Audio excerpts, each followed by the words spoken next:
At the start of it all, we're in a ruined city, and our main guy has the most bored look ever. He thinks this place is painfully boring while walking through the wrecked streets with monsters watching him from every side. Even so, he keeps moving like none of it matters. Then he wonders why that bastard keeps making things worse and running away. He starts thinking maybe it was near Anijing, but then he spots monsters eating a man ahead of him. It's the guy he was looking for, and he figures the man basically got himself killed. He thinks that's fine, but the monsters notice him right away. The system labels them with number names, and he complains about those trash names for a second. Then all three monsters rush him at insane speed. Still calm, the boy watches them come and lifts his little dagger, the kind of weapon that looks like the starter item in every game, then activates addition and multiplication to kill them. One hit each, easy. Outside, there's a huge wall with stakes protecting the area. He calls for the people inside to open up because he's back, and one guy over there, pretty friendly, honestly greets him. Zhongyan, a hard mode player, comes out to ask if he's returned. Kang says he nearly died of boredom and asks if someone else can handle jobs like that next time. But Zhongyan reminds him he's the only one who can do it.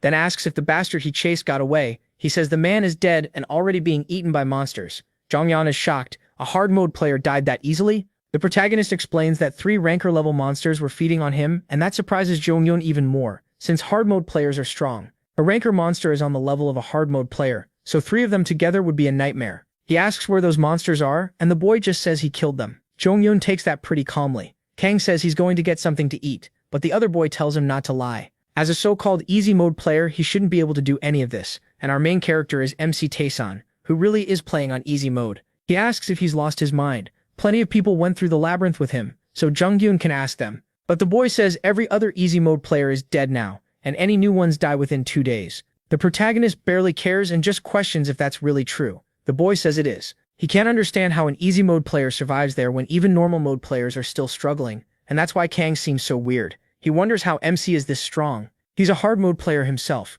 yet he still can't compare. The boy keeps finding it strange, but he tells Zhongyan they cleared that by pure chance. Then the boy realizes Kang is saying the same thing again. Later, at the camp snack bar, the protagonist notices he's eating sweet potato again and asks if there's seriously nothing else. It's always sweet potato or corn. Zhongyan asks what the problem is. Sweet potatoes are the best value, easy to grow, and supplies are limited. Then he asks if MC never learned the basic farming skill. MC shoots back that an easy mode player would never bother, since food is everywhere they go. Zhongyan has to admit he has a point. Just then, they hear an argument outside. One guy is yelling that what he heard can't be true, and another tries to calm him down. He realizes someone else must have just cleared the labyrinth, and apparently this kind of mess is normal for them. The protagonist says this time he's sure the guy will get locked up after his little rampage, and only then will someone slowly explain everything. Zhongyan figures the new arrival is probably a hard mode player and asks the protagonist to stop him. So they quickly send MC over, even though he clearly hates being called every time nobody else can handle something. The guy who just returned is losing it, shouting that this can't be Earth. He says everything should have ended after the last return,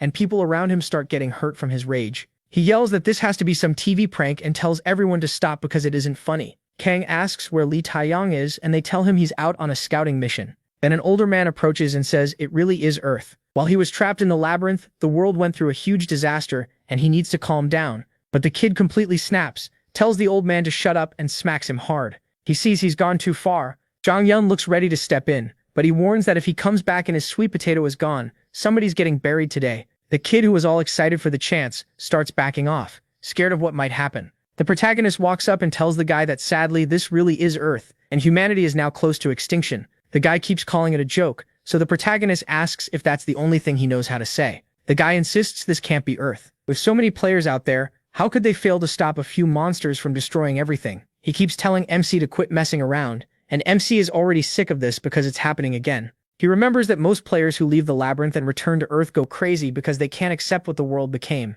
It happens a lot, and it's not easy to accept. Realizing words won't work, he decides there's only one old-fashioned way to settle this. Kang says he'll have to beat some sense into him so he'll finally accept reality, then asks the boy's name. A battle request is sent. The boy introduces himself and asks who he is, but his name appears right there. He sees it's the protagonist Tyson and says that's the loudmouth from the community forum. Just an easy mode player? Then he laughs, saying it's funny for an easy mode player to challenge a hard mode one. The gap between their difficulties is like heaven and hell, yet MC is acting way too confident.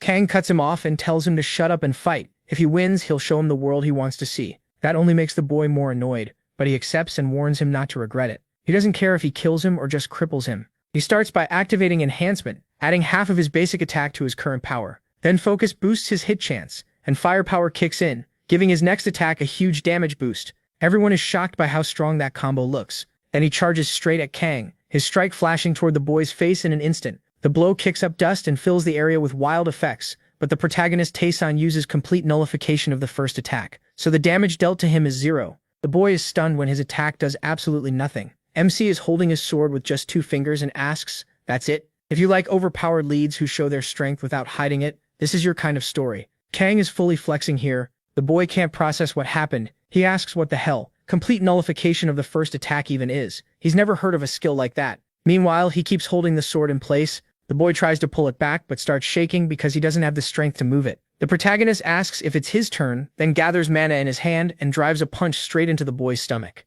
The hit lands, Shang Chun's endurance activates, and the damage gets cut in half. But Kang Taesun's supreme judgment ignores the enemy's defensive skill anyway, so the boy still takes 49 damage. That scares him for a second, but then he realizes it was only 49. He says that proves it. An easy mode player can't overcome the stat gap against a hard mode player. He starts feeling more confident again, but Kang notices his HP is over 10. With more and more power stacking up, his attack keeps rising, doubling, then going even higher while also ignoring the target's defense. MC pulls back another punch, calm like it's nothing. The boy tells him to wait. He answers that he'll only throw 1 punch. Then, he lightly taps the kid's head and crushes him and the ground around him with a ridiculously strong hit. That single blow slams him with 9,604 damage. Kang asks if he gets it now, saying this is what Earth is really like. The boy still can't believe it and finally stops messing around, asking why the world ended up like this. If things got this bad, maybe it would have been better if he'd never cleared the labyrinth. Then the story is explained. Back when the world was still peaceful, something happened, and one day the seal cracked,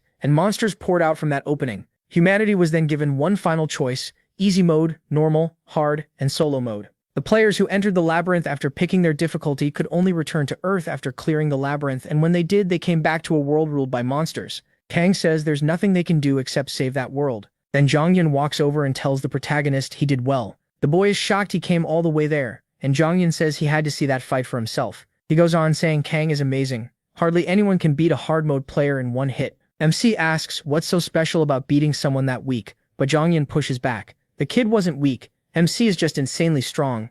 He brushes it off, saying it's over now and this is why he didn't want to get involved. Still, Jongyun keeps pressing, asking how he got that skill that multiplies power. He brings up supreme judgment, ignoring defense, and can't believe skills like that are even real. Then he asks about that first attack nullification too, wondering what kind of cheating ability that is. Jongyun says only the protagonist has skills like these, and asks how he got them. He just says he worked hard for them. Jongyun complains that he always gives the same answer. Then another shout is heard, and he notices another player arriving. There were a lot of them today, but MC has a feeling it might be something else. A girl walks in, and he says it looks like Lee Tae-young is back. Inside the headquarters, she passes beneath the skeleton of a giant monster. Kang is annoyed they care about decoration, while humanity is getting wiped out. Stuff like that really gets on his nerves. He says that even with monsters out there, there's one person who could drag trophies like these back without a single scratch. She's the only human who cleared solo mode, and he can't help wondering why someone like her is the strongest person in the world. Tae-young says being obsessed with something matters in a situation like his,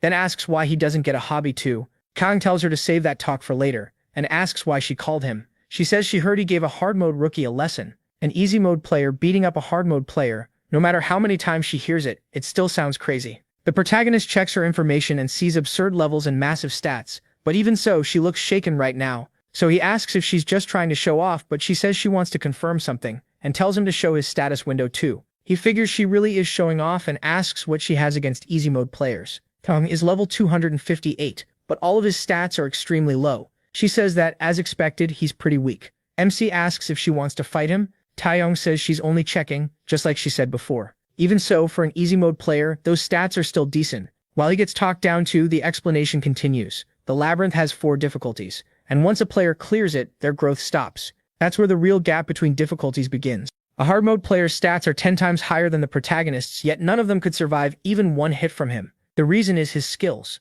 Then the girl tells him to stay still for a moment. She activates a boost, adding half her base attack to her current attack, then uses another skill that doubles it. With perfect aim on top of that, she prepares to strike, and her next attack is guaranteed to hit. As she fires that blast of power at Kang, it's explained that skills can be obtained no matter what difficulty you chose. MC isn't affected at all by the hit. He just stands there calmly, and it becomes clear that the quality of the skills he has gained is ridiculous. He has complete nullification of the first attack, so the damage dealt to him is 0. She says she only wanted to test it. nothing more. Then she lists them off: attack nullification, supreme judgment, exponential attack, time stop, and says he must have around 200 different skills.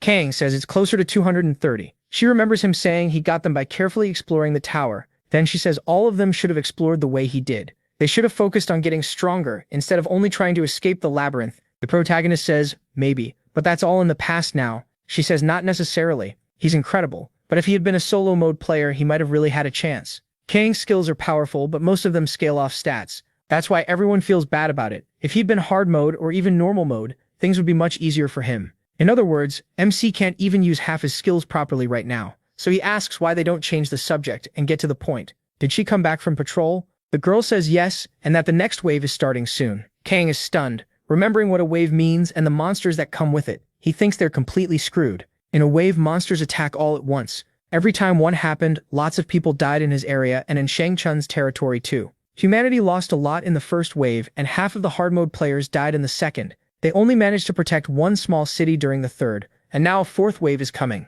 Kang asks how many enemies there are, and she says 2 S ranks, dozens of A ranks, hundreds of B ranks, and on top of that, an apostle. He thinks that even dealing with 2 S ranks alone would already be hard, and they barely have players who can handle A rank monsters. An apostle is even stronger than an S rank, so defeat should be unavoidable. Even so, she says they still have to fight. Then she tells him to handle the 2 S ranks. The protagonist asks if she wants him dead. She says she has to fight the apostle, and besides her, he's the only one who can deal with A-rank monsters. He already knows that. He starts calling her annoying while walking off. She asks if he's going out to tell the others, and he says they should at least get the chance to prepare themselves, or does she want them to die without even knowing what's coming? She says that's actually a more reasonable option, but Kang says he doesn't agree and leaves her behind. She thinks MC is strong, and because it's him, she knows he could lead them to victory. Still, she seems a little strange as she holds a suspicious-looking stone. That makes it seem like she's planning something. Outside, Jonghyun looks completely down, saying he knew this day would come, but their situation is awful, with everyone around them crying.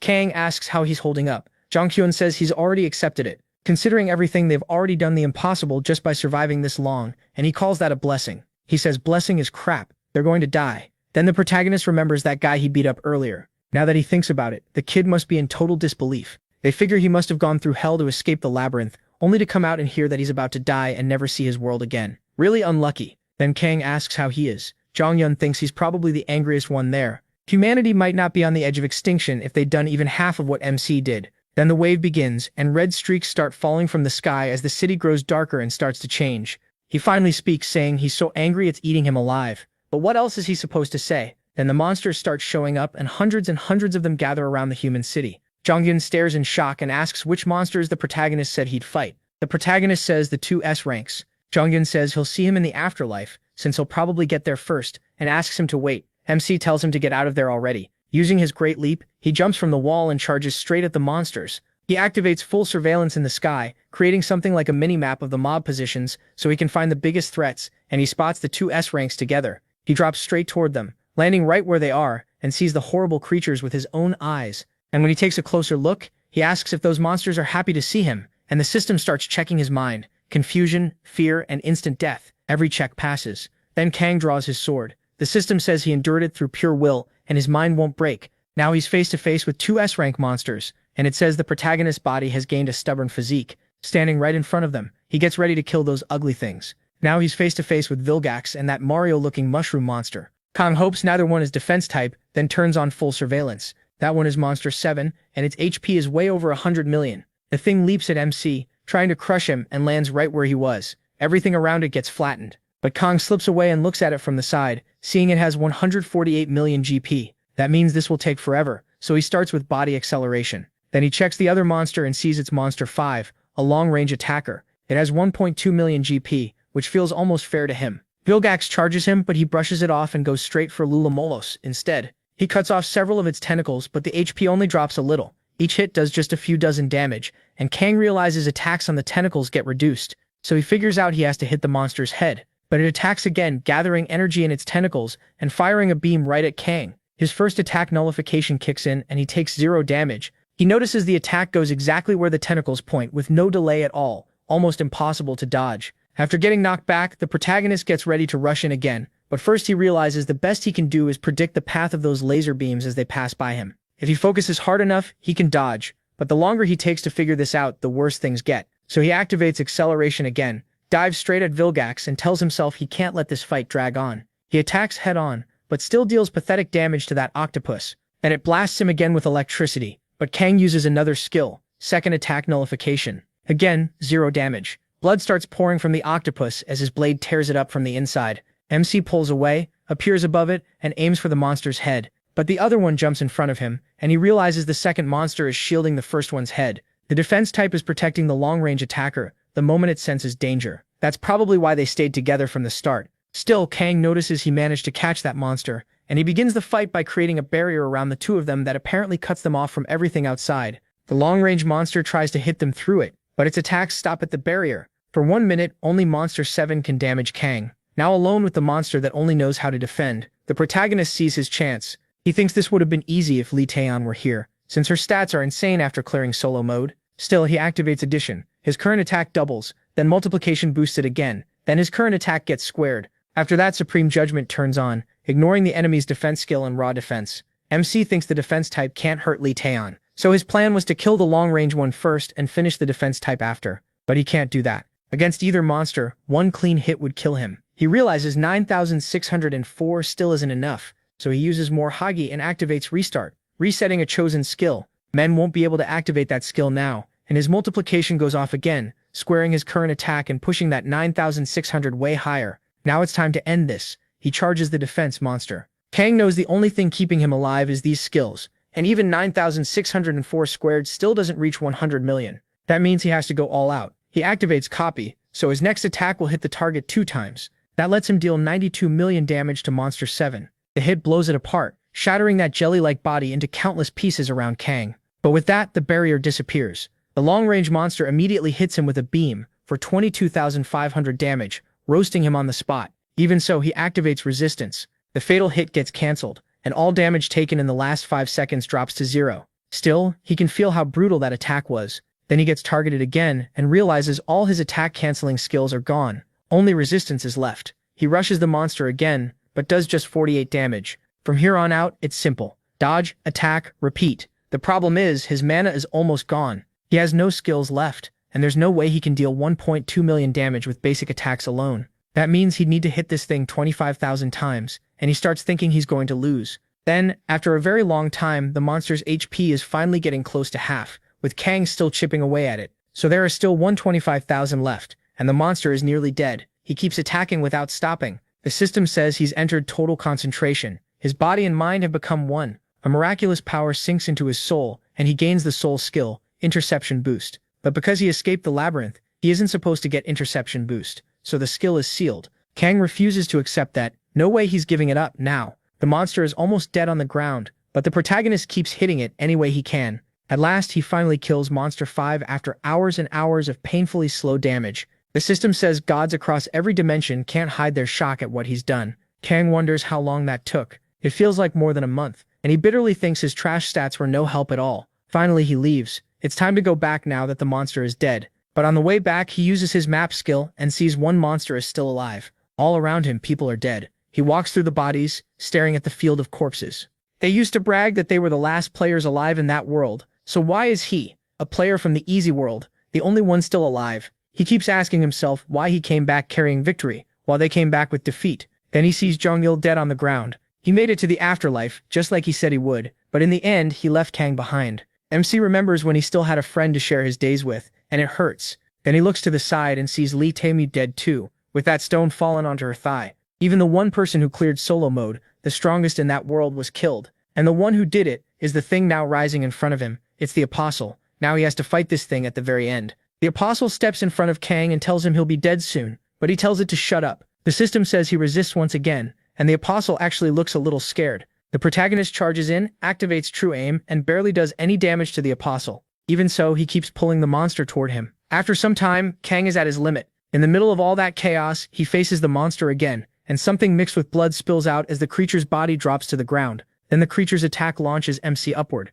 He starts wondering if this is the end, as he slams into the ground. His HP hits 0, and bravery activates, forcing him to stay alive for 1 minute. Kang gets mad at the system and begs it to just let him die in peace. He can't feel anything below his waist, and he thinks his spine and heart were probably hit. Bravery is only delaying his death, not saving him. All he can do is watch that apostle monster move toward Tamian. He says he'll die in 1 minute, and figures everyone already knows it. His frustration keeps building. Then something starts watching him from a crack in the sky, and he thinks maybe things would have been different if he'd chosen another mode. Claws begin to come out of that rift, and he keeps thinking even normal mode would have been better than this. Then he remembers his past and thinks none of that matters now. He gets more and more furious, cursing all those useless people. They just never became strong enough. He curses them for being so weak when all they wanted was to escape that hell, even after picking normal or hard mode. If they had done even half of what he did, they might still have had a chance. Still burning with anger, he finally collapses. Then he thinks back on his own choices. This path was his, so he won't blame anyone else. And now humanity has reached its end. But then the crystal near the girl starts to shine. He realizes she was trying to protect something too, so he drags himself over to it. The apostle reacts at once, but the protagonist tells it to stay right there. He uses last chance, letting him cast one skill with no limits, and that's how he stops time by activating time stop. Everything within 100 meters freezes for 2 minutes, and the protagonist checks the item. It's the Ouroboros Bazoar, a divine stone that rules the cycle of life and can send a person back in time once. That shocks him. Why would Kang have something like that? But then from the sky, the monster that had been watching him finally comes out. He says he'll deal with that thing later, before it can eat him. Then he uses the Bazoar, and the protagonist is sent back in time. He sees his old self with someone asking why he was even born. He remembers how, as a child, his parents took out their stress on him. After being beaten again and again, he started believing those words and thought he had no worth. That self-doubt is what pushed him to choose easy mode, but that's not who he is now. He knows he has talent, and this time he's going to do everything differently. He wakes up in his old room stunned, remembering this is where he used to live. That's when it hits him. He really did go back in time. There's less than an hour left before the next new year begins. And he remembers that on January 1st, 2020, something unimaginable happened. The Earth collapsed. So he decides to use a little of the time he has left to eat pizza. After the apocalypse, all they ever ate was potatoes and monster meat. While enjoying that meal, he keeps thinking and can't believe Kang had an item that could turn back time. Still, he wonders why she never used it, even at the end. He knew the protagonist planned to run, but that doesn't matter now. He heads outside and looks up at the sky, thinking it's about to begin. Only 2 minutes left. All over the world, people are counting down the seconds and wishing each other a happy new year, hoping life will get better. But the moment the new year arrives, the world changes. Something appears in the sky, and people wonder if there's some event going on nearby. Then exactly at midnight, the monsters begin invading, and people panic, asking what those things are. The protagonist is the only calm person in the whole city. Back then, he was shocked too. But now he knows one of those monsters is only rank V, something a hard mode player could kill without much trouble. He realizes the moment has finally come, and everyone gets a notification. It says their world will be destroyed by the invaders, and the weapons humans made are useless against them. As he reads it, helicopters are already broadcasting the disaster on TV, and then the message tells them not to worry. A merciful being has decided to give them all one chance. Even as countless people are being killed in the invasion, the message tells everyone to choose what suits them best and enter the labyrinth. In the middle of all that chaos, they're told to clear it and gain power, and the protagonist thinks the whole thing is completely messed up. To him, this is all just entertainment for them. Then he remembers his past, and this time he chooses the right path. It's time to begin. He explains the modes a little more. Easy mode gives plenty of food and rest areas in every labyrinth, so even weak, ordinary people can survive if they keep trying. Normal mode is harsher. Food is scarce, and there are fewer rest spots than in easy mode. Surviving is hard, but if you stay calm and do your best, you can make it through. Hard mode pushes you to your limit. Food and rest areas are extremely rare, and the monsters will throw away their own lives just to kill you.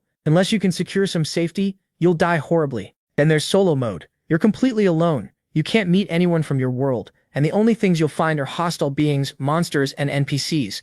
That's the one the protagonist picks, and he's warned that in a place testing luck, talent, and strategy, he won't survive. If he values his life, he shouldn't choose that difficulty. But he wonders if the one watching him and moving all the strings is beyond even that. He tells them to wait for him and selects solo mode. His luck better hold out, because he's going to need it. Then he falls into another world. That strange feeling hits him. Nostalgia. After such a long time, he's back here once again. Right away, he checks the forum and sees there's already another message. He says he doesn't know who that person is, but they seem sharp, and explains that the community is the only way to talk with people in other difficulties. More advanced players share methods and strategies there, which helps a lot. Still, he won't really be able to use the community well until later, so there's no point wasting time on it now. For now, he only wants to confirm what he learned there, and he remembers her asking what NPCs were like in easy mode. He says they only repeat preset answers like normal NPCs, then asks if hers were different. She said that in solo mode, NPCs act intelligently and move freely like real people. As the protagonist keeps walking forward, he spots someone by the entrance.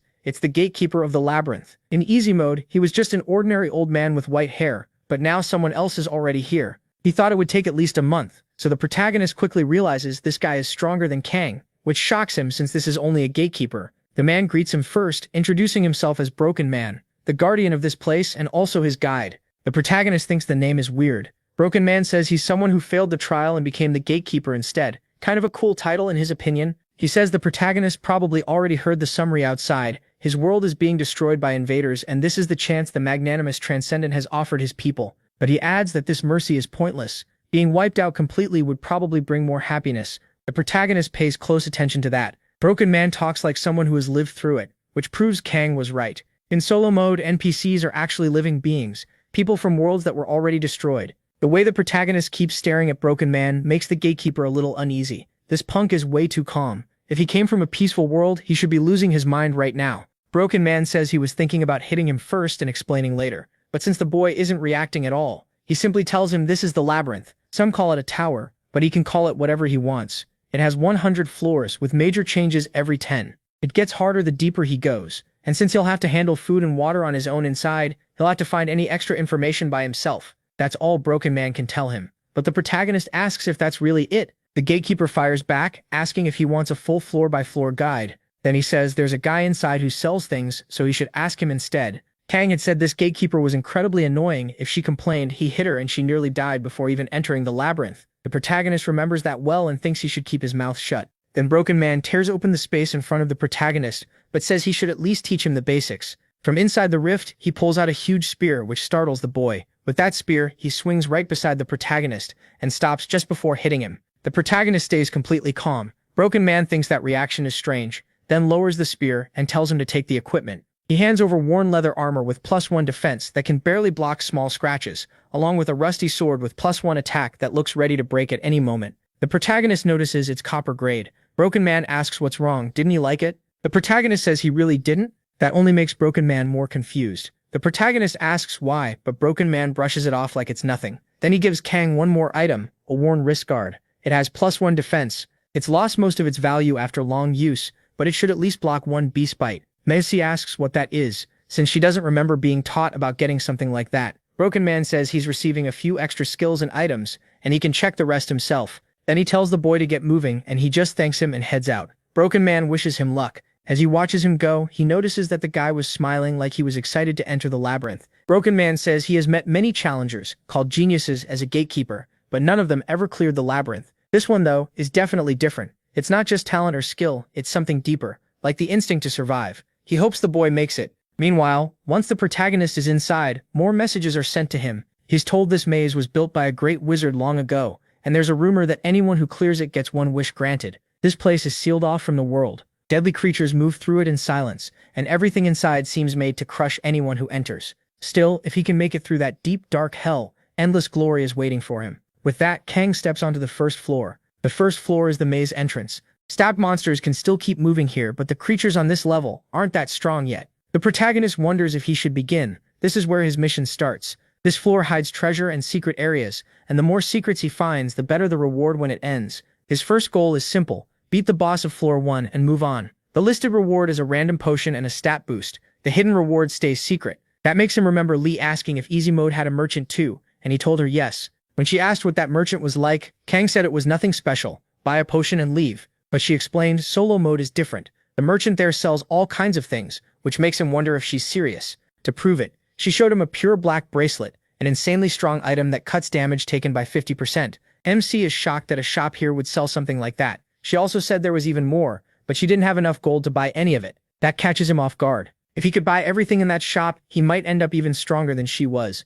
Before, he barely cared about the merchant. Now that's changed. So he heads over to the merchant, the Lost King. Kang gives him a simple greeting. The old merchant looks him over and seems to notice the boy is sharp. He asks his name, but he skips that and asks if he's the merchant. The dwarf shoots back, asking what he'll do if he is. The protagonist glances around the place. Then he bluntly says there's nothing in this shop. That makes the dwarf grin. He calls Kang spoiled and says if he tried to show everything he owned, one whole floor still wouldn't be enough. And he has no plan to show his precious items to some brat. MC finds that weird, a seller who won't sell. So he asks why the man is even here. The Lost King says he stays because he wants to. He lost his kingdom to madness and now suffers here for no reason. Even so, he repeats that he won't show his treasures to a spoiled kid who knows nothing. Kang stays calm. Then the dwarf points to a corridor behind him and says that if he can prove himself, things might change. When the protagonist looks that way, the Lost King tells him to go and come back alive. Only then will he show him his babies. MC figures out the condition to buy from him is simple: survive. So he asks if that's all he has to do. The question makes the merchant pause. He thinks this kid is seriously strange, while Kang thinks the old man is the strange one. He asks if he has to clear the whole maze just to see the shop. The Lost King says no, and he casually says he'll go, then turns away. As the protagonist leaves, the dwarf is thrown off. Most people freeze in fear, but this boy walks in with total confidence. Meanwhile, MC thinks it's not like he feels fear in the first place. Outside, the Lost King keeps wondering what kind of person Kang is, then shrugs it off. It shouldn't matter if the boy won't come back alive. But some time later, he is already deep inside the floor. The layout matches easy mode, hallway, then room. At first glance, it doesn't seem dangerous. Then he hears something ahead and realizes he was wrong. A moment later, a horrifying rat appears. It has a human-like head, and here it's huge. The monster suddenly charges at him with crazy speed. Kang realizes this thing, which was only a 5th floor boss in easy mode, is just a normal enemy here. The rat lunges in and bites his shin. He takes 10 damage right away, but barely reacts. The protagonist quickly judges it. Big body, low defense,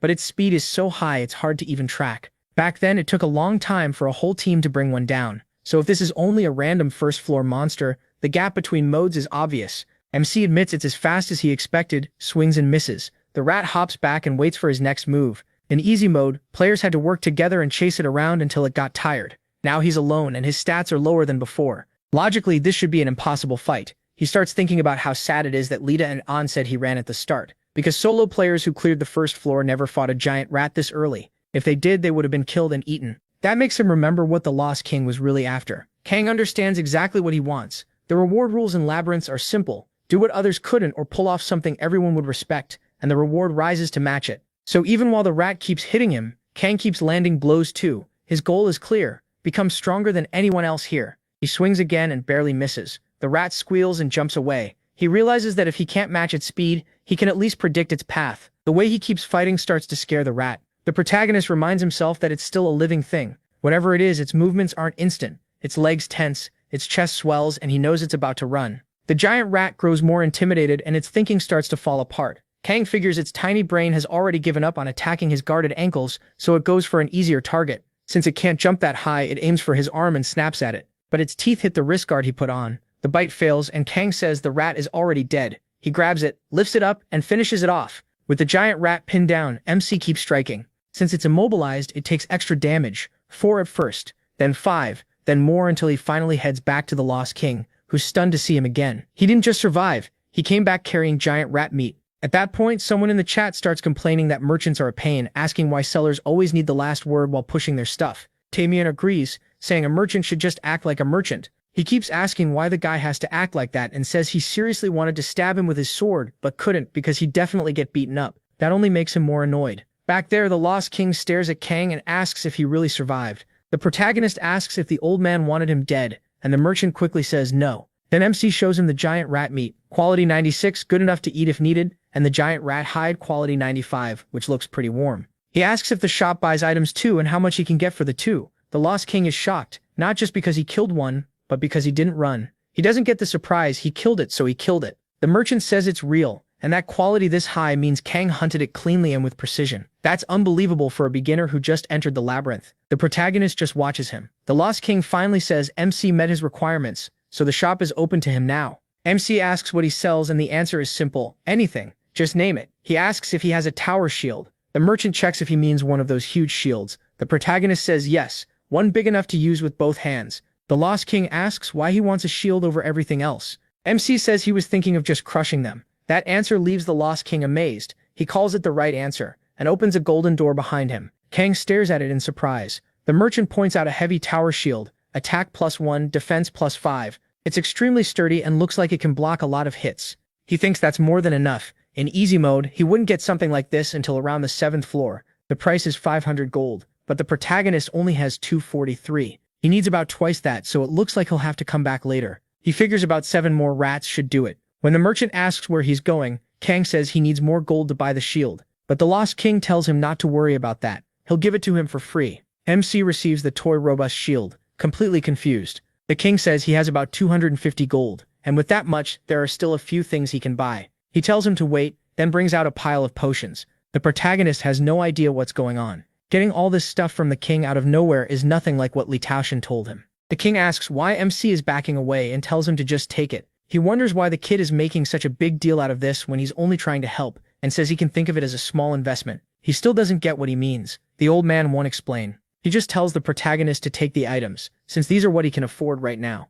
MC notices most of them are potions, including magic ones that restore up to 50% of his HP. Some boost attack for a while, and others raise speed. They're important for clearing the labyrinth. Even so, Kang says they aren't what he needs right now. He's heard potions are very hard to get in solo mode and people mainly use them on higher floors, not the early ones, so there's no reason to buy them yet. In a way, these potions are a trap. Right now, he needs something more important. His eyes land on a crude bow with plus 20 accuracy, and then on some crude arrows with plus 1 attack. What he really needs is a ranged weapon. With a bow, annoying fights would get way easier. So he asks how much the rat hide is worth, and the king says that quality should sell for around 70 gold. Kang decides to sell it and buy the bow and arrows. The king looks weirdly happy about that choice. He hands them over with a big smile, and he starts wondering again what the hell is going on here. He's sure something changed. Then the king asks if he knows that health doesn't recover inside the labyrinth, and the protagonist says yes.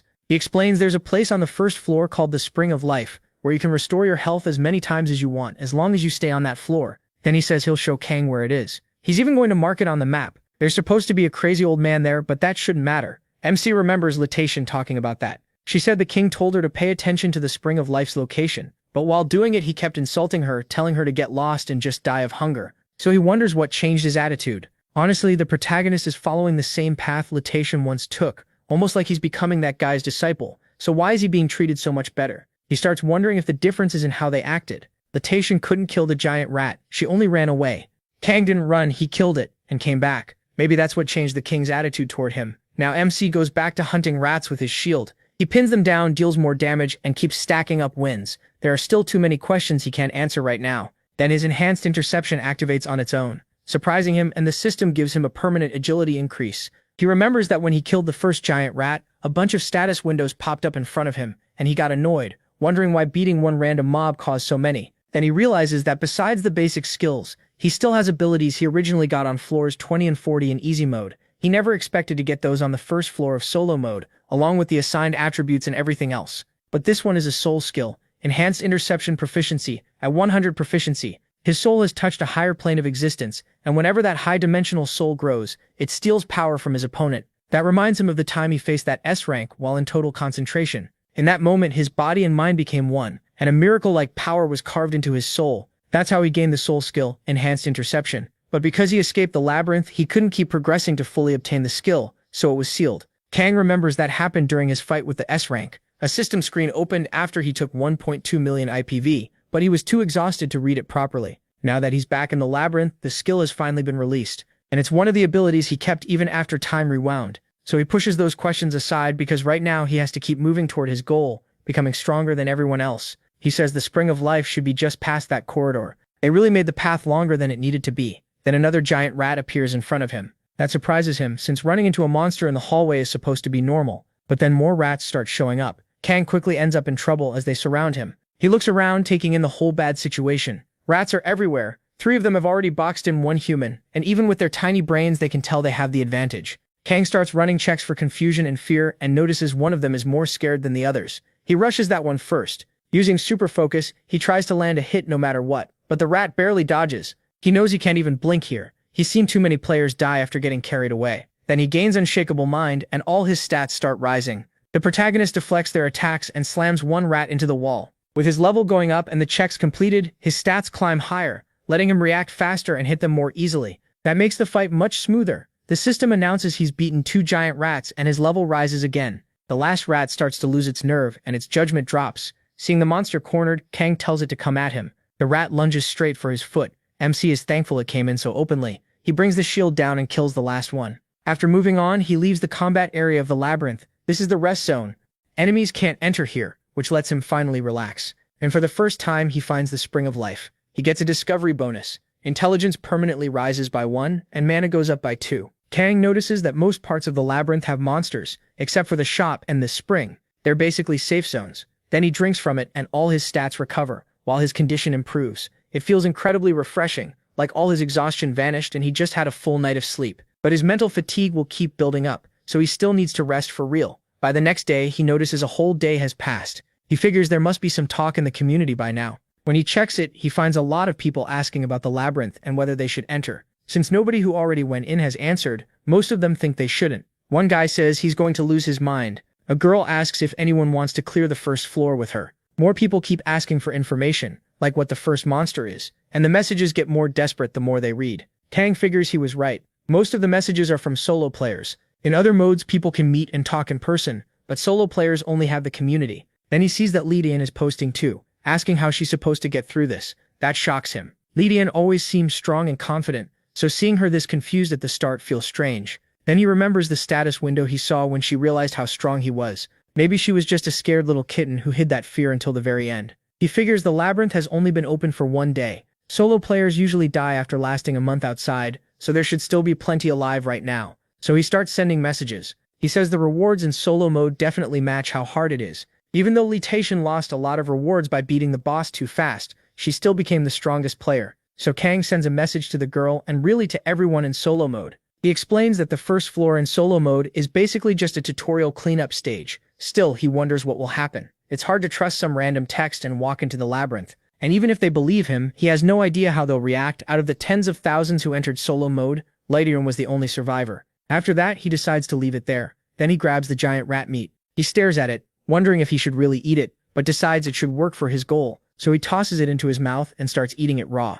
His face makes it very clear how awful it tastes. Condition checks start running, and he fails one. He gets food poisoning, which will keep draining his health for 2 days. Unless he keeps using healing or health potions, he'll die. For a beginner, that kind of situation is terrifying. That's why people who go through it always warn others to cook food before eating it. But Kang is right next to the spring, which can cure his condition, so he keeps stuffing himself with the meat. He says food is hard to get in the labyrinth. The shop sells emergency rations, but they cost a lot and are usually sold out. So he keeps eating that thing. Sooner or later, he'll have to live off labyrinth monsters anyway, even if each bite keeps giving him food poisoning again and again. Since inventory space is limited, there will be times he has no choice but to eat raw meat. In a situation like that, food poisoning is the worst possible problem, so he keeps curing himself and pushing through. Eventually, the system catches on and sends him a message saying he's gone through repeated illnesses and built up resistance. He gains the conditional passive skill Disease Resistance, and Kang realizes he got the result he wanted. With resistance at proficiency level 1, it already changes things. Right now, it helps him resist disease in general, including sickness caused by food. He figures that if he keeps raising the skill, he should eventually become immune to food poisoning. It's the kind of ability most people would almost never get, since you'd need to suffer through all kinds of sickness first. That makes him wonder what skill he should chase next. Then he steps into the water, already thinking he hates this. Even so, he goes all the way under and holds his breath until he can't breathe anymore. It hurts, but he knows he has to endure it. He remembers hearing that drowning is one of the most painful ways to die, but he keeps doing it anyway. When he finally comes up nearly dead, the system says he held his breath until the edge of death and gained the conditional skill Immortal Breath. It also says he felt death brushing past him, unlocking another conditional skill by a thread. He thinks this should work, and really hopes it does. Immortal Breath lets him hold his breath much longer. For now, it doubles his normal limit. He notes that it should be useful in places with poisoned air too. Since you have to stay underwater until you're almost dead, most people would never get this skill. But because he can also earn by a thread at the same time, he decides it's worth it. Then he notices something strange. He wonders why the proficiency for that near-death skill is already at 54. By a thread lets him sense when death is close, and activates in most dangerous situations. Seeing it start at 54 reminds him of before. It seems he can inherit skills that don't depend on his current body. He starts to think this one may be tied to the mind, not just the body. But if that's true, then why did Calm Mind and Detection start at 1? For now, he has no answer. He just tells himself the labyrinth is full of things that make no sense, and there's no point trying to explain every one of them. Then he opens his inventory again and pulls out a sword. He doesn't have much time, and there are still plenty of skills left to learn, so he can't stop now. At the same time, he is messaging another solo mode player, a boy named John Hill. John asks if this is really the right way and says he sounds crazy. The protagonist answers that high risk brings high reward. If the gap gets too big, he'll never catch up, so now is the best time. John says that's not the point. He's sorry, but he just can't do this. MC lets it go, telling him that's fine but not to complain later. Still, he gets pretty annoyed and wonders how anyone is supposed to do this. Then he calms the boy down, reminding him he's only human. Aside from that one anomaly, nobody else has managed to get one. Meanwhile, Kang keeps up his training and activates by a thread. While practicing sword swings, he explains that combining conditions is the key to earning skills. If the right skills and the right situation overlap, a new one can appear. He keeps training with the sword. Being able to last twice as long while using by a thread is obviously limited if he just stands still, so he keeps training anyway. The system rewards him, saying he attacked many times while in that near-death state, and he gains the special activation skill by a thread attack.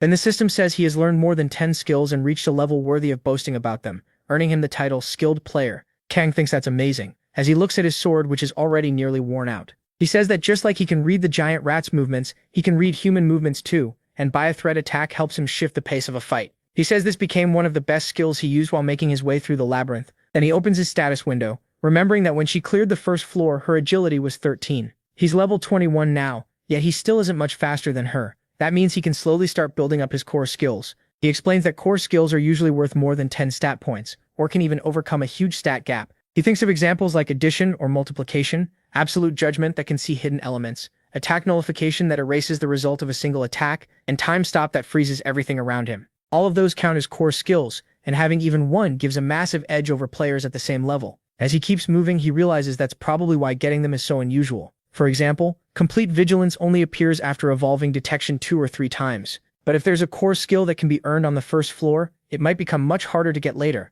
Then another giant rat appears behind him. Kang decides he has to get that skill now. He lets the rat bite his leg and takes 4 damage, then 3 more right after that. The rat stays latched on, biting into him hard. Kang doesn't fight back because he needs to take more damage. The damage keeps stacking, and with all those hits landing, he reaches the edge of death. He tells himself he needs just a little more. At the last possible moment, he attacks and knocks the rat away. That pushes the proficiency of by a thread up by 3 again. Calm mind starts rising too. The rat lunges back at him, this time aiming for his other foot. But now that he's already at death's door, Kang won't let it hit. He brings up his shield instead. The rat crashes into it and gets stunned. The system says he completely blocked the enemy's attack. He gains the special activation skill, Block. He notes that it's a solid skill. It cancels attacks below a certain damage threshold, but it's not the one he was after. So when the rat attacks again, he stops it once more with the shield. The skill he really wants is Endure, because it cancels damage that would kill him once, and also cuts off all damage he takes for a short time. As far as he knows, nobody but him ever got that skill. He remembers the past.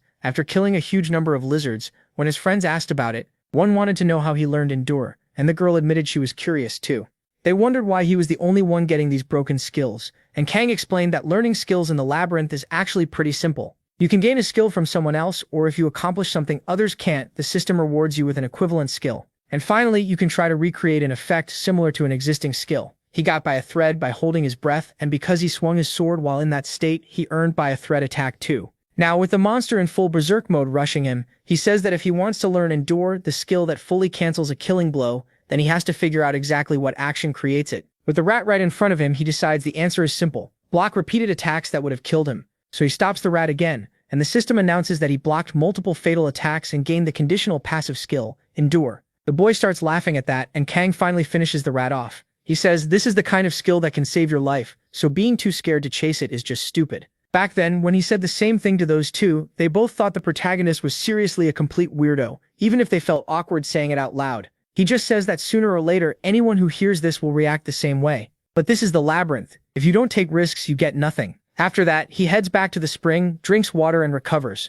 He says it worked out great since it raised both by a thread and calm mind a lot. Then he asks himself if there are any other skills he still needs to learn. There probably are, but he had over 200 of them, so remembering every single one won't be easy. Then someone approaches, and an old man walks up with a smile. The man says he finally has a visitor, and the system notes that Kang has met a person searching for God. It calls this a grand response. MC reaches for his weapon, thinking monsters can't enter the spring of life. That means this must be an NPC, but he still pulls up his shield. He's heard that most NPCs in solo mode are complete psychopaths. Then the old man asks if he's an adventurer. He doesn't quite get what he means, so the old man explains that he means someone who conquers labyrinths. He says yes, that's him. That finally makes him remember something Taeyeon once said. While resting at the Spring of Life on the first floor, an old knight appeared, someone who had served a god or something like that. But he can't remember the rest, no matter how hard he tries. But then the old man suddenly rushes him, pulling back for a huge punch. He tells the boy to try and block it. The system says Enzel used a non-lethal attack, and the protagonist freezes when that hand stops right in front of him. Then Enzel's fist shoots straight toward the center of his forehead. Kang's near-death skill kicks in, and he instantly realizes that hit would kill him. At the last second, he raises his shield, and the old man's punch slams into it. MC barely manages to hold on and wonders what kind of monster hit that was. Seeing the boy survive the blow, the old man starts laughing. Kang twists the punch aside, throwing off part of its force. The system says he endured an incredibly powerful attack, gained 1 strength, and after deflecting that blow, learned the conditional skill deflect. The old man goes for another strike and tells him to block again. This time it comes from the other hand. He sees it up close and knows he can't dodge it. Technique won't help when the power gap is this huge. The blow sends Kang flying. Even so, all he can think is how insane that attack was. He expected at least 100,000 damage, but only took 30,000. Even after crashing into a wall and getting wrecked, he survives. The system says non-lethal attack activated and the damage was cancelled. Then he notices the man shattered a labyrinth wall with 1 punch. That completely throws him off. The gatekeeper was strong too, but now the protagonist starts to see that solo mode is packed with monsters. The old man admits he's impressed. Blocking that strike with a shield in that tiny instant was amazing, and dropping the shield right after to lessen the damage was even more shocking. Kang says he couldn't just stand there and take it, and the old man laughs. He's right, he couldn't. He explains that he never meant to kill him. That's what non-lethal attack is for. Then he adds that even if the attack had been deadly, MC still would have endured it, so it wouldn't have mattered much. The MC asks if he really noticed that. The old man says fighting for your life while hanging by a thread is impressive enough, but his skills are too.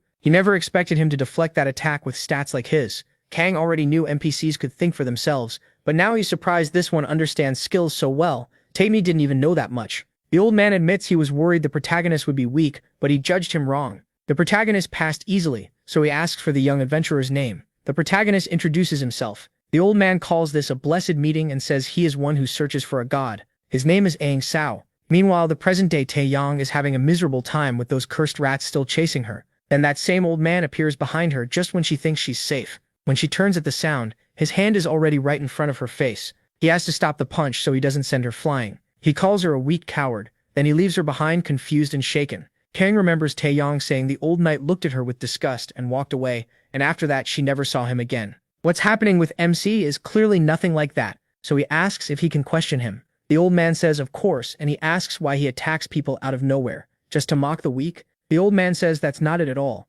He's a paladin, so why would a paladin bully the weak? He explains that he only does this to judge the visitors. Kang asks what kind of judgment that is. The old man says he wants to see whether someone has what it takes to survive there, and whether they deserve his respect. What annoys him most is a person who doesn't even understand themselves. The protagonist passed that test with room to spare. He thanks him and says he gets it now. The man judges people by their worth. At least that means he has no reason to be an enemy. MC checks the name Enzo again, and the old man says his glorious father chose it. Then he asks if he was looking for a god's name and just didn't know which one.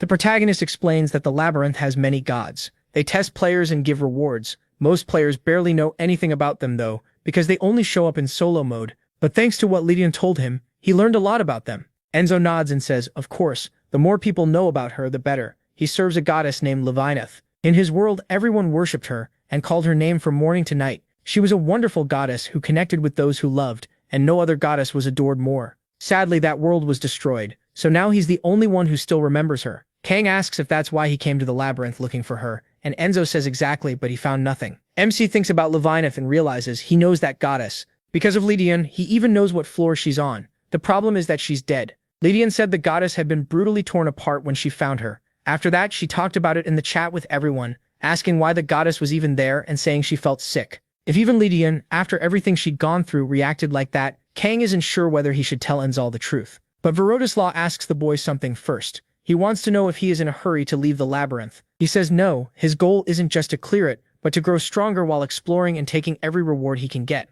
Enzal claps for him. He says that's wonderful, and asks if Kang wants to learn Levinanath's skills from him. The protagonist accepts right away. Enzal finds that odd. He expected at least a few minutes of silence, but MC says there's no reason to refuse. An NPC this strong, someone whose power he can't even begin to measure, is offering him something valuable, so he asks what the old man wants in return. Enzal says nothing. The protagonist should think of it as an apology. Kang asks an apology for what? Enzal says it's for attacking him out of nowhere. Even if it was a test, using violence on someone he'd never met is something a proper paladin should deeply regret. MC points out it would have been better if he hadn't attacked him at all, but Enzal says that's a different matter. He says he's only apologizing because he is someone worthy of one. Otherwise, he would have just spat at him and walked away. He decides this guy is completely insane. Enzo says words alone make a worthless apology. Since the protagonist is an adventurer who wants rare skills, he'll give him exactly that. The protagonist says he's not about to complain. Kang also thinks this is way easier than risking his life to learn non-lethal attack.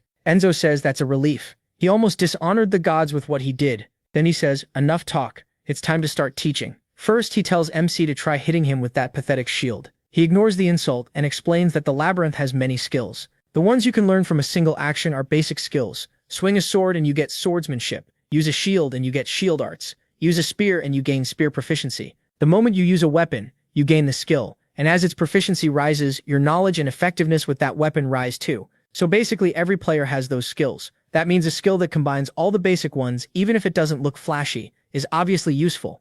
It's called weapon art haki. Even the gods praised it, and that's the skill Enzo wants to teach him. Kang doesn't look very excited. Enzo asks if he thinks it's useless, and the protagonist says combining basic skills doesn't really change much. He adds that if they were major skills, maybe it would matter. But no matter how many basic ones you stack together, the system's limits still make it weak. Enzo cuts in and asks how much attack power MC has right now. He says only 1. Enzo calls that a cute number and figures his base damage should be 4. He says that's right for a basic attack. Enzo says that should be the shield's normal damage, and now he wants Kang to attack like he said. He activates lock on target, so every hit will deal fixed damage. The protagonist notices the skill being used. Since the old man wants it, he rushes in and smacks him in the head with the shield. Sure enough, it deals 4 damage. Enzo asks if he really had to hit his head, and MC just apologizes. Then Enzo tells him to attack with his fists. He gets the feeling the old man might actually get mad if he hits his head again. So this time he throws a punch right into Enzo's chest, and it only deals 2 damage. Enzo asks if he understands now,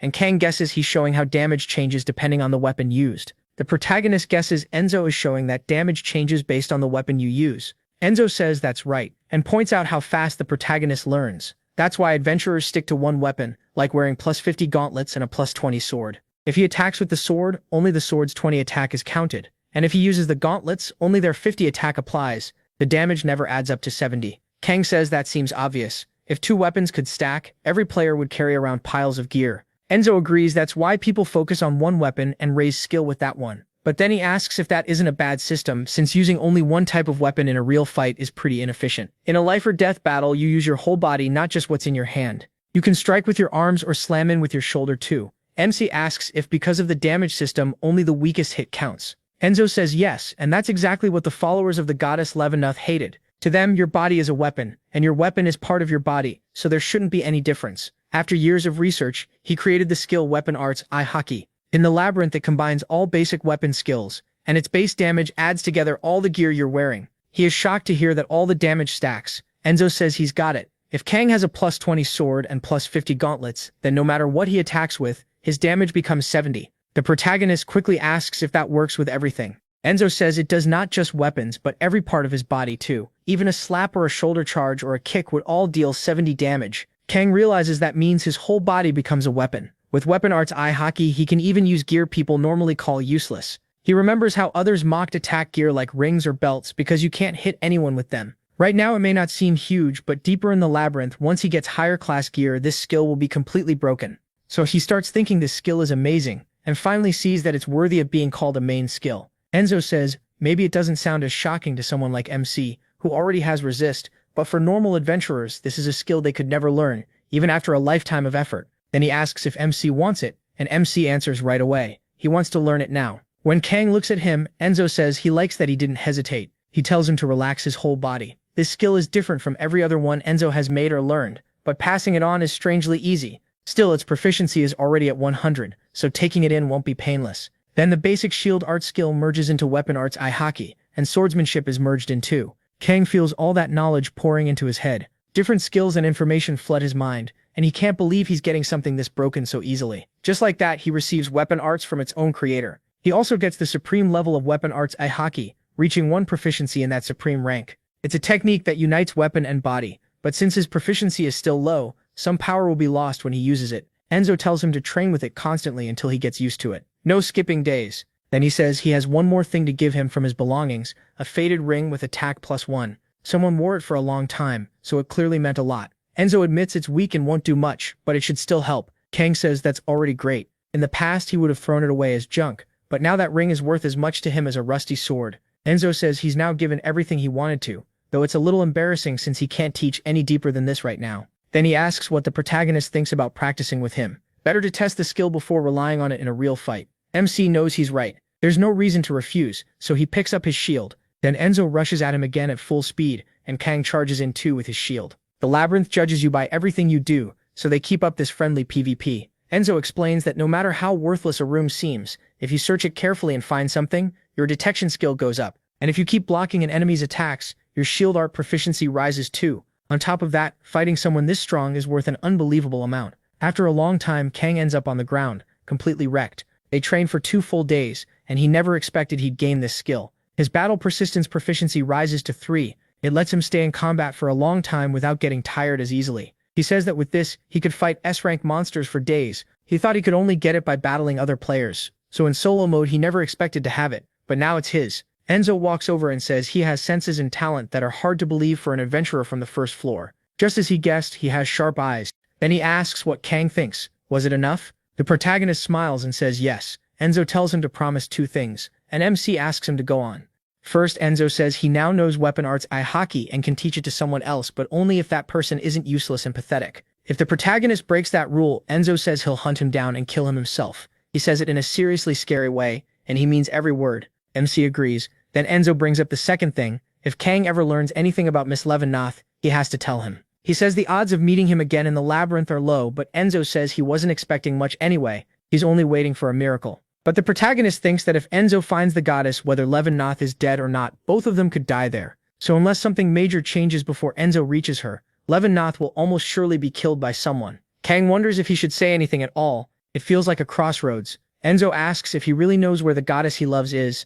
MC says yes. Finding her is Enzo's final goal, isn't it? Then he speaks up saying he knows where she is. Enzo's eyes go wide in a way that's almost frightening. But even after hearing the protagonist say he knows where his goddess is, Enzo warns him not to joke about something this serious. He says he's been in this labyrinth for ages and still never found her. So how could someone who just arrived know where she is? Kang can tell Enzo doesn't believe him, and honestly, he can't blame him. Still, he already knows what he has to do. He asks Enzo to trust him and explains that in his world, there's an item connected to the labyrinth. Enzo calls that a lie, saying the labyrinth has no map. Enzo explains it isn't a map of the labyrinth itself. It's a map tied to a special existence. That makes Enzo start to believe him a little more. He mutters that it's impossible, wondering if it could be the call of the gods, and asks if that item existed in his world. He says yes. He explains that it's an item obtainable in the labyrinth that shows a god's location. His family had information about it, and he memorized the positions of every god listed on it. Even so, the protagonist knows this sounds like a lie. In his past life, Tamian showed him that item, but warned him to be careful.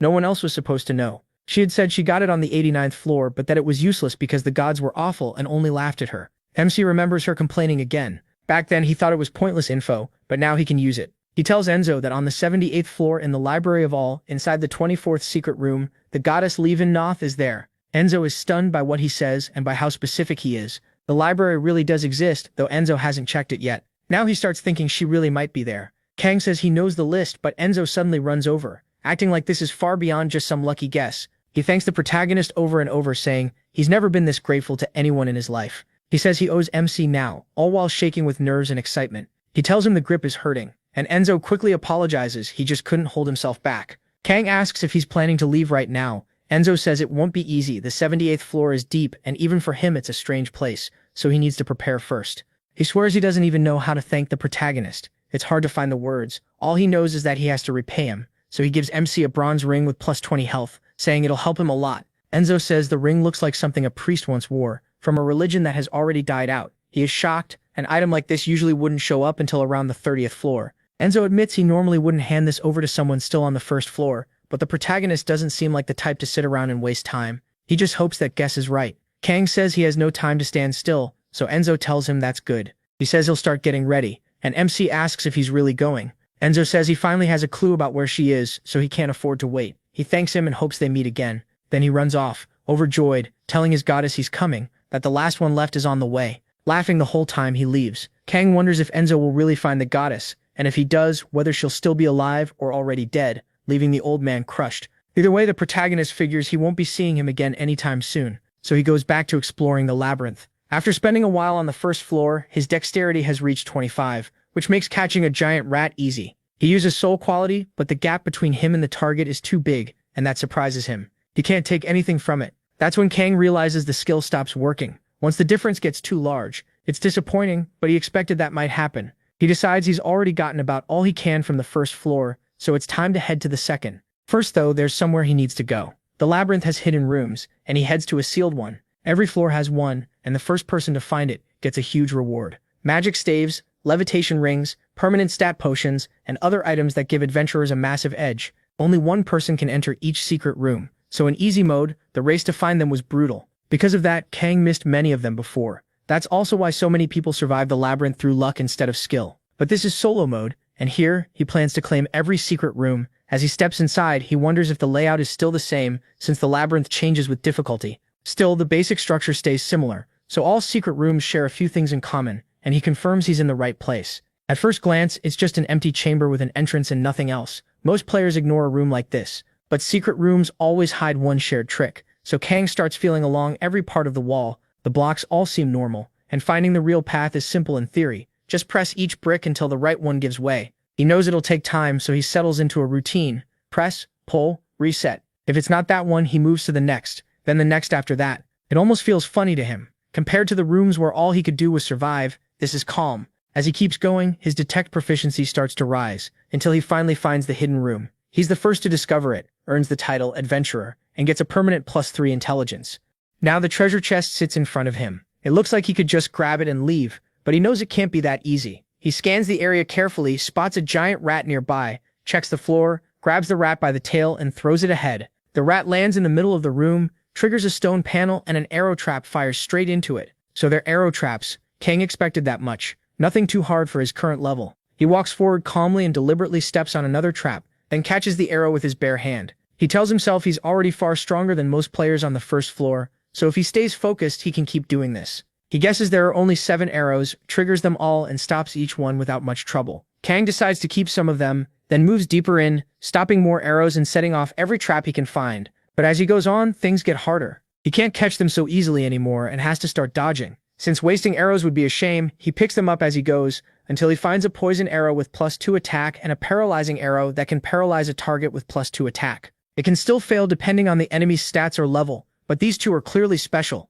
That makes them valuable to him. He even wonders if he should go back to the first trap and farm more arrows from it. The risk is small, and to him it's worth it. Once he reaches 100 arrows, he decides that's enough. Now it's time for the main prize. He heads straight for the chest, jumping in close. If he rushed it, he could probably just block with his shield and run. But this is the labyrinth. He has to stay careful as arrows start flying. He breaks some, dodges others, and figures out that this is the 5th and final pattern. The next trigger should be the 9th brick. Then a full wave of arrows fires at once, 9 of them aimed right at him. Kang activates on the edge, which lets him hold his breath for 10 seconds. His clear vision proficiency rises to 2, and he tracks the paths, 3 from the front, 2 from the left, 3 from behind, and 1 from the rear. Dodging every single one won't be easy. Pushed by the danger, he sharpens his senses and gains the conditional skill, Sensory Enhancement. Then he knocks 1 away. 8 left. 3 more are dealt with, leaving 5. Another comes straight for his chest, but he uses the new skill to deflect it too. Even so, it still grazes through and deals 8 damage. 4 arrows remain.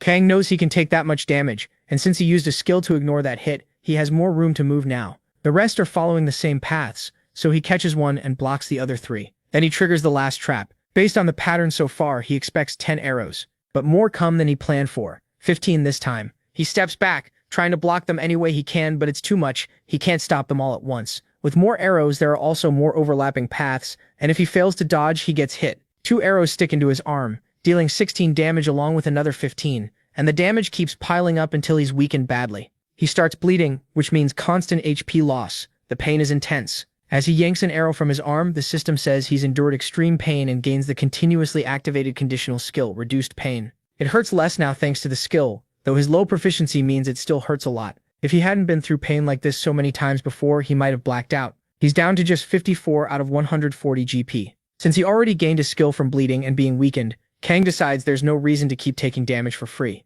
So he moves in and starts clicking the traps off one by one. All of them retract. The traps should be disabled now, which means it's finally time for the reward. He opens the chest and finds an incredible staff. Kang is surprised to get one this early. In hard mode, a staff like this only appears around the 10th floor, so seeing it on the first floor in solo mode makes him wonder if it's fake. But it's real. A fire staff used by beginner mages, and it lets the user cast the basic spell Fireball. That shocks him even more, because this fire staff is much stronger than the usual early game staves. Solo mode really gives out amazing rewards from the start. He thinks about Li Taiyang, who never managed to find this secret room. So Kang doesn't know how things turned out for her, but based on what he's seeing now, her future was probably much better than before. After that, he goes back to hunting rats. They're no threat anymore. Even with one arm still not working well, the stat gap is so huge that those rats can't do anything to him. The rat in front of MC starts panicking, and the system notes that even while weakened he has no trouble moving. He gains the skill Unbreakable Will, and he thinks that's amazing. He kills another rat and then takes down a giant rat too.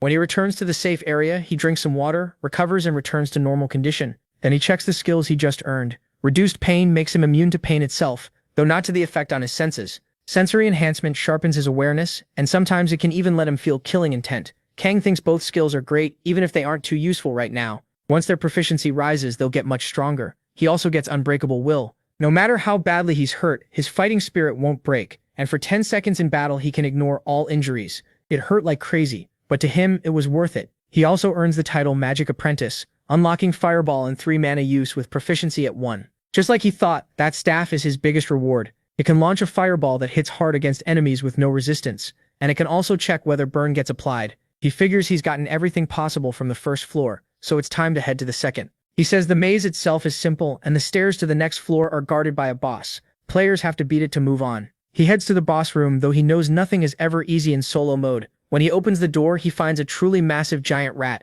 It's already ready to charge, and Kang thinks it's been a long time since he last saw that monster. The giant rat tries to attack the moment he steps inside. He's shocked this thing is the first floor boss. This was supposed to be the 10th floor boss. He can't help wondering how many players died to those claws. The monster rushes in, but after everything he's been through, Kang refuses to be shaken now. He basically tells the filthy rat to come at him. The protagonist explains that this giant rat is too much for a normal first-floor player, which is why Lee Taichin used a loophole. She was terrified, but she still won by taking advantage of one rule. The boss couldn't leave the room, so she stayed by the doorway behind the barrier while it thrashed on the other side. Then she filled the room with oil and set it on fire. It was a practical method, with no wasted time. Since she was the only solo mode player who survived, he thinks copying that plan would make sense. But that's not the kind of fight the Labyrinth wants, so he summons his staff and decides to take it head-on with fire. The giant rat charges straight at him. Kang uses Fireball for the first time. He says only a brutal fight will make him stronger, and the Fireball hits the rat for 14 damage. Then the system runs its check, and burn is successfully applied. He's glad to see it since burn deals 1 damage for 10 seconds, but that's still not enough, so he switches to his bow. The next shot deals 7 damage, and also poisons the rat. Now it's both burning and poisoned. Kang says it doesn't matter, he'll keep trying until it works and fires again. This time it's an electric arrow. The rat is paralyzed, meaning it can't move for 10 seconds or until it's hit. He says status effects are worth the cost. Now he says the real fun starts. With fire, poison, and paralysis stacked on it, the rat can't move and Kang keeps piling on damage with his arrows. The poison check keeps confirming damage, so he decides to fire another status arrow and keep the damage stacking. The rat gets torn up from every side, covered in arrows like a pincushion. At the end of it, MC grabs his shield and says this is more than a beatdown, it's basically a death sentence for the rat. Unable to fight back, it takes even more damage when he slams it with his shield for 13 in one hit. But then the rat completely loses it, and enters berserk mode. Even so, Kang says there's a limit to what it's doing. He notices the rat's health is almost gone, and wonders if this is the moment.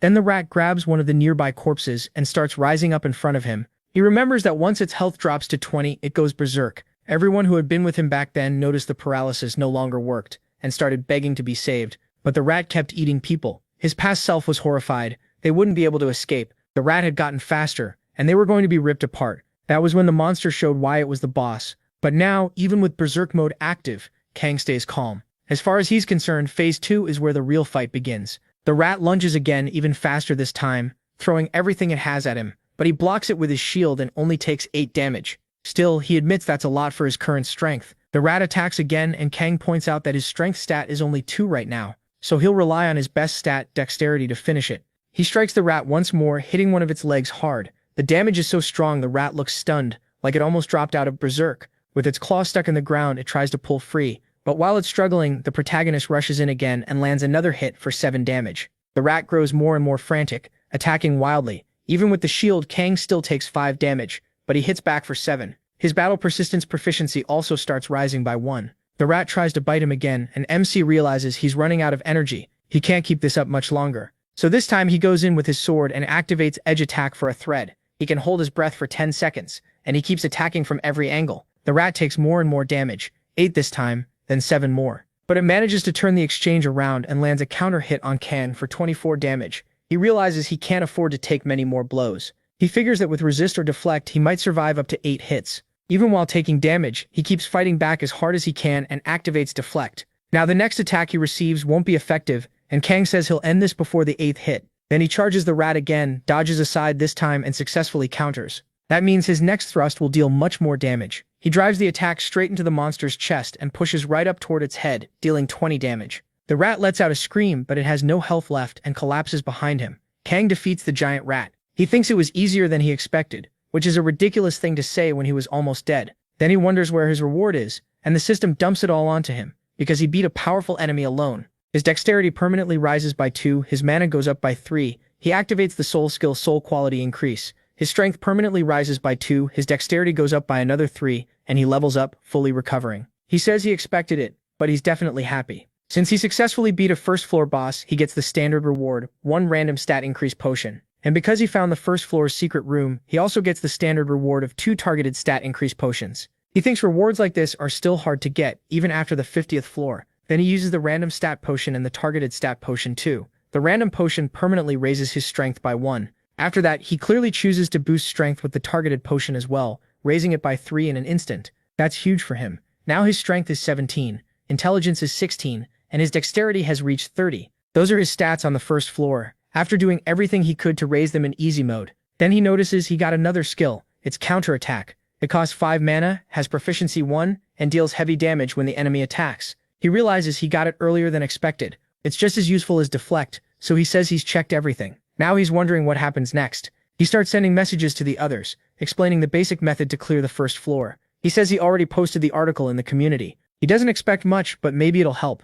While finishing the post, he notices someone replied. He sees messages from people asking for the path to the Spring of Life, because they need to find it fast. Another person says he can't help, since the location is different for everyone, so they need to talk to the merchant. Taoyang tells them they'll be safe if they reach the Spring of Life, so they need to get there as soon as possible. Staying where they are will only get harder. One of them jokes that an entire species is fighting against its own extinction. Another says they're still lucky because they still have a chance to live. That's better than dying without doing anything. He reads all this with interest. Then someone thanks him, saying they made it to the Spring of Life, thanks to everyone's help. Jong Hyuk adds that if the boy stays careful from here on out, he won't die on the first floor. The protagonist says the community changed a lot after his return. Back then, people barely used it, and when they did, many were already dying. Nobody shared how to clear a floor. The chat was full of despair, people starving, falling apart, saying they didn't want to die there but also didn't know why they should keep living. As time passed, the desperation got so bad that people stopped talking at all. Back then, Lee Taemyeon kept asking if anyone was still in the chat, because she thought she was the only one left.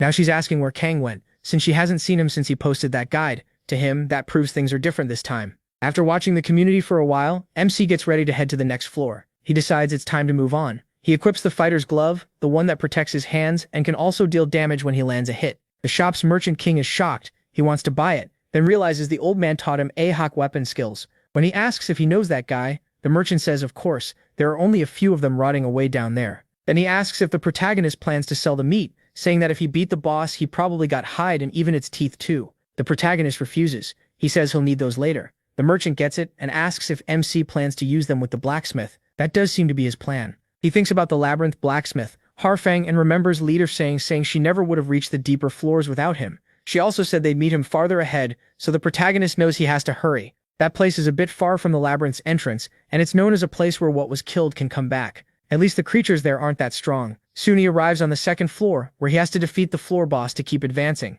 The reward is a low-grade mana increase potion, while the secret reward is still unknown. Kang is surprised, since that potion is rare and not even sold in the shop, which makes him even more eager to clear this floor. But then he notices a pile of unread messages. Caught off guard, he asks what happened, and Jin Hua checks if he's there. Messages start pouring in from all directions. Kang wonders who to answer first, and then Jin Hua quietly reaches out to him, saying the timing is perfect.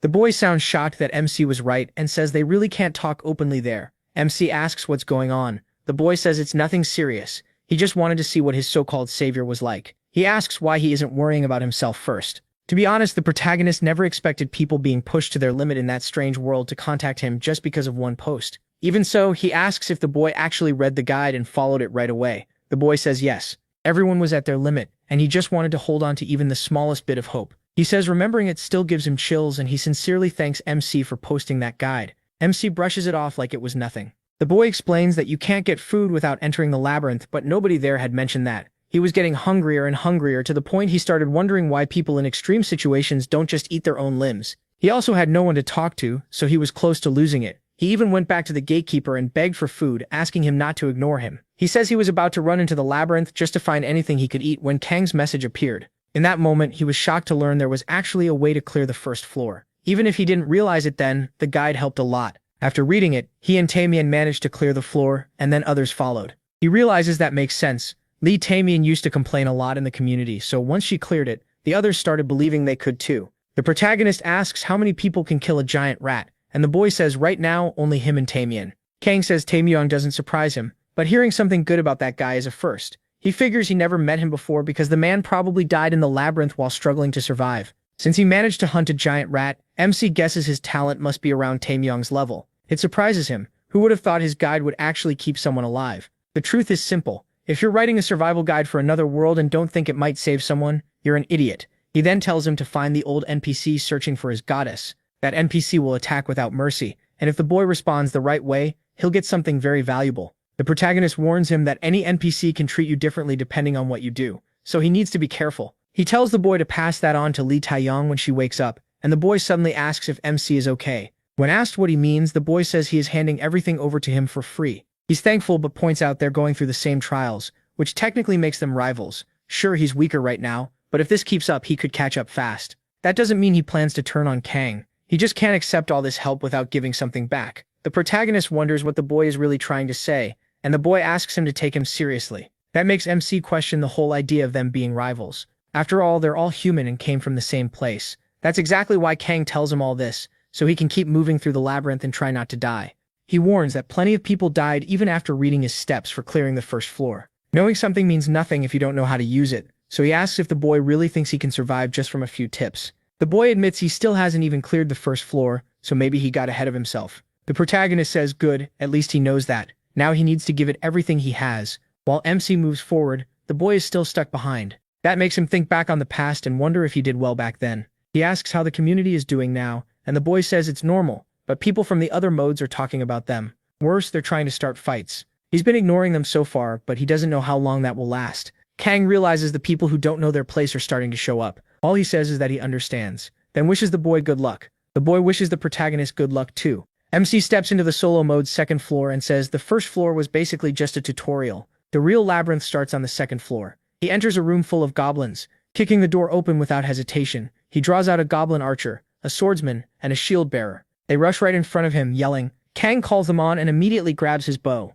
He thinks about goblins for a moment. Alone, they're easy to kill, but their instincts are annoyingly sharp, so once they group up, they become a real problem. Kang fires first. One arrow hits a goblin in the chest for 10 damage, but another blocks the shot with its arm, and a third stops one with its shield. The goblins charge, and he meets them with his own shield. He figures they've already shown all their tricks, and they're still sloppy. Then he dares them to try breaking through his shield head-on. He slams one of them down hard, crushing it into the ground. The goblin takes 3 damage at first, then gets pinned there, and another 4 damage finishes it off. Kang pulls one of his daggers, but before he can finish the goblin, it starts screaming. The protagonist can't see any reason for it to make that noise until more goblins begin gathering while he's killing the first one. They all rush him at once, and Kang realizes this could get messy. Then he spots one carrying a much better weapon, a longsword. Seeing that, he almost thanks the goblin for the gift. He switches to his fire staff and launches a fireball, wiping out every goblin around him. After the fight, he gets a slightly rusty sword with +2 attack. It's not great, but if used well, it'll do its job. Kang thinks that setup is way better than using the tower shield combo. He also gets a wooden shield with +2 defense. It's smaller, can block most attacks, but looks like it'll break if it takes a heavy hit. Then he heads to another room. He opens the next door, and inside he senses a strange reddish mist. That's when he finds the altar of Lacaratas, like a fountain surrounded by blood. As the first to discover it, he gets a bonus. His intelligence permanently rises by 1, and his mana goes up by 2. Kang says the labyrinth's gods all have different personalities. Some are friendly, some are dangerous to players, some look down on them, and some show a little kindness. But most of those gods see players as toys, and MC remembers that Lacaratas is the god of conflict and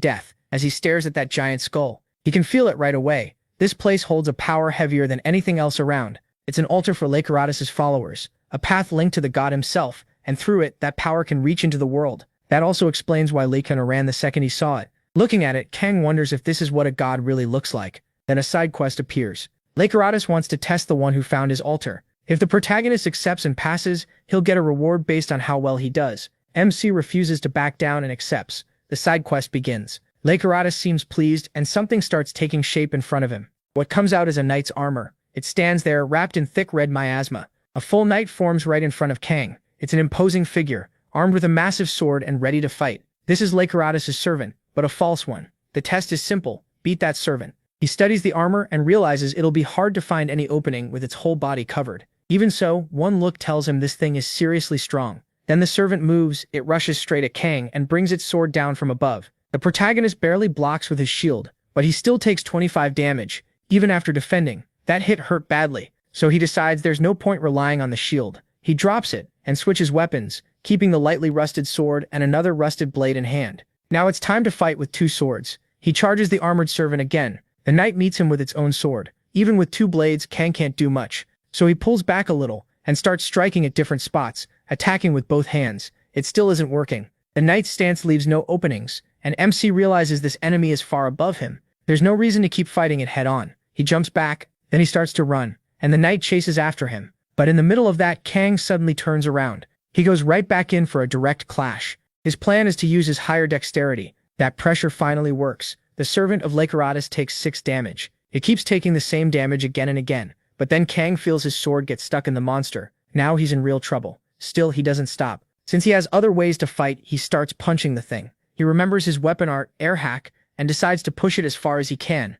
So he stays in close, punching, while the lodged sword keeps draining the knight's life. He's used this trick before, but right now it's saving him. Even Lycuratus is a little surprised by the way the boy fights. The servant steps back, and he starts thinking this might be easier than he expected. He tells himself they're only on the second floor. Since Lycuratus is the god of conflict and death, this servant should already be fighting seriously. So if this is all it has, that's kind of disappointing. But then the system says Lycuratus is using his authority, and in return his range of influence will shrink. Tung feels something change around him. The system explains that Lycuratus' servant has recovered its intelligence and its techniques too.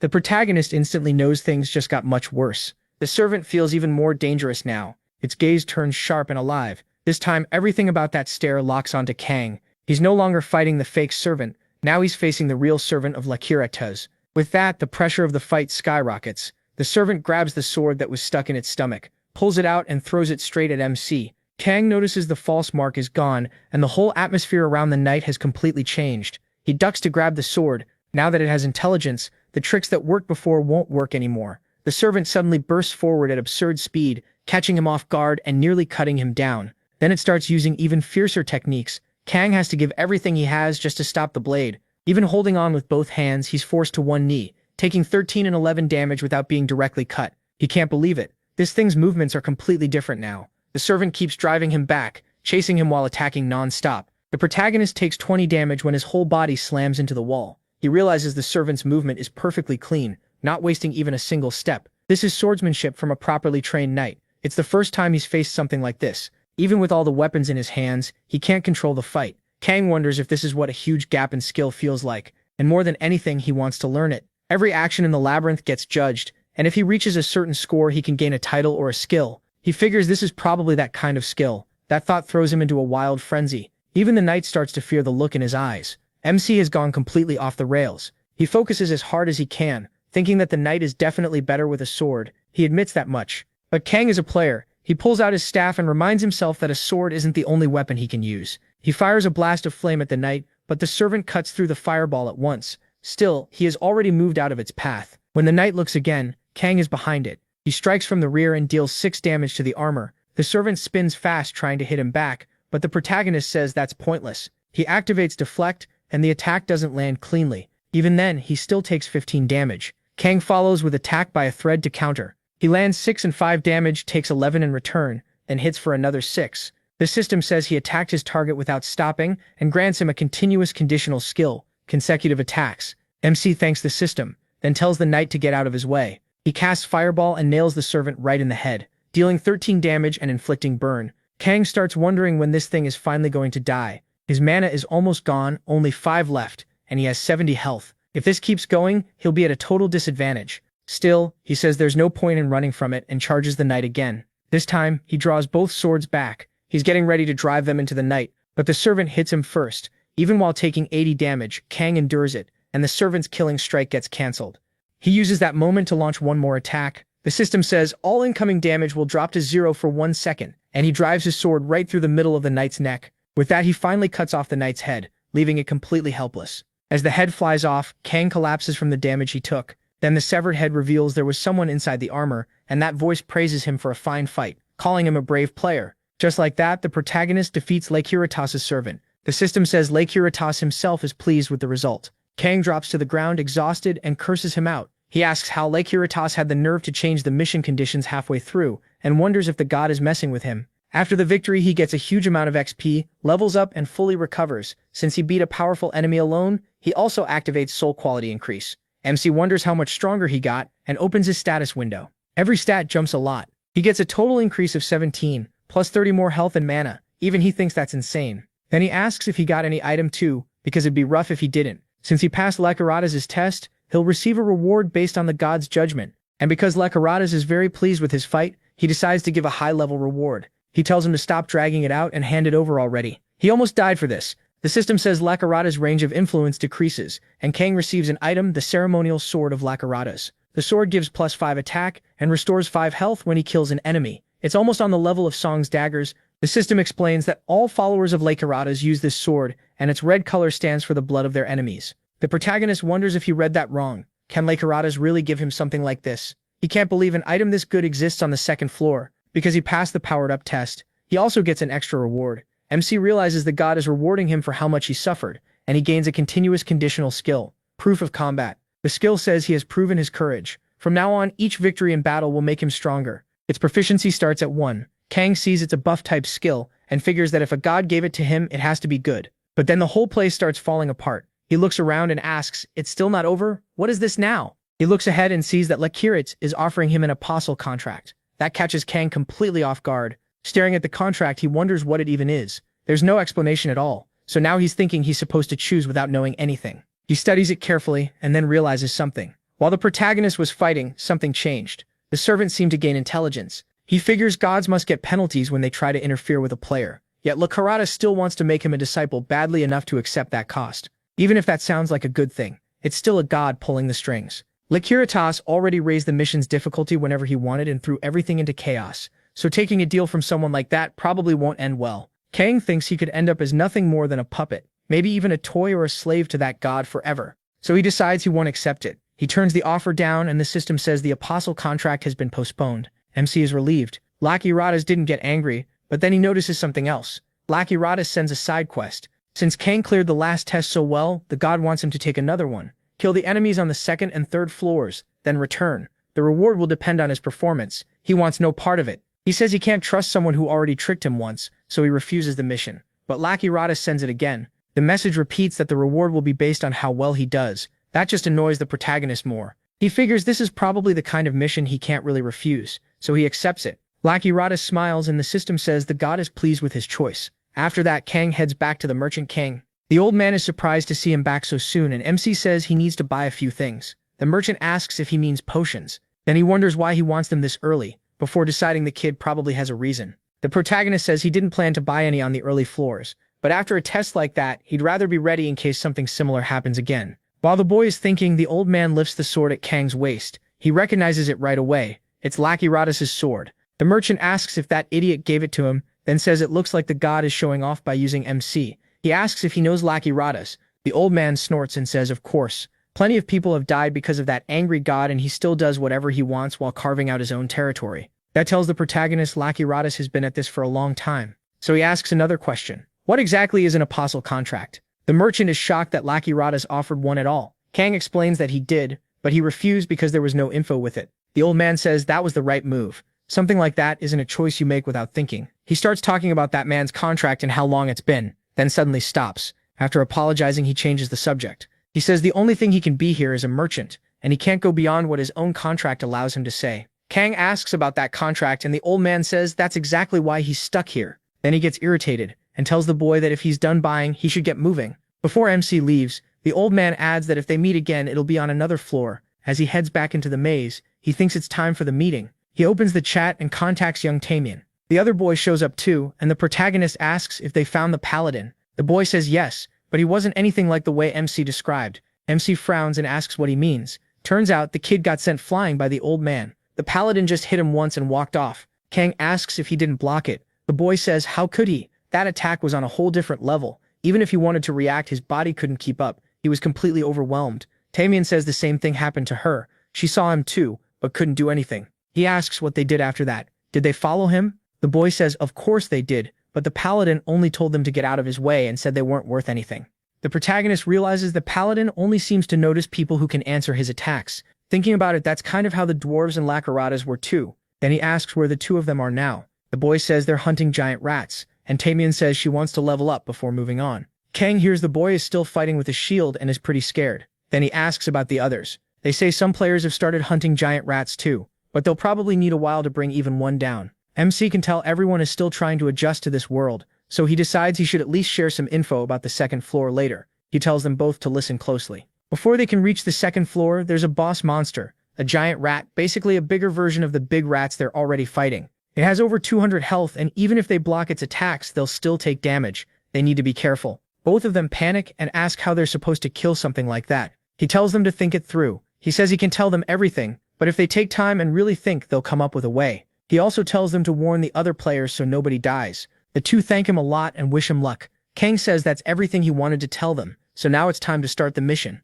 He accepts Lacaratas' request and heads to the next floor. There, he bangs his shield against his sword to draw the goblins' attention. They crawl out of their hiding spots and get ready to jump him, closing in from every side. Kang says it's time to test his new skills. He activates Proof of Combat, rushes through them, and cuts them down with ease, one after another. The protagonist notices his mind feels empty, and that lowers his mental strain. On top of that, the skill boosts his stats and even heals him. From what he can tell, there's no real limit or restriction. If the conditions stay active, he might be able to keep fighting forever. He likes that idea, since this could end up becoming his main skill, depending on the situation. So he starts tearing through that whole goblin area, even killing one of the bigger, tougher ones. Then he notices something strange. He doesn't remember there being a door like that in the labyrinth. Inside, he finds something he never expected. A grave, like some warrior's tomb. Kang is stunned to find it there, and gets a first discovery bonus, 1 intelligence and 2 mana. Then he reaches out and touches the grave, and a burst of flashy effects goes off right over him. A tiny spirit appears and cheerfully greets the adventurer. But the moment Kang tries talking to it, the thing runs off with a quick goodbye. He has no idea what that was about and touches the grave again. The spirit pops out, says it was nice meeting him, and dives right back in. That starts to annoy Kang, so he taps the grave again. The spirit comes out asking what he's doing and tells him to go away, but MC grabs it by the neck without any patience at all and tells it to quit messing around and give him the quest. The spirit asks if he is seriously ordering him to hand over a mission and demands to know if he even knows who he is. He guesses he's maybe some dead warrior. The ghost grumbles that everything is too easy now. Back then he had to risk his life to learn anything, but now the system just hands information out. The protagonist asks if there wasn't a system when he was in the labyrinth. The spirit can't even answer properly. He doesn't know if there was or not. MC asks who this guy really is because he acts completely different from every other NPC he's met. Then he cuts him off and asks the spirit to stop talking and just tell him if he has a quest or only an item. The ghost gets offended, saying he is treating him like some object and calling him a huge idiot. Still, he calms down enough to explain that he's the ghost of someone who died and got stuck there to hand out a mission. But he adds that he can't give that mission to just any weakling. Kang asks why he's even on the early floors. Then, the spirit snaps that he has no clue that stupid labyrinth dumped him on this trash floor when he was supposed to be on the final one. Still mad, he says the protagonist should only come back after reaching the 30th floor, then insults him again. MC is annoyed that he found such a useless little NPC, someone not even worth wasting time on, so he starts to leave, but the little ghost notices the sword at his waist. It calls out for Kang to wait. The spirit stares at the weapon and asks if it's from Lacaratas, then wants to know why he has it. As the ghost floats closer like it's trying to scare him, he says he got it for clearing that god's test. That shocks the spirit. He asks if the protagonist really cleared that awful test. Then he immediately changes his mind and says he'll give him a mission. MC already hates how close this ghost is getting. The spirit says he should have known from the start. He is obviously worthy of that trial. He calls him over and says he'll explain the mission. But now he doesn't want any more quests. The ghost insists and tells him to listen. He says that in the past he was an amazing warrior, the one who reached the deepest floors the fastest and the one who conquered the labyrinth. Kang thinks the warrior's old face was probably just as annoying as his ghost face. Then the spirit says that while pushing into the deepest floors, he ran into a powerful monster. He says he came back to the 10th floor to rest, and even though his health was low, the weak monsters there couldn't break through his defense, so he fell into a deep sleep. But somehow, the boss of the 10th floor had gotten a weapon, and it killed him while he was asleep. So the man who reached the final floor and cleared the labyrinth ended up dying like a total loser. That memory still makes him furious, and he says he has a mission for Kang. He wants the protagonist to kill the boss of the 10th floor. After that, he'll give a reward. It's a side quest. A warrior buried in the labyrinth wants revenge. The condition is killing the 10th floor boss, and the reward depends on the warrior's mood. MC quickly notices the problem. If the reward depends on his mood, he might get nothing if the ghost is angry. Still, a mission is a mission, so he accepts. It also looks like part of a chain quest. The ghost asks if he's really taking it, and Kang says yes, then says he's leaving.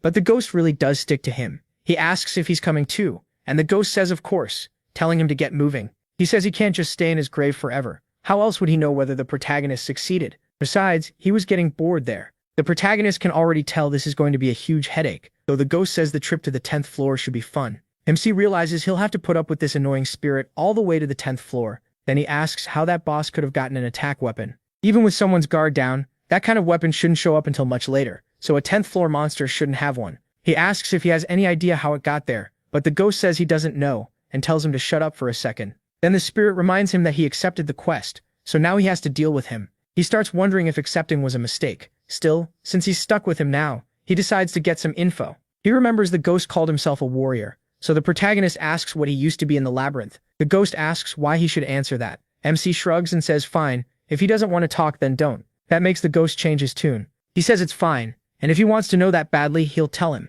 He says he doesn't need to hear it, but the ghost keeps going anyway, saying he came from the imperial family of the kingdom of Kargut.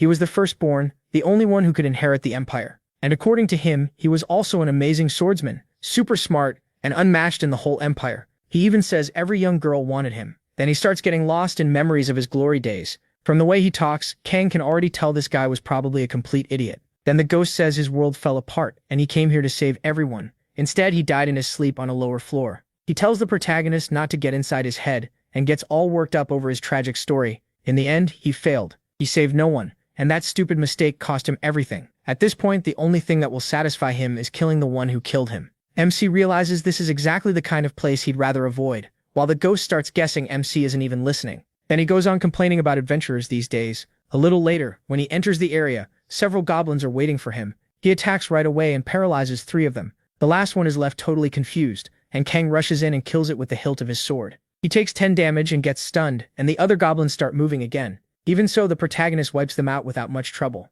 The ghost watches and asks what he's doing. MC keeps using paralyzing flashes and just beating them down. The ghost asks if he's really using the same method again without changing tactics, always targeting the same goblins, and even wonders if he has some personal grudge against them. MC decides he'll do it one more time. The ghost then asks if he's trying to earn a skill, and he notices he actually knows about that. The spirit says it's sad not to know enough, but tells him to stop because he won't get any skill that way.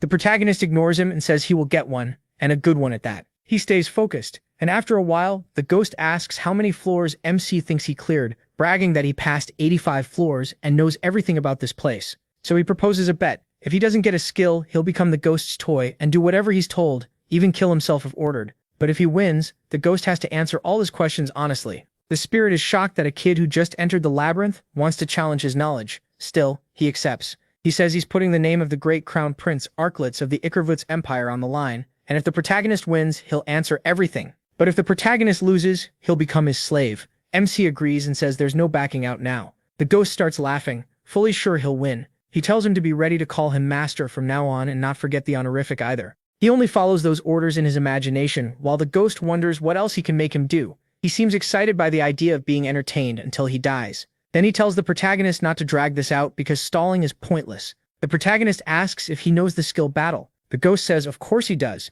It's a basic skill. When 2 people agree to a duel, no other player can interfere with their fight. That's what it does, and MC says he might be able to get something similar here. The ghost calls that a lie, but he keeps doing exactly what he was doing, and then the message appears. By fighting a large group of enemies while continuously dueling only one target at a time, he acquired the skill Conditional Activation Forced Battle. As soon as he gets it, the ghost is completely stunned. Kang remembers the skill he used before against the S rank. It costs 10 mana and locks him into battle with one fixed target. For 10 seconds, no enemy except that target can damage him. Continuous damage, stack damage, poison, confusion, intimidation, all of it gets blocked by this one skill. The ghost says that makes no sense. Depending on how it's used, even if the protagonist were trapped in lava or thrown into space, this skill could help him survive. He can't believe you can get something that insane just by doing that. MC says that must be why the ghost never had it. The spirit admits that, honestly, this is one of the easier skills to unlock, then asks what MC had to do to get his other skills. Kang reminds him about their bet.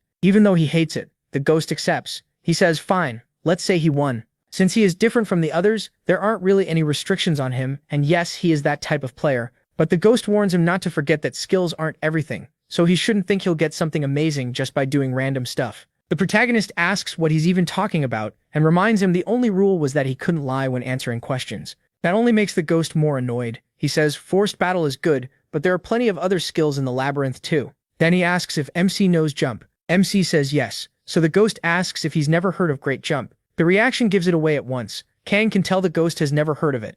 Trying to recover, the ghost says fine. He knows skills well, but that's not all that matters in the labyrinth. The tricks people use to survive and understand the place are just as important. Then he notices what he's doing and asks about it. He guesses the protagonist is looking for a secret room and says he'll probably suffer trying to find one. But then MC gets a strong premonition, and the right brick starts to glow. When he pulls it out, the ghost is shocked. Kang explains that he used Detect. Once its proficiency goes over 20, it can sometimes give him important information. He says the skill is even better than he thought. The ghost is stunned because he also has Detect, and his proficiency with it is high too. Looking up, he spots Gomed traps, rows of spears hidden in the ceiling. The ghost says the traps were placed randomly, so getting through won't be easy. He thinks the protagonist should give up and leave, but MC notices that the first trap is a flash trap, then a falling trap, and right after that there's a crushing wall trap in front of the chest. Kang says it's the same as easy mode. Then he gets ready to rely on his agility, charges straight through and avoids every trap. Using nothing but speed, he even clears the section that would drop him onto a bed of spears,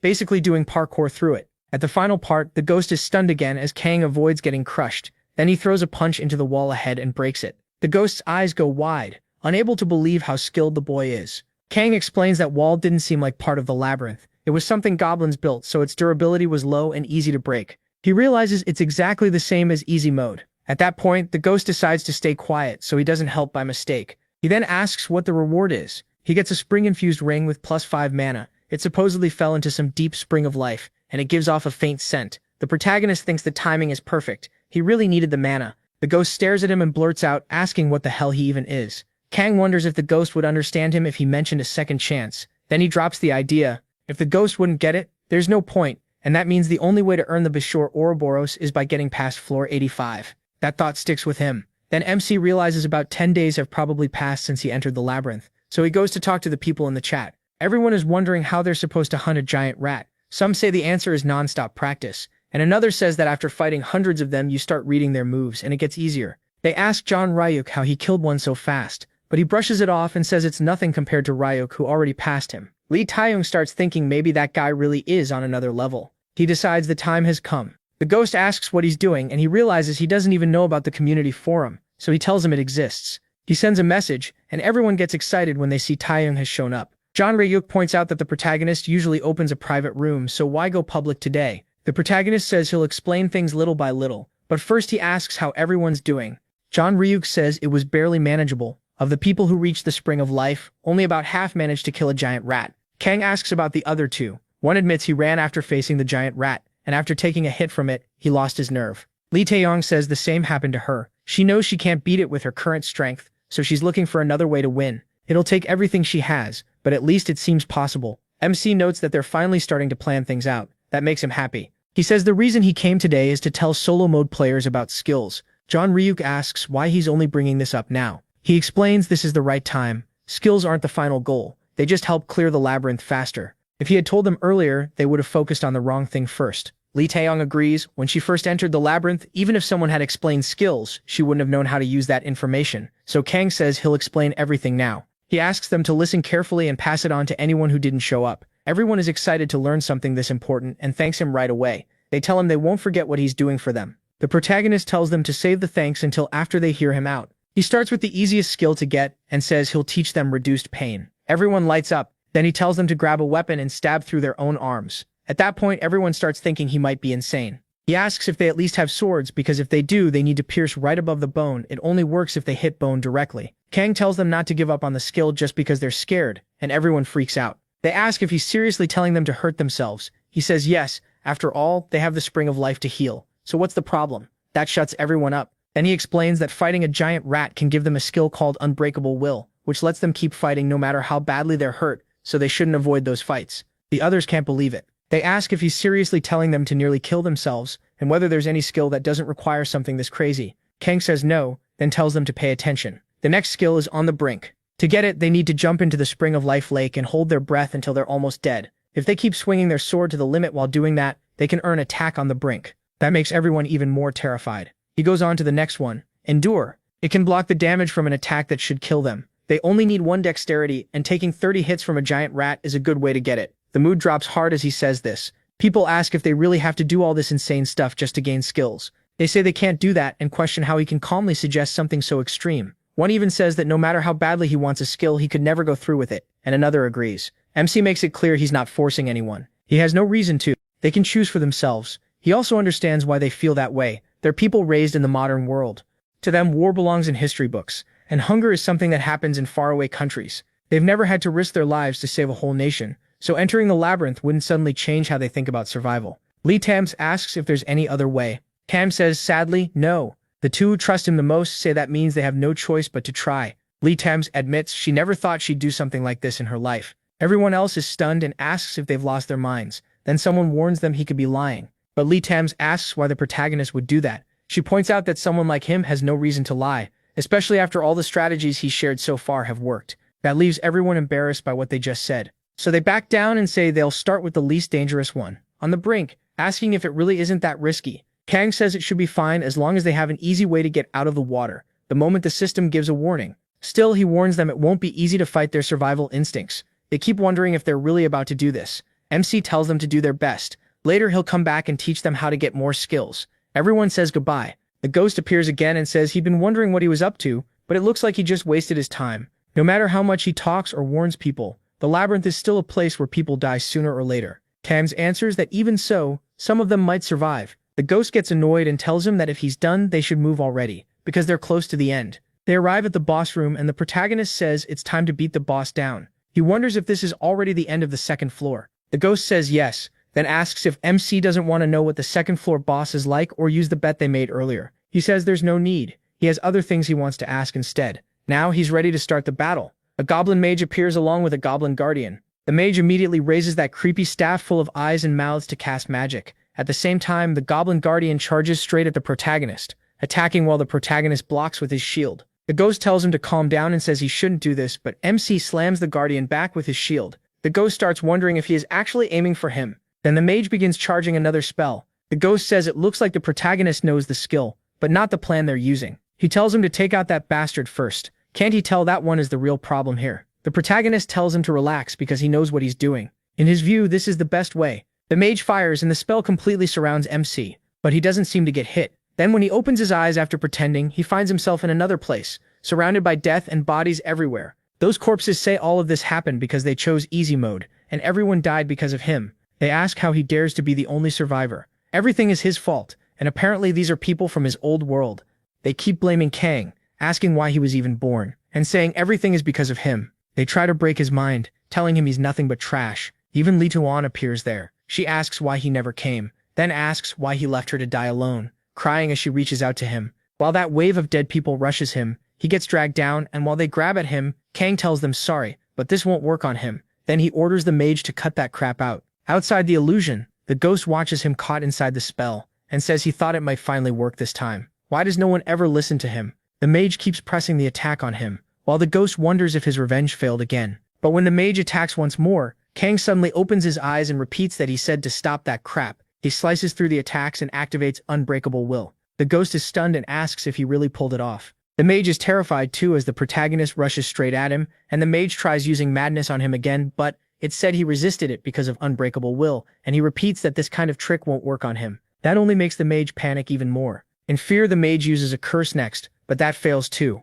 His soul skills had never missed before, yet Kang takes no penalty at all. The mage falls flat on his back. MC grabs him by the collar and lifts him up. By now he's dealt with mental magic many times before. Because of that, he gained conditional skills like strong spirit and magic resistance. He raises his dagger at the mage and says he already got what he wanted, so now he kills him without hesitation. The ghost realizes Kang endured mind control with nothing but his normal spiritual resistance. Even he couldn't do that. Once he finishes him off, he keeps evolving, and the ghost thinks he planned to just give him enemy info and let him act on his own. But this guy is even crazier than he expected. He can't help wondering who the protagonist really is. Seriously, this protagonist is insane. He's not becoming broken out of nowhere, but he's smart and ruthless. After that, MC gets a low-grade mana potion that permanently raises his mana by 10. He also gets a shabby thief's tool that helps with traps. He jokes that he never thought something this nice would be hidden in a secret room like that. Thanks to it, he should get a trap-related skill soon. The ghost says the protagonist really searched every part of the second floor, and the protagonist asks why that bothers him so much.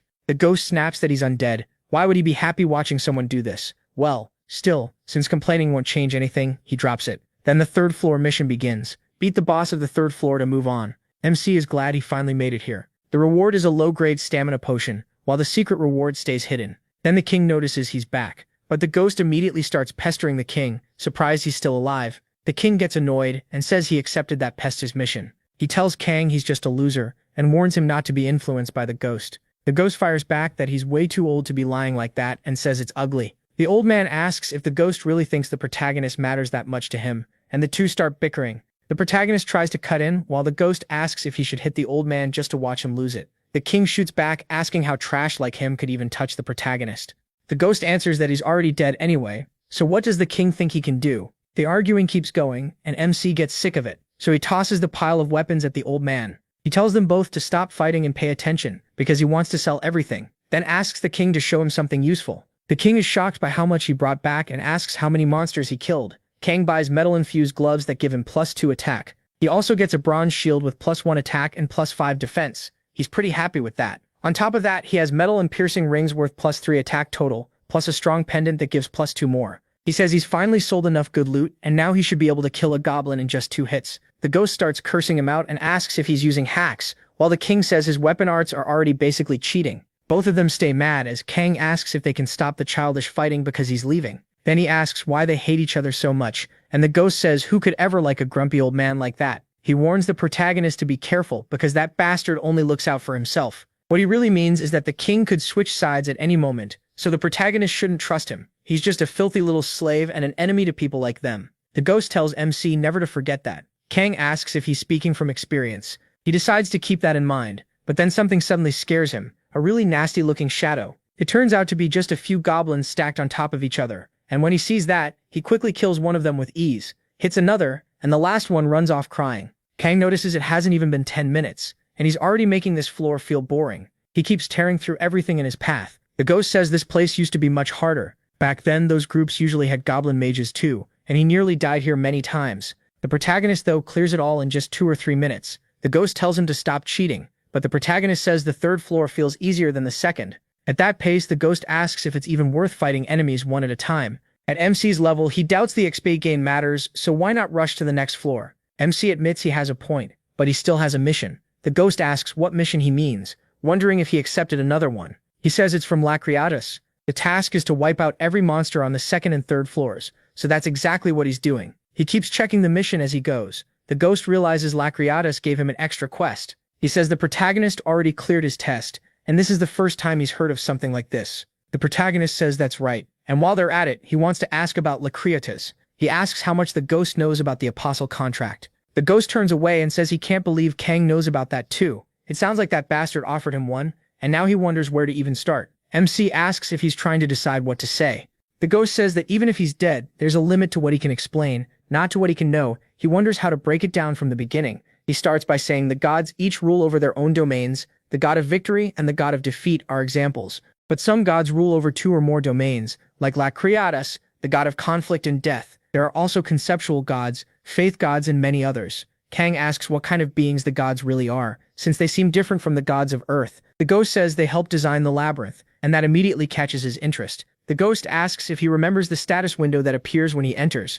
Long ago, this place was a labyrinth made by incredible mages, and rumors said anyone who completed it would have their wish granted. Creating a labyrinth like that alone was too hard for one mage, so he met ancient beings and told them his plan. What he wanted was a huge labyrinth, a tower leading into the deepest depths. Then he asked if they wanted to watch countless heroes try to conquer it and face its trials, along with the meaningless deaths of those who deserve to die. Kang notes that the gods must have liked that idea, but not just liked it, they loved it and fully supported the mage helping him build the labyrinth. The labyrinth the gods carefully created was finally completed, and the deepest place in it is the foundation. Anyone who enters the labyrinth must face countless tests to prove their worth. The gods offer contracts to the people they like most, and those are called apostle contracts. Kang asks if that's supposed to be a good thing or a bad thing. The ghost says becoming a god's apostle brings tons of benefits. If a god favors you, you gain many abilities, a lot of support, and better rewards than normal people ever get. The protagonist asks what the downside is, and the ghost says your spirit starts to belong to that god. On top of that, the other gods won't like you.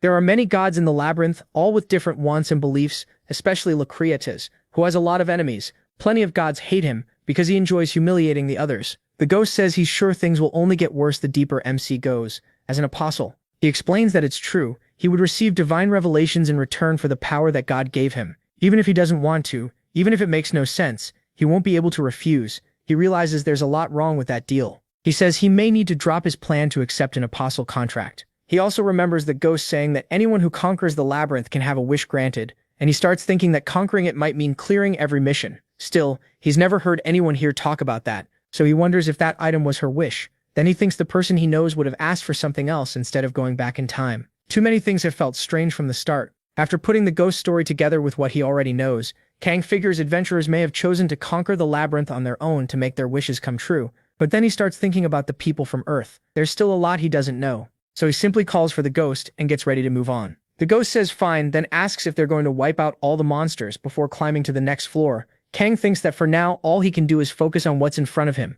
With that, the protagonist moves on. MC keeps exploring until he uses the key to disable a trap for real, and even he's surprised it worked. He unlocks a special active skill, Trap Remover. It costs 1 mana, starts at proficiency 1, and lets him disarm traps decently. Not great, but not bad either. The ghost is stunned. He thought it would take over 100 tries, but he pulled it off in around 10. So the protagonist uses Trap Remover again. He starts checking the traps along the wall. One of them suddenly goes off, and he almost loses part of his blade. That attempt fails, but MC keeps going. The ghost starts freaking out, saying he could learn everything about the room just by using Detect, so why waste time on this? He keeps asking what MC is even doing. He insists nothing will change if he uses the other skill and that he could move on like before. He admits he has a point, but there are still things he doesn't understand, and to figure them out, he needs extra options ready for whatever comes later. He has no idea when he'll need them, so he plans to learn everything he can here. That's how you get stronger. As he keeps at it, his Trap Remover proficiency goes up by 1 more. The ghost starts feeling like Kang is doing something amazing. The protagonist knows he's right.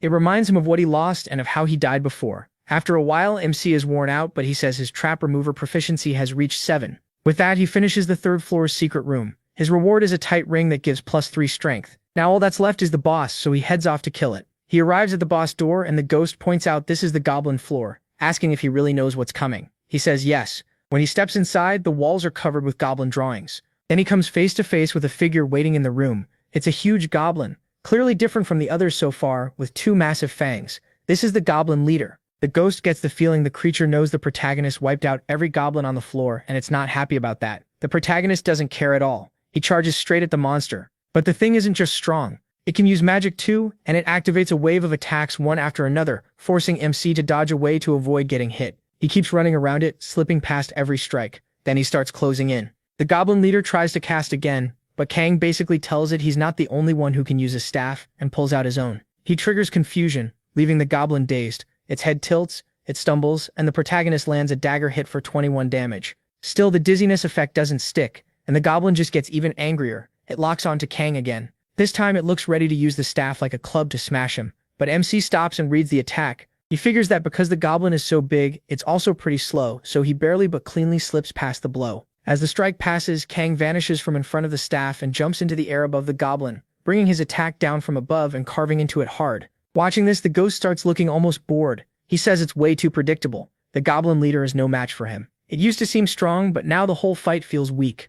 And Kang keeps overwhelming the monster. Before long, the goblin leader drops to its knees in front of him, and the protagonist plants a foot on its head. The monster is finished. Just like that, he defeats the 3rd floor boss. A flood of notifications appears, and one reward is a low-grade strength boost potion. Kang quickly uncaps it, ready to drink. He also gets an old wooden staff. It's the first time he's seen one like this, and it gives +3 magic. It even holds a faint magical power inside. The ghost gets excited that MC pulled such a good item and calls him lucky. He asks why, and the ghost explains that staff lets him use magic. It can boost the magical power he already has. Kang is surprised and asks if that means he can actually cast spells with it. The ghost doesn't get why he's so shocked when his magic stat is already high. The protagonist thinks to himself that all this time he only knew a staff could channel your own magic. Not even Elion managed to use magic herself, so he asks how he's supposed to learn. The ghost says there are only two ways: learn on his own or learn from someone else. MC immediately thinks the first option is basically impossible for him, so the second is better. He starts wondering if there's an NPC in the labyrinth who can teach magic. Then he remembers the good NPCs only show up in solo mode. If the magic-using NPC was hidden somewhere Alita never found, that would explain why no one learned magic. There was nobody to teach them. Still, he realizes that means he can't learn it right now, and the ghost tells him to hurry up and go to the 4th floor. Kang says not yet, he finished Lucaradas's mission first, so he should go back and collect the reward. Then the ghost suddenly asks what's wrong, and he notices more rewards. One for leveling up, one for interception, and one for clearing the 3rd floor. As he looks through them, he realizes there's no secret reward. That makes him wonder if something else is still hidden here. The ghost really doesn't like where Kang's thoughts are heading. He points out the protagonist already cleared the secret room and beat the boss too. Was Alita supposed to have found 2 secret rooms or something? MC asks if he knows anything, but the ghost admits he never even found the 2nd floor's secret room. He figures searching the whole 3rd floor again would take a long time. It's frustrating, but he starts thinking he may have to give up on the secret reward this time. Still, while walking around, he studies the goblin drawings on the wall one by one. Then he notices they're all looking in the same direction. The ghost asks where he's going, saying that isn't the exit. Kang ignores him, reaches the spot the eyes are pointing at, places his hand there, and activates Trap Remover. A second secret room opens. The ghost asks how he figured it out. The protagonist says that wall was made of the same material as the hidden trap wall in the first secret room. So he took a guess and it worked. Now he wonders what's inside. At the far end stands what looks like a very old goblin, Lord Goblin Hag Hawa. Kang realizes it's the first monster he's seen with an actual name. The ghost is alarmed, saying this feels bad already. Why is a Lord-class monster in there? He starts getting scared and MC asks if he knows something. The ghost explains that lords are kings. This one is the king of the goblins. That frail-looking monster grabs the giant sword beside him, and the ghost says there's only ever one lord, the one that breaks past the limits of its kind. Then that thing pulls the sword from the ground. It starts speaking to Kang, saying it doesn't blame him. In the end, he is just a toy controlled by them. But in this place, the lord is treated as nothing more than a monster. Then he raises his sword and unleashes a terrifying slash straight at the protagonist, cutting through every pillar nearby and nearly taking his head off. MC barely sees it in time, and instantly becomes more alert. Lord Goblin says he'll have to kill him. Kang had the chance to walk away, but curiosity dragged him deeper, and now that blade is aiming for his neck. The force of that slash tears through almost the entire room, and he is genuinely shaken. He drops low and barely avoids it by using Deflect. He knows that if he hadn't deflected, he would have died on the spot. The protagonist wonders what kind of attack that even was, and even the ghost is rattled. Then Kang sees another strike starting to form. Lord Goblin swings his sword again, but MC doesn't wait for the attack to finish. He rushes in at once, not letting the Lord fully swing, and brings his dagger up against it. Even then, he can't help thinking, what kind of strength does this goblin have? Because the force from that sword sends him flying back. After taking it head-on, Kang notes his strength stat is already 37. In easy mode, that would be enough to get past the 50th floor, yet here on the 3rd floor he can barely endure this guy. That alone tells him how dangerous this fight is. The Goblin Lord raises its sword again and comes after him one more time, forcing him to think fast. The Lord is using a long sword, which means it has the edge in reach and movement. With the Lord's sword still raised, Kang closes the gap and gets right in his face, ready to strike. The Lord admits he's pretty good, then asks if the protagonist really thought he was the first one to try that. Then he changes his grip on the sword. Instead of swinging the blade, he goes for a strike with the hilt, and MC quickly uses Deflect again. But Rhaegar's attack power kicks in and shatters his Deflect, sending the sword hilt straight at his face. The protagonist has no time to dodge, so he just takes it head-on. The hit lands cleanly. The system says he can't attack and will be stunned for 10 seconds. He's completely shaken up. Even so, he forces himself to endure. Running isn't an option now. He just has to last 10 seconds. The time starts to pass, and it feels painfully slow while Kang stays dizzy, and the goblin simply watches him. MC realizes he can't react to any attack like this, so there's almost nothing he can do. Still, he activates counterattack. Even without control of his body, it makes him respond to enemy attacks automatically, and he charges the goblin again. The Lord seems to enjoy watching him fight. He looks even more excited now. 5 seconds pass, so only 5 are left. Kang keeps countering every attack the goblin throws at him. Then the Lord sends out that slicing wave again, and he barely avoids it by throwing himself backward. Now only 3 seconds remain. The protagonist is down on the floor after nearly losing his head to that last attack. He knows his stance is awful right now, mostly because he's too busy trying not to die. Rhaegar misses again and raises his sword once more. Even while sitting, he keeps attacking. MC uses Deflect. Rhaegar boosts his attack power again, and MC rolls away like a Souls player, barely escaping each strike from the Goblin Lord. until one of them finally hits. He takes 40 damage. At last, the 10 seconds end. Kang finally gets full control back over his body and quickly retreats out of Raggar's range. The Lord is still seated, and when he moves behind the throne, the goblin can only turn his head toward him. The ghost calls out and tells the protagonist he can't beat this guy yet. For now, he should retreat, go to the next floor, and come back later when he's stronger. But MC is still dead set on clearing this floor right now. That choice shocks the ghost. He can't believe Kang understands this is a lord, not some normal third-floor monster anyone can kill. The ghost says it's not like he has nowhere else to go. He answers that if he puts safety first, he'll gain nothing. The moment he leaves this floor, the reward level will drop hard. He explains that he can move freely between floors in the labyrinth. But once he goes up, the rewards from this floor get heavily reduced. EXP and gold drop to 1/5, and the special rewards disappear completely. That's why, if he wants this floor's reward, he has to finish the fight now. The ghost tells him to stop being greedy. He says Kang had been progressing just fine, only to suddenly throw it all away with this stunt. The ghost gets more upset, but the protagonist says he doesn't get it. Everything he's done so far was for this. He didn't push himself to the limit just to back off at the end and avoid danger. Then he stands and says he isn't here just to survive, he's here to reach his goals. The ghost is left even more surprised by the boy. Kang says he always goes after the best rewards, and everything he's done was to raise his chances of winning. He uses Analyze, but the system says it's unnecessary. He's facing an enemy that should be impossible to beat. Even so, his mind stays steady, his fighting spirit rises again, his willpower grows with it, and all his stats increase too. He won't hesitate in this battle, and then he gains eyes that can detect an enemy's weak points. MC thinks there's no way they would place an unbeatable enemy on the 3rd floor. There has to be some way to win, and after thinking it over, he notices the monster still hasn't left its throne. That makes him wonder if this is the key. The ghost speaks up, and Kang says that's it. He's noticed the lord is missing a leg. From what he knows, the goblin used to be a lord, so if he can't leave the throne, then this is his chance. The goblin says, the protagonist is a brave warrior. Since he didn't run, the lord says he'll fight him with everything he has. Then he asks how MC plans to come at him this time, almost taunting him forward. At that moment, Kang activates On the Brink and charges again, smashing one of the pillars with a huge blow. That pillar starts to collapse onto the lord, who's caught off guard by the plan. But then he raises his sword and cuts through the falling stone. He praises him for finally using his head, then wonders if the whole place might fall on him too. The protagonist pulls out his staff and starts using magic, casting confusion on the lord. It actually starts messing with the goblin's mind, and MC keeps casting. This time he throws fireballs and flash at the lord, leaving the goblin wondering if the attacks are really coming straight at him. But Analyze fails and confusion doesn't activate. The lord grows angry, and Kang realizes that still isn't enough.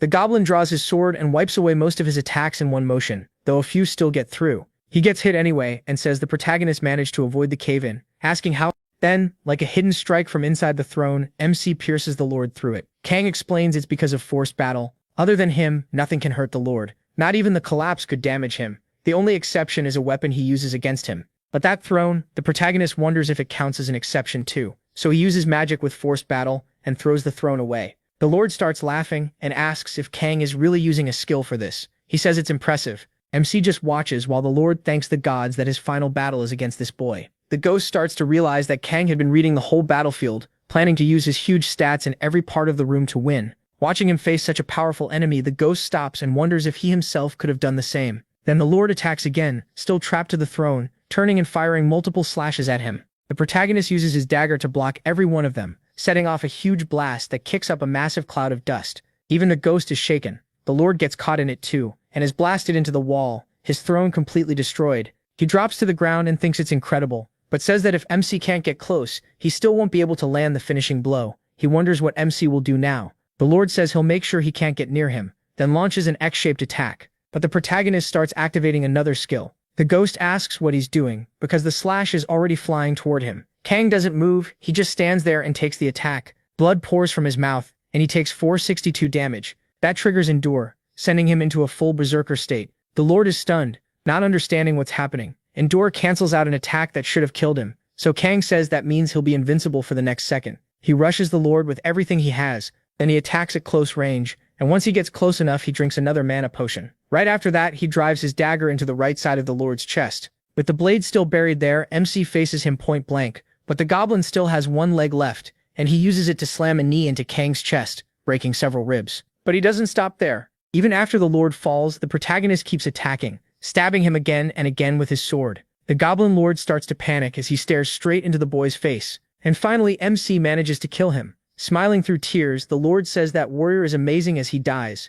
Then the system announces that Kang has defeated the former Goblin Lord, Regressor. As the corpse bleeds out in front of him, he thinks he finally beat that wreck of a monster. He says the high difficulty gave him some great skills, and he also leveled up twice. Then while checking the system notifications, he notices something else. He activates soul quality increase and also gets a conditional activation skill called Powerful Attack. Kang realizes soul quality increase let him gain one of the Lord's skills, and he wonders what this new one does. Powerful Attack uses an undefined amount of mana. Its proficiency starts at 1 and his next strike becomes stronger. The protagonist realizes it boosts damage based on how much mana he spends, and says he didn't expect to get a skill like this so early. He thinks back to his past life, when he could barely learn skills like this because he was always just trying to stay alive. That's why fighting the Lord feels like such a huge turning point. He wonders what kind of hidden reward he'd get, but he never expected a proficiency potion. That makes him happy. Now he won't have to train himself to death for a few days. For now, he decides to save it and use it at the right time. He also gets the Master's Necklace, which gives +3 attack, +3 defense, +3 strength, +3 agility, and +3 intelligence. Then he asks the ghost why he suddenly went quiet, but the ghost brushes it off. The ghost keeps his thoughts to himself while Kang celebrates hitting level 12. His stats are already great for this stage, and if he keeps this up, he thinks he'll pass his old numbers before the 5th floor. MC can feel that he got stronger in an instant, and now everything he went through feels worth it. The ghost looks more and more shocked, while he starts wondering what's gotten into him. Still, the ghost refuses to explain. He just says, it's nothing, then tells the protagonist to move on to the next floor since the hunt is over. The protagonist agrees, but says he still has one thing to finish first, so he heads back down to the floor tied to that evil god. The ghost is clearly scared, and Kang asks why he's acting like that. Then a message appears. He passed Lakarada's test, and Lakarada's is very pleased with his battles, so he'll receive a major reward. As MC stands there, a huge flashy display goes off, and the ghost hides behind his stuff. He figures Lakarada's probably knew the Goblin Lord was hiding on the 3rd floor. That would explain why he gave him that mission in the first place. Then Lakarada's offers him the apostle contract again. The protagonist refuses again. The ghost panics and tells him to wait, warning that Lakarada's will not like hearing that. But the protagonist doesn't care. Because of that, Lakarada's influence shrinks once more, as he gives Kang his reward. The reward is a protective shield. On top of that, MC gets a conditional skill called Enhanced Protective Shield. Even he's surprised by how good it is, and the ghost says this is his first time seeing something like it too. The protective shield starts with a full 10 out of 10, and Enhanced Protective Shield raises its durability based on his health. He realizes it's basically a second HP bar. His real life won't drop until the shield breaks to 0. That leaves him wondering if something this strong is even possible.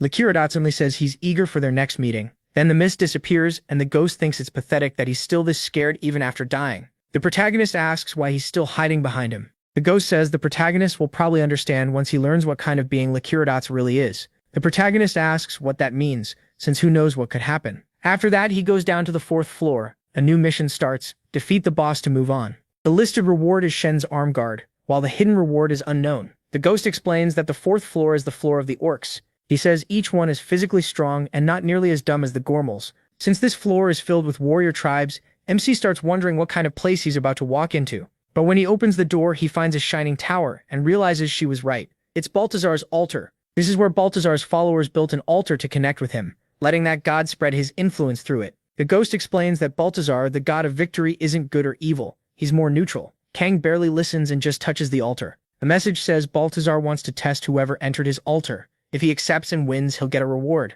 He accepts right away. Balthazar is pleased with that choice, and another message says the god has been watching the protagonist's journey. That catches MC off guard as something scans him. The ghost explains that as the god of victory, Balthazar is reading his memories to judge whether he's worthy. Then the test begins, and Balthazar announces a grand challenge for Kang. He is surprised, since he already accepted one from Lakiradot before. The ghost says it actually makes sense. There's no way Balthazar wouldn't like him. He tells the protagonist it's fine to take the test because if it's him, he trusts he'll clear it fast. He also adds that gods hate breaking contracts. Lakiradot is the weird one. Even so, MC still finds the whole thing strange. But he accepts anyway, and Balthazar is clearly thrilled. Then Balthazar's influence starts to fade, and he is told he has the approval of the residents of the 4th and 5th floors. Now it's 20 against 1. Kang is stunned, and then the 4th floor starts changing. A quake knocks him to the ground, and when he looks up, he has no idea what's happening. Parts of the ground begin to float, and he wonders if it's finally over. The ghost says this is the first time he's ever seen anything like it. Then he runs for the door, but once he gets there, he realizes there's only one straight path from here on. The ghost says Balthazar helped create the labyrinth, so maybe this isn't impossible. But he's still shocked. Then he asks Kang if he's really going to keep going without a second thought. The protagonist says standing still won't change anything, so he might as well see what's waiting ahead. In the first room, he faces an orc swordsman. He notices the monster race is still the same, but he's shocked when the orc takes a battle stance the moment it spots him. That's when Kang finally understands why one of them turned on him before. He draws his dagger as the orc gets ready to strike. MC rushes in close so the orc can't use its full reach. Well, even while blocking, he still takes 4 damage. But his real HP is untouched. It only chipped away at the protective shield. Realizing he can fight like this, he goes for the orc's leg, but the monster lifts it. He instantly slips behind it and tries to hit its back, only for the orc to swing its sword around to block. The exchange keeps going, and the orc covers itself well even from behind. Kang thinks that on his last climb, damage like this would have killed him. Even so, the monster is still standing, and he starts wondering if these orcs were changed somehow. The ghost says he gets it now. Baltazar's challenge is probably just a string of one-on-one duels,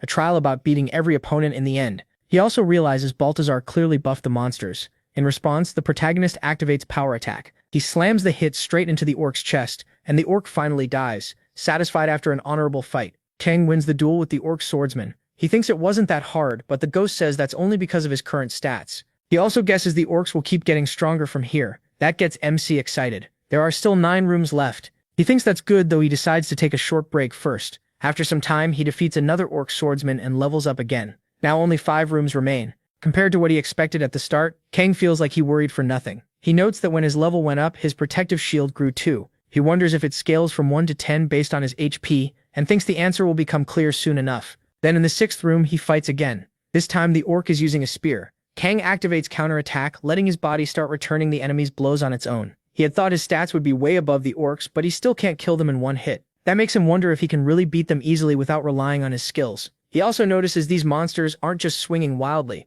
They fight with patterns, so he starts copying every move they use. Still, he realizes copying alone isn't enough. He wonders if someone has to teach it properly before it can become a skill. The ghost then asks if he's trying to learn metagrima. Kang says he is, but asks why the ghost brought that up all of a sudden. The ghost acts like he's crazy and tells him to forget that for now and move on to the next room. In the 7th room, an orc is waiting with a double-headed axe. The 8th room has one that fights only with its fists. And in the 9th room, Kang finally realizes this is the boss chamber. He thinks he cleared the others a little too fast, then starts wondering how he's supposed to find this floor's secret room. The ghost can't help. This is his first time seeing something like this too. All he can say is that he may have to search everything after the trial is over. Then face to face with the 9th orc, the protagonist gets ready for the final fight of the floor. It's an orc fighter. Kang says the boss is still the same one he was told about, and since no danger warning appeared, he figures he can handle something here. But then he hears crying. He looks to the side and sees someone sobbing nearby, begging to be saved. The voice reminds him of a little mouse, and the girl keeps asking why this always happens to her. Even the ghost is shocked, asking how she got here and how she's still alive. MC asks if he knows her. Then the girl recognizes him as the warrior who spoke with her before. She runs behind Kang and begs him to save her. She says the labyrinth suddenly changed, and when she woke up, she found herself dropped near that orc. The ghost bursts out laughing, while he is not happy about this at all. The ghost figures it out. She's crying because she ended up next to someone with terrible luck, and he says this is all the protagonist's fault. That shocks her, and she blurts out that he only just entered the labyrinth, so how did this happen? MC realizes the secret room reward is probably an NPC, the same girl making a scene. He tells her to stay put while he deals with the orc. She stares at the ghost in shock, saying the only adventurer here is really going to fight an orc fighter. The ghost tells her not to worry, and just wait. The orc had been standing there quietly while they talked, but now it turns to him with full confidence. He can tell right away the monster isn't interested in the girl at all. The protagonist is the real target, so he sees no reason to wait and activates acceleration. The orc swings to cut him in half, but MC moves so fast he vanishes and appears behind it. Then he uses power attack and slams the orc from the side. The hit lands cleanly, but the orc enters berserk mode. Its power surges, and it roars as it charges straight at Kang. It tries to crush him, but he jumps back fast enough to avoid the blow. He triggers acceleration again, rushes around the orc, and gets ready to use power attack once more. With one heavy strike, he blasts the orc backward and wins cleanly. The fast finish leaves the other two stunned. After killing the boss, Kang levels up, and the girl can't believe it. A 4th floor adventurer just beat an orc fighter that easily, and to her that makes no sense. So she asks him what he really is. The protagonist looks confused and says he's obviously a player. Then he asks who she is. The girl gets a little shy, then introduces herself as Lilise, a magic caster. She says she came here to learn the great mysteries. Kang asks about that magic, and she quickly realizes he's from another world where magic doesn't exist. To her, that makes him pretty exotic. She explains that not everyone can learn magic because it's an inborn talent. She didn't have that talent, but she still wanted to learn magic more than anything. That's why she entered the labyrinth. She says this place lets people turn their dreams into reality. To prove it, she shows Kang a magical display like an aurora with stars. MC is amazed by it. Lalise thanks him for saving her but says she has nothing to give him, so she can't repay him and apologizes.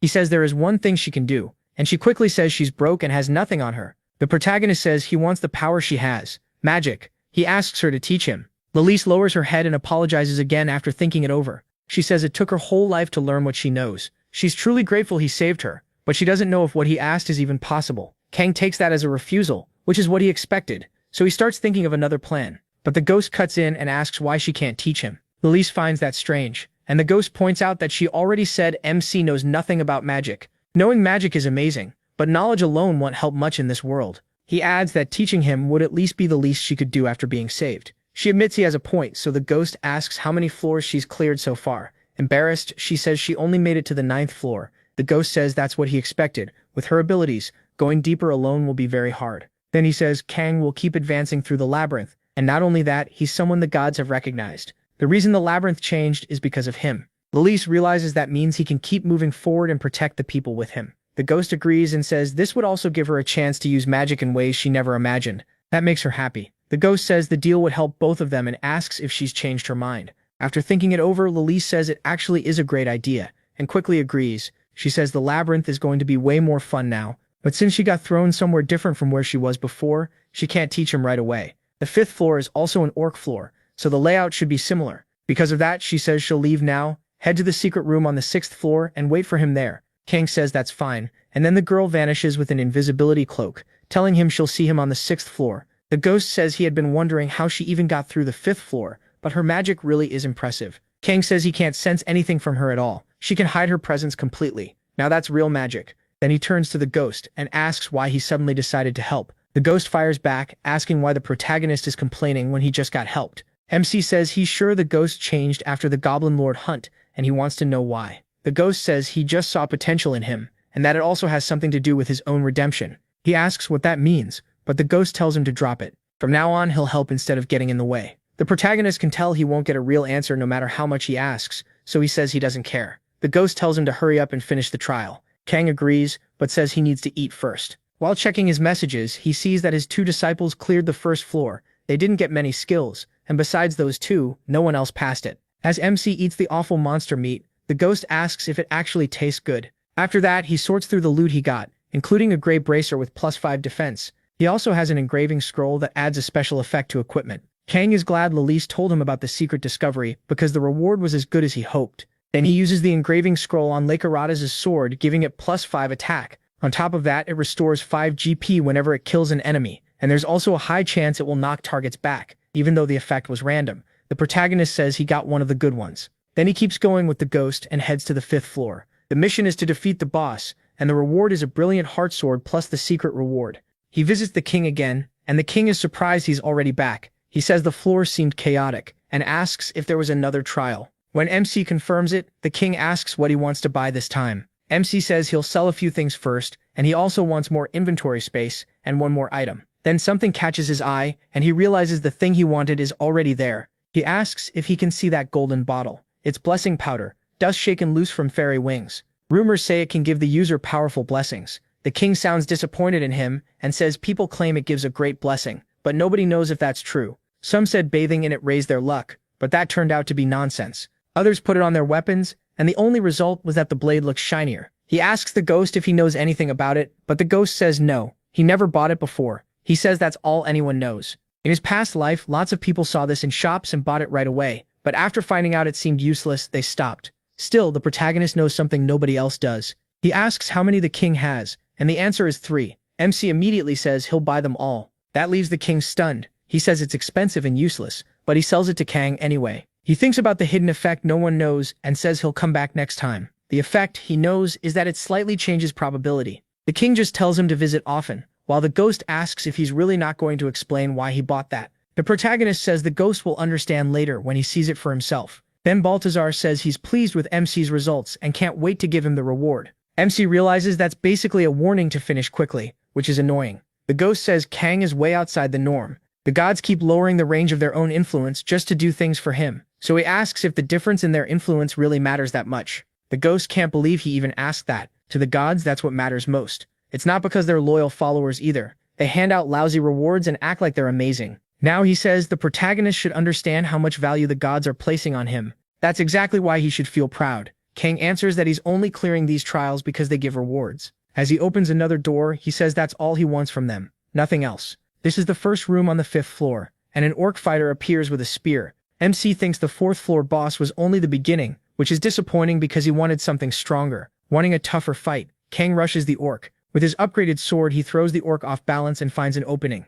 Right after that, he uses his power attack and chains more hits together. He goes for the finishing blow, but the orc drops low at the last second. That lets it get its spear in front of his dagger and knock the attack away. Kang can't help thinking this monster is crazy. Lucky. Even so, he fires off another power attack and finally brings the orc down. After beating the fighter, the protagonist tells Gasparzinho it wasn't bad at all. The enemy was about as strong as the 4th floor boss, but the scroll let him finish it fast.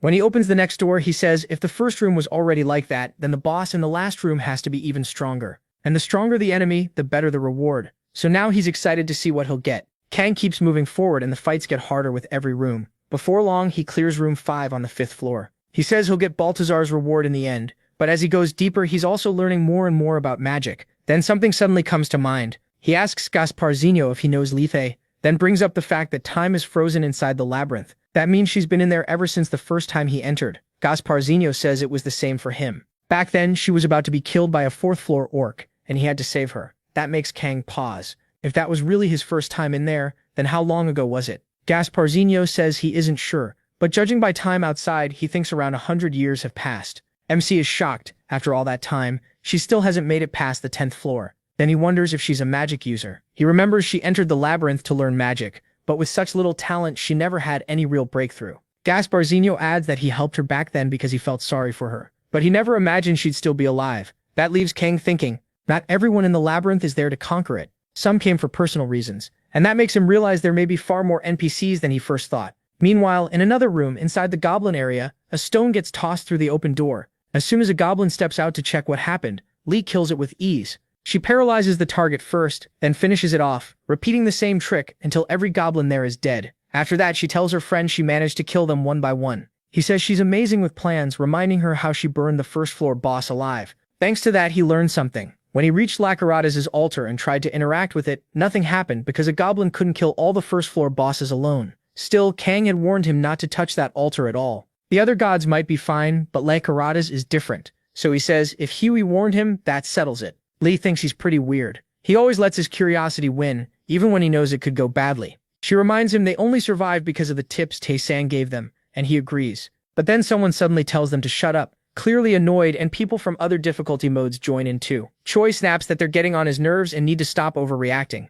Lee and Tae-shang immediately ask what he means by that, and Choi goes off. He says they keep whining about how hard it is to kill 1st floor mobs when they're just weak monsters. Why complain so much? Why keep bragging about solo mode? According to him, they can't even meet anyone in solo mode, so the least they could do is stop crying about it in the community. Then he flat out says he thinks they're lying to everyone. Lyra's friend gets mad at that crowd. He asks if Choi is mocking them, and if he has any idea how hard they've worked just to move forward. Choi fires back that nobody forced them to pick that mode, they chose it themselves, and now they won't stop complaining. He points out that everyone else is staying quiet, but they just keep going. The argument keeps dragging on while Kang only watches. As he does, he starts thinking it's probably been about a month since he entered the labyrinth. That seems right to him because the people in easy and medium mode have already gotten used to this place and they don't even look that afraid of dying anymore. Then Fatar asks what he's doing and why he hasn't gone to the next room. He says what they're feeling now will turn into poison later. Instead of focusing on getting stronger and climbing the labyrinth, they're dumping all their feelings onto the solo mode players who keep showing up in the community. Before he regressed, it wasn't this bad. That makes him wonder if this is all because of that guy. Right then, Choi sends Tae-bin-san a message, asking what's so special about him that everyone keeps praising him. He says Tae-bin-san is the worst of them all and starts mocking the skills he supposedly teaches, especially the one where you gain an ability by dropping to 1 HP. In Choi's eyes, Tae-bin-san is just telling people to get themselves killed. His follower asks if he's lost his mind. Kang says he vaguely remembers his time in easy mode when he met that idiot. He disliked him right away. The guy kept butting in where he didn't belong, and they ended up clashing. The protagonist never liked Tae-san. In his past life, that man blocked him at every turn. Now that the protagonist isn't around, he's probably already built a guild and taken over easy mode, and to control a crowd he needs an enemy, so he picked the solo mode players. Since people from different modes can't see each other, even if solo players tell the truth, it's almost impossible to prove anything and clear up the lies. So Choi thinks there's zero chance anyone will hit back. But there's one thing he doesn't know. Kang sends him a message saying he'll come see him in 1 month. That scares him badly, but MC just moves on, calling Gasparzinho to the final room.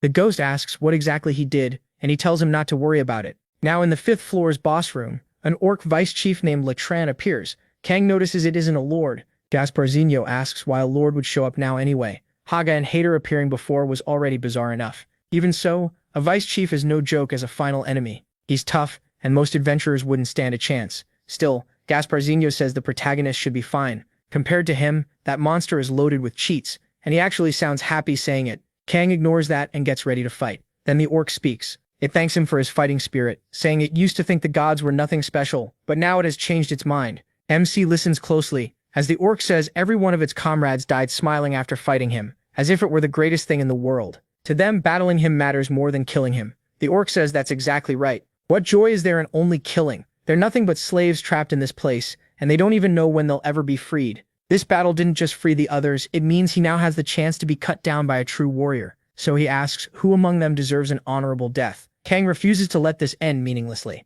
The orc begs him for an honorable death, asks the great warrior before him to show his real power and grant him a glorious end. With that, Latran activates Charge and Rage. The system warns the protagonist that his enemy is extremely powerful. Kang readies himself, determined to grant the orc's final wish. It's insane to realize these monsters are fully aware. They're trapped here, maybe after losing their own world, dragged into the tower and forced to fight anyone who comes forever. There are copies of them in every solo mode, all because the gods use them like pawns. After a brutal battle, the orc finally collapses to the ground, battered and broken. He admits he never imagined the gap between their strength would be this huge. Then he asks MC's name and wonders if he's really just a 5th-floor adventurer. Even without truly understanding swordsmanship, he could tell he used it like a real sword art, and his movements clearly came from deep experience. The orc calls it an incredible battle and says he's fully satisfied, which means he can accept a truly honorable death. He tells Kang to go on and wishes victory to stay by his side. The protagonist then defeats the 5th-floor boss and successfully clears Baltazar's test, leaving the god thrilled. Baltazar's range of influence shrinks a lot, and MC receives the Belt of Fighting Spirit.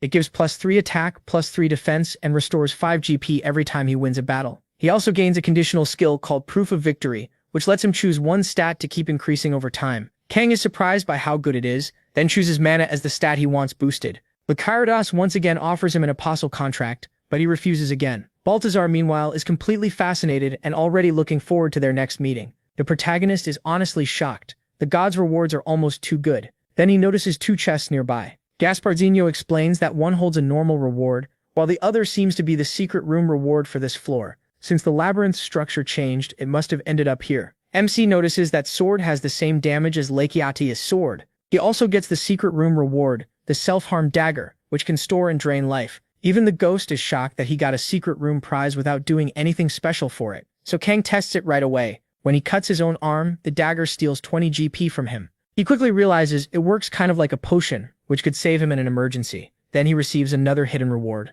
the Cloak of Darkness. It keeps his stealth active for 1 second with a 1-hour cooldown. That catches the protagonist off guard. He asks the ghost how it works, and the ghost explains that unless someone has a detection skill, finding him is basically impossible. Kang immediately sees how useful that will be in a fight, and says they should keep moving. As they go, the little ghost notices MC is now using dual wielding and thinks it's pretty cool, saying he used to fight the same way. MC asks if that means he had his own sword art. The ghost says yes, it was a personal sword style he built from the Great Kaveh Empire's techniques. That's why people started calling him Swordmaster. Hearing that, he asks if he can teach him, but the ghost refuses for now. With the protagonist's current stats, trying it could get him killed. Even so, the protagonist is stunned by that, especially since his strength is already close to 150, and wonders if this really counts as just a sword art. The ghost tells him to think of it like a high-level skill. Still, he believes MC might be able to use it one day. For now, he says MC should focus on clearing the labyrinth, getting stronger, and proving himself. Then he'll pass on everything he knows. Right after that, the mission for the 6th floor begins. He has to defeat the boss, and the main reward is a recording scroll.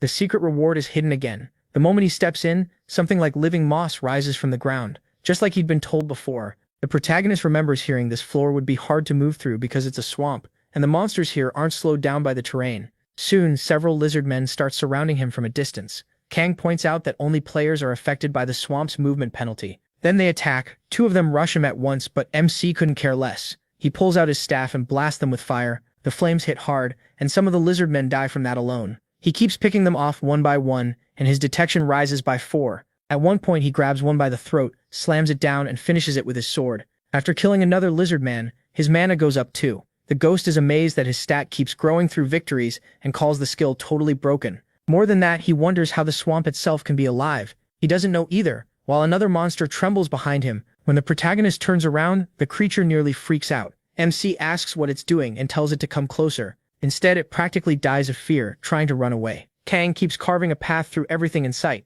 The ghost starts thinking this floor is way too easy, and he agrees. After all the brutal tests he's already cleared, this much isn't enough to trouble him. Then the little ghost suddenly tells the protagonist to look ahead. He spots a loose brick. MC says whoever left it made the trail way too obvious, but the ghost argues that monsters here wouldn't know the difference. The clue works. As soon as he presses it, a staircase appears, leading up to a hidden room. A girl welcomes him to her secret chamber and introduces herself as a poor being who longs for magic. Inside, she's clearly trying hard to look impressive, so the ghost asks what exactly she's doing. She proudly says she's posing like a powerful mage and admits it's her first time trying it. The ghost tells Kang not to pay too much attention to her weird act. Naya just laughs, then says she'll explain what magic really is. She starts by saying magic isn't like normal skills. You can't just learn it directly. It has to be given by someone else first. That's why magic can do things skills normally can't, like control fire, make objects float, and other impossible tricks. Because of that, magic is incredibly valuable. Since she's the one teaching him, she declares that makes him her student, so he should show some respect. The ghost immediately asks why she's acting like such a proud little fool. The protagonist says if learning magic means being formal, then he'll gladly do it, and even calls her master. That just makes the ghost even madder as he tells the protagonist to stop playing along. She gets upset and complains that the ghost is ruining the mood. Getting serious, she says magic is, as he probably guessed, a mystery. Then she asks what he sees in her hand. MC sees the shape of a flame. She says that's all people without magic can notice, the normal outer form. Since MC came from a world without magic, she says that makes sense. She goes on to explain that the usual way to learn magic is by making a contract with a god of magic. In her case, that god came to her personally and gave her power directly. The ghost cuts in and says cases like that are almost unheard of. He figures it only happened because she's completely obsessed with magic. She doesn't even deny it, and he decides she's totally nuts. He then asks if he also needs a contract to learn magic. Since he's already turned down several apostle contracts, that could be a problem. But she says no. He already has what he needs and asks if he forgot. Then she places a hand on Kang's chest and gives him the magic of the poor being who longs for magic, letting him obtain magic at last. She tells him never to forget this. Someone who has magic can share it with someone who doesn't. That's one of the labyrinth's biggest advantages. The protagonist gains magic with one proficiency. Now he can finally use magical power, though for the moment he can only make sparks. He also receives magic donation and magic extraction. After that, she asks how he sees the flame now. This time it looks completely different, with a blue core inside. Kang feels something he's never experienced in his past life, and asks if this is magic. She answers with pure excitement, that's the wonder of it. Then she says, all the prep is done, so now the real lesson begins. She's going to teach him different ways to learn all kinds of magic. The easiest method, she says, is extracting it from an object that holds magical power, like a magic tool or a staff. MC happens to have two of those in his hands. So he starts pulling the magic out of them and learns the beginner spell Fireball, along with the beginner spell Random Mental Attack. After that, both staffs turn completely gray. Now he can channel magic through his hand and cast Fireball. Kang notes that's what the spell looks like, and she praises him for doing really well. She says the second method is learning from someone who already knows the spell, or offering a tribute to a god to receive one. But that last option only works for contractors, so it's not practical for him. Still, they can work around it. She can offer the tribute, learn the spell herself, and then teach it to him. All the protagonist has to do is bring her tribute materials as he keeps clearing floors. He agrees. She's thrilled at the thought of learning brand new spells and asks if he wants to study spells she already knows right now, like invisibility and others.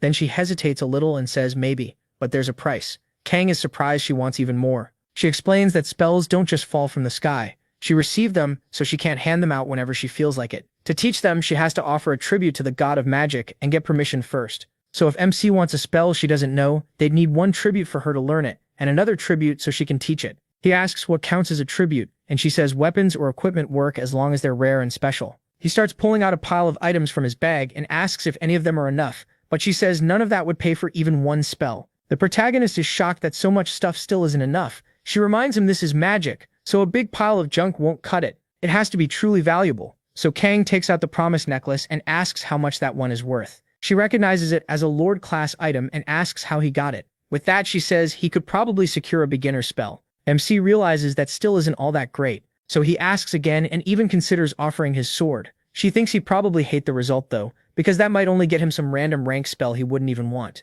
He says if it came from Lakarada's, he might actually like throwing it away. The girl says it's her first time hearing someone talk about a god like that, and he tells her that's just how he is. Then Kang asks about the worn wooden staff that gives +3 magic. She says maybe, but even that would barely be enough for a beginner spell. The protagonist asks if it's really on the same level as the Lord's necklace. She says it's not exactly the same. What matters is the tribute itself. Gods like items tied to their domain. MC realizes that actually works in his favor and decides to keep going. The girl starts her little setup and asks which spell he wants. Invisibility is still too advanced, but the others are available. She shows him a few options and reminds him he already has Fireball, so he can skip that one. Ice Arrow is close to Fireball with a small twist. Basic Search helps find monsters in the next room, and Cover Curtain makes hiding easier. Blast is Provision Creation. It makes water and porridge, but it has no flavor. Kong picks Provision Creation, and she's surprised since she expected him to choose Ice Arrow. He says there's no time limit, so he can come back later, and Ice Arrow might show up again anyway. The ghost agrees. Anything is probably better than goblin meat. She says she gets it and asks for a moment, then she starts the ritual. A mist opens above her and Kong gets a message saying he feels a heavy gaze on him. He wonders if that god is laughing at him. Then that staff is used up, and the girl gets permission to teach him Provision Creation. It's a basic spell that costs 5 mana and makes a small amount of drinkable liquid and edible gruel. She says that went way easier than expected. She thought convincing the god would be a pain. Kang finds that odd, so she explains that gods can be stubborn with people they didn't choose. She adds that the ghost had a terrible time learning magic. He says that's different. He bets the number of gods who hate that guy could fit on one hand. She asks if there's any other spell he wants. The protagonist says there is, but he's broke for now, so he'll come back later. She says that's fine and that she'll slowly try to catch up with him. Before he leaves, she reminds him to bring something good next time. Kang says goodbye and keeps moving through the swamp. Now that he has Fireball ready to use, things feel a lot easier. The ghost tells him to just keep going deeper, and if he finds good items, he should give them to Elise so she can learn even more spells. But MC keeps checking his stats. Looking over the panel again, he notices his shield cap has gone up a little more. While the ghost tells him to stop staring at that, he suddenly sees Kang taking off his clothes and is completely stunned, asking what on earth he's trying to do. He says he needs to gain something. While the ghost pretty much wishes he could unsee this, he asks the protagonist if there's really no other way. Does he seriously need to strip that much? The protagonist says there's a real reason, so he should watch closely. Right then, another lizard shows up and comes after Kang. When it turns around, it spots an opening in his defense and rushes in. MC quickly slips out of the way, stops and grabs that spear, but he still takes 20 damage. His shield drops to 15 out of 35, but Kang finishes the lizard with ease. The ghost realizes that hit should have done 50 damage, but he used his movement to cut it down to 20. He asks what he was trying to pull, and because he took less than half the damage, he gains the continuous skill Robust. Now the first hit won't reduce his HP. The ghost is shocked, and the system says he has gained complete nullification of the first attack. If he gets attacked while wearing no defensive gear, he won't lose HP. Then another lizard comes in to attack him again. Kang says this is a crazy way to unlock it, but he pulls off complete nullification of the first attack again, and grabs the monster by the neck, killing it and beating the lizard. He thanks Lakarada's for giving him the protective shield skill, and asks the ghost what he thinks. The ghost says that skill is insanely good. Once again, Kang has regained the skill that made him almost unbeatable in his past life. He explains that complete nullification of the first attack does exactly what the name says. No matter what the attack is, the first one is fully erased. It's not a block or a dodge. It's like the hit never happened. And no matter who the enemy is, there's no way to react to that skill. The ghost says that without protective shield, there's no way the protagonist could have gotten it. The protagonist admits it would have been harder, but that part is true. Then he says that in his past life, he suffered like crazy to get this. After hundreds of theories and thousands of tries, he barely pulled it off. Now he uses the self-harm knife, and his shield starts to recover. Kang explains that damage to protective shield doesn't count as losing HP, and that let him learn other skills too, like Robust. The ghost says he finally gets why MC wanted this and asks if he's going down now. MC says not yet. This nullification only works on the first hit. The ghost can't believe what he's hearing. Not even PALKE has complete nullification for the second hit or beyond, so how is that even possible? He just took 20 damage, his shield is only at 35, and there's no way to stop 2 hits in a row. If he gets hit twice, the shield will break and the damage will go straight through. Kang says it's fine because he has something else. The Powder of Blessings, dust made from fairy wings, that's said to grant a blessing to whoever uses it. The ghost asks if that stuff only makes you sparkle, but the protagonist dumps all the powder over himself. Then he heads into that room full of lizards. The ghost asks if he really thinks that dust is enough to make his current shield hold up. As the monster attacks, Kang uses complete nullification of the first attack and takes no damage at all. The ghost points out that attack doesn't count for the next skill. If MC wants complete nullification of the second attack, he has to take 2 more hits without losing HP. The monster attacks again, but the fairy dust keeps it from landing cleanly. He says that's the first one. He only took 17 damage, and his shield is now at 18 out of 35. The ghost starts to see the protagonist's plan. Kang explains that attacks go through a lot of checks: accuracy, evasion, defense, and finally luck. As the monster gets angrier and angrier, it attacks again. Mene thinks about how the system gives damage a random range of 10%, so if an attack normally deals 30, it can land anywhere from 27 to 33 at random. This time on the second hit, his shield drops exactly to 0. He figures the Powder of Blessings gives precise control over probability, and with at least 3 uses he's guaranteed to take the minimum damage, so his HP still doesn't drop from the second attack.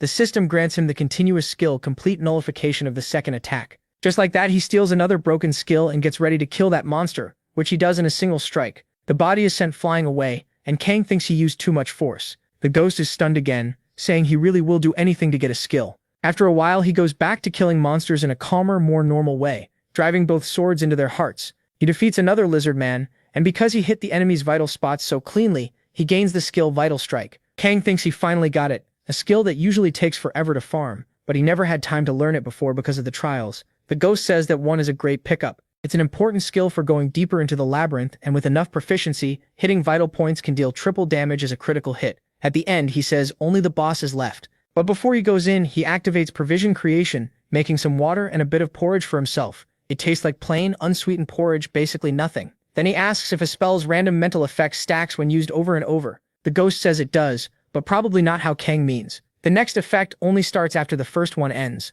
so the protagonist sees it works one after another and pulls out Fireball. He remembers Lily saying she wanted to ask him something. In the labyrinth, would magic count as a kind of skill or not? She told him it's a little different, but he's not totally wrong. MC thinks that means he's good to go. Then he starts shaping the fireball however he wants, changing its form. At first he thinks it failed. He was trying to make it sharp, but nothing seems to change. The ghost asks if he's trying some high-level magic. If people could control spells that freely, spell ranks wouldn't even exist. Kang casts Fireball 3 times and starts pulling them together into a wall. He says that even if he can copy similar effects the way he did with skills, that still won't teach him new spells.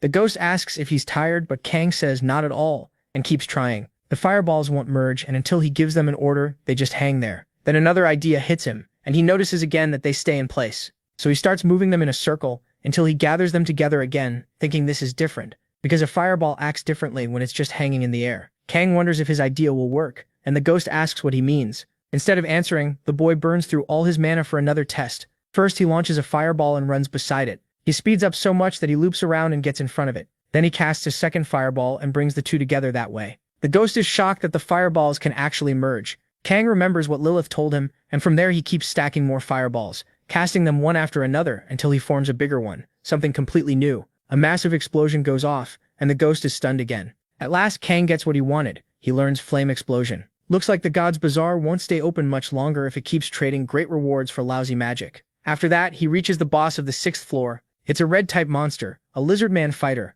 Kang uses Flame Explosion right next to the monster, almost point blank. The lizard raises its swords to block the blast, but he doesn't let that save it. He follows up with Despair and Madness. The lizard-man starts flailing around, totally lost, then drops to the floor clutching its head, not even noticing the fireball above it. A second later, it gets blown apart. When Kang used Flame Explosion, he also triggered Perdition and Confusion. He deals 49 damage, then another 50. The test succeeds, and the lizard-man fighter is inflicted with burn. The ghost realizes the boss got hit by one mental attack after another, plus chain spells, and never had a chance to do anything. Honestly, it was almost sad. Once it's down, the protagonist finishes the lizard and earns another chest. He says that because of all his limits, he's only used magic as support so far. But at this rate, maybe he really can keep going with magic alone. The ghost figures others have probably reached the lower floors that way too, so it's not impossible. For beating the boss, Kang gets an engraving scroll as the basic reward and a Staff of the Frozen Heart as the secret reward. He says it looks valuable and stores it for now. The staff gives +6 magic and its mana cost is 1 per cast. He also gets the Fighter's Necklace with +3 strength and +1 agility. MC says the Lord's Necklace is still better, then wonders if this and the rest of his loot might earn him another spell if he offers them up as tribute. So he decides to go check. The ghost says he thought they were finally heading to the next floor, then calls him a greedy little hoarder. He just asks what's wrong with saving useful items. When he returns to Elise, she starts doing her ritual again. Kang receives Ice Arrow, and she finishes the transfer fast. He admits he didn't know safe zones appeared after clearing a floor. He thought it was just another room. Elise says it's a relief to find a place monsters can't enter. The protagonist casts Ice Arrow right beside himself and studies the sharp tip. The ghost can tell he's thinking about showing it to her and jokes that she'll probably like seeing its size. Kang says he was thinking the same thing. Elise hears that and asks what they're talking about. Size of what, exactly? Both of them look at her. Then the ghost tells MC to step outside with them and she agrees. Once they're out there, he sets off that huge explosion in front of the girl. The ghost proudly asks what she thinks. Nobody taught him and he still learned this all by himself. Elise is completely stunned. She asks how he already learned a low-rank spell like fire explosion. In the last 100 years, the only low-rank spell she managed to learn was invisibility. The protagonist asks if it's really that hard. She says of course it is. In magic, the gap between ranks is huge. Beginner spells are just copies that can be stored in staffs, but low-rank spells are already so strong they can't be stored at all. Then, nearly crying from jealousy, she asks Kang how he did it. He offers to show her and says it's not some huge secret. She gets serious right away, calls him an angel, and even asks if he wants to be her master. MC warns her that even if he explains it, it still might not help much. A little later, she's collapsed on the floor in total disbelief, cursing everything around her. He figures that's probably the normal reaction. He asks if she really can't learn it, and she says no chance. No mage would ever train like a fighter. Even so, she thanks him because now she understands the system judges things very differently than she thought, and that gives her lots of new ideas to test. The ghost thinks at least this crazy girl recovers fast. Then she says she'll stay on the next floor and tells him to bring back something good to offer her. As he heads down once more, Kang checks his stats and sees he's in top condition. He says they've already gone far beyond what he had in his old life. Then he finally reaches the 7th floor to beat its boss. The ghost grows thoughtful. It seems their time together is almost over, and if it's now, maybe this can still happen. Thinking about the warrior's necklace and the secret reward, Kang asks if the ghost will finally teach him his sword art. The ghost smiles and says he'll teach the protagonist his imperial sword art. He explains that the Carvos Empire is a land that worships power. That's why the weak are treated like they're worthless, to the point people think it's natural for the strong to use them. The imperial family was no different. He drove his blade into the necks of those who shared his blood and fought his way toward the throne. Of his 6 brothers, only he survived. Everyone in the labyrinth wondered how anyone could survive in a world filled with people that ambitious. Even so, that was his first and only home, and now he says he can never return there, not even in his dreams. Even if he wants to save that world, he doesn't have the chance anymore. That's why leaving behind at least one trace of it is his form of penance. After that, Kang heads to an abandoned house and says it looks like a good place to train. The ghost explains that given the world where this sword art came from, its specialty is raw power. In this style, defense barely exists. The best defense is offense. You strike where the enemy's sword will be and stop it by overwhelming it. MC thinks that means some attacks wouldn't be blockable, so the style doesn't sound very stable. But the ghost says that also means its attack power is far greater, and he promises that's true. Then he asks what he thinks. Kang says he has no reason to refuse. The ghost moves up to him and touches him. A storm rages, and scar-like marks appear like claw wounds. He says the sword of the storm Severance is all that remains of his world. For a moment, the protagonist sees the ghost's true form, his astral self standing right in front of him. MC becomes the bearer of the Sword of the Storm Severance and gains the high-rank skill, Sword of the Storm Severance. He's still thinking about the true form he just saw when the ghost tells him to go test it. The proficiency for that high-rank skill is at 0. It's a sword art brought from a ruined world, and now only one person has learned it. He notices the 0 proficiency, and the ghost says it should have started at 100, but because he's dead, he was only allowed to pass on the technique, so he will have to train the rest on his own. Still, the ghost says he'll teach everything he can, and tells the protagonist to pay very close attention. Sometime later, he explains that the goal isn't to block an attack, but to react to it. Only by keeping that idea in mind can MC use the Sword of the Storm Severance. He adds that when striking an opponent's chest, he should bend his arms and shift to the left. Then, by using the spring of his whole body, he'll be able to pull off that absurd move. Kang says he has no clue what the ghost is talking about. He asks how anyone is supposed to explain swordsmanship with words alone. He didn't expect this kind of problem, so what is he even supposed to do? The ghost says it's not because the protagonist lacks talent. Normally he would explain while showing the movements, but he can't do that now, which makes everything harder. The protagonist just doesn't have the experience yet. MC asks if proficiency could count as a kind of experience, and the ghost says that since he has to build it himself, it's basically the same thing. That makes him remember his time with the Lord, along with the potion he got, a proficiency boost potion that raises a skill's proficiency by 5. So when he drinks it, the sword art's proficiency rises, and he starts picturing all the strikes he needs to make. At last, he begins to perform the technique, and the ghost lights up with excitement, amazed to see him using the sword art of his homeland. He starts to tremble, remembering the day he mastered that art himself. Kang repeats it step by step and says it worked. The ghost turns soft with relief, realizing this method works too, and thanks the protagonist. MC asks if the ghost said something, but the little spirit just teases him, saying he always finds some kind of workaround. A while later, Kang goes back to the old shopkeeper and says he has no clue why the kid wants that thing. Even so, he sells him a rusty sword with +1 attack, figuring he must have a reason for it. After that, the protagonist says goodbye to the old man and heads out with his new gear. Then he returns to the swamp, this time using 2 swords. The ghost explains that to really understand the storm-cut sword, MC needs real combat. Buying a cheap sword was smart. It makes the monster fights last longer, which helps him learn. As the fight goes on, Kang runs the sword art through his head and says he can see every way to answer that attack. With that, he starts pressing harder. He keeps getting better at the sword art, and his proficiency goes up by 1%. The ghost says it wasn't bad, but it'd be better if he moved his wrist about 3 more centimeters. Kang just takes the advice. He says what should have been a long fight ended way faster with the storm-cut sword, and now he thinks he can clear the 7th floor. Sometime later, he keeps fighting like this. The ghost tells him that keeping pressure matters, but backing off has value too, and when he turns left, his left foot should be a little farther forward. After one battle, though, the ghost says he retreated too much. Even while falling back, he has to keep attacking. Then right after stepping back, he strikes with even more force, and the ghost tells him to put more weight into the blow. Later on, Kang finally lies down to sleep, and the ghost thinks it was sudden, but the guy is really strange. He fought for 12 hours straight, then spent 6 more practicing the sword technique's movements. The only time he ever settles down is when he's asleep. The ghost remembers asking why the protagonist thought the training was boring, and he said he was having a great time. To him, this is way better than repeating a dead-end future with no answers, so he'd rather keep training like this. The ghost says that's easy to say, but who in the world would actually agree to live like that? What kind of life has this guy had until now? Then he lies down beside Kang and admits the kid really is completely nuts. Sometime later, MC makes a lot of progress. He throws stones into the air and manages to slice them mid-air with the sword art. 4 days pass since he learned that move, and now he can control it much more easily. He says he can react to his opponent's movements properly now, but something still feels missing. Right then, another lizard shows up near him. Kang decides this is exactly what he needs. Instead of overthinking, he'll just train more. But then the ghost tells him to close his eyes. He does it. Step by step, the ghost tells him to empty his mind and follow the path of the sword, and Kang begins to see that path. It leads him to the monster. The ghost tells him to react on instinct, trust his senses, keep a wild stance, and keep moving forward. When the monster attacks, the protagonist deflects it and counters with everything he has, using only his senses. Several wolves appear beside him to finish the attack, and the lizard man goes down. His proficiency with that sword art jumps by 3%, and Kang is shocked. The ghost says this is the first form of the storm-cut sword, Wolf's Fang. He says there are more forms to teach, but weak enemies like these won't help. Teaching the second form before even the 10th floor will be hard, which is a shame. Still, he tells MC he did amazingly well. Learning the first form that fast was impressive, and just like that, the skill rises to 12%. While Kang keeps growing stronger and finding tricks for everything, Lita Yante is having one of the worst moments of her life. She's forcing down bad meat and nearly getting sick, thinking it makes her want to throw up.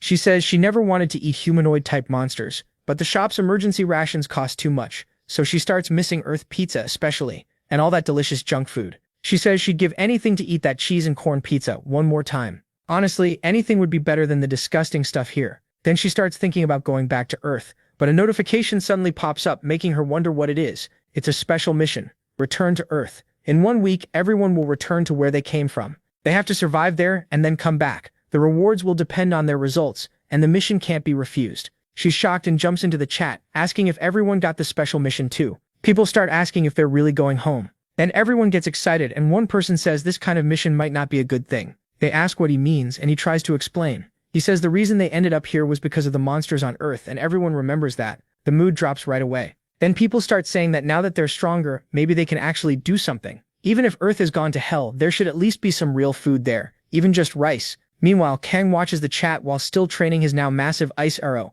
The ghost points out that even while practicing magic, he is still checking the chat, asking what's going on. He says he'll be heading out soon. The ghost asks if he's going back to that shady old man's place to shop again, but the protagonist says that's not it. He fires his arrow into a wall, then says the ghost will understand when the time comes. For now, he has to speed things up. The ghost still has no idea what the kid is planning. Kang enters the hidden room on the 7th floor, and clears that too. This earns him a +10 agility rune. At the 7th floor boss, he quickly beats the elite lizard and says it was no trouble at all. The basic reward is a warrior's earring with +10 mana. He also gets the secret reward, fine leather armor, with +8 defense and +2 agility. On top of that, he learns a new spell called Basic Search. It lets him understand his surroundings, though for now he can only detect where objects are. Then she asks when he'll learn new magic, and Kang says only after he learns every spell she knows, leaving her on the verge of tears. After that, he heads down to a new floor. The ghost notices MC keeps hanging around in the community chat, and asks what the big deal is, like maybe it's some celebrity gossip. He says it's nothing much.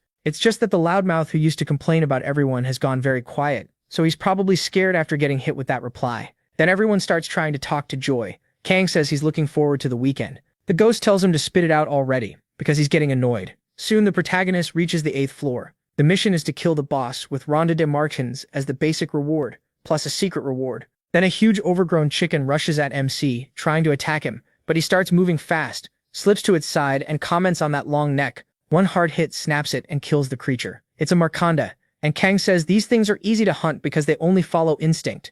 Looks like swordsmanship doesn't help much against them, and the ghost says of course not. That technique was made to fight humans. He says that's actually good, since he planned to steamroll these floors anyway. It'll be perfect for training other things like his fire and ice magic. So he moves through the floor with ease until he comes face to face with Oman's altar. The ghost explains that Oman is a god of trials. He likes adventurers and enjoys watching them realize their own abilities. Right now, he's the perfect god for Kang. Oman wants to test whoever reached his altar, and the reward will depend on what the protagonist shows him. That gets MC even more fired up, and he tells the trial to bring it on. A side mission begins. Oman prepares the test, and he sees water pouring from the container in front of him. The water spreads through the whole area, and the ghost is surprised by the wall of water sealing everything off. Then the water around the altar starts changing, and something like oil rises out of it, forming into a humanoid shape in front of Kang. His test is to prove his skill against that figure. The protagonist jumps back at once and says he'll retreat for now and see what it does, but then he notices the thing is unbelievably slow and wonders why, so he walks up and cuts its head off.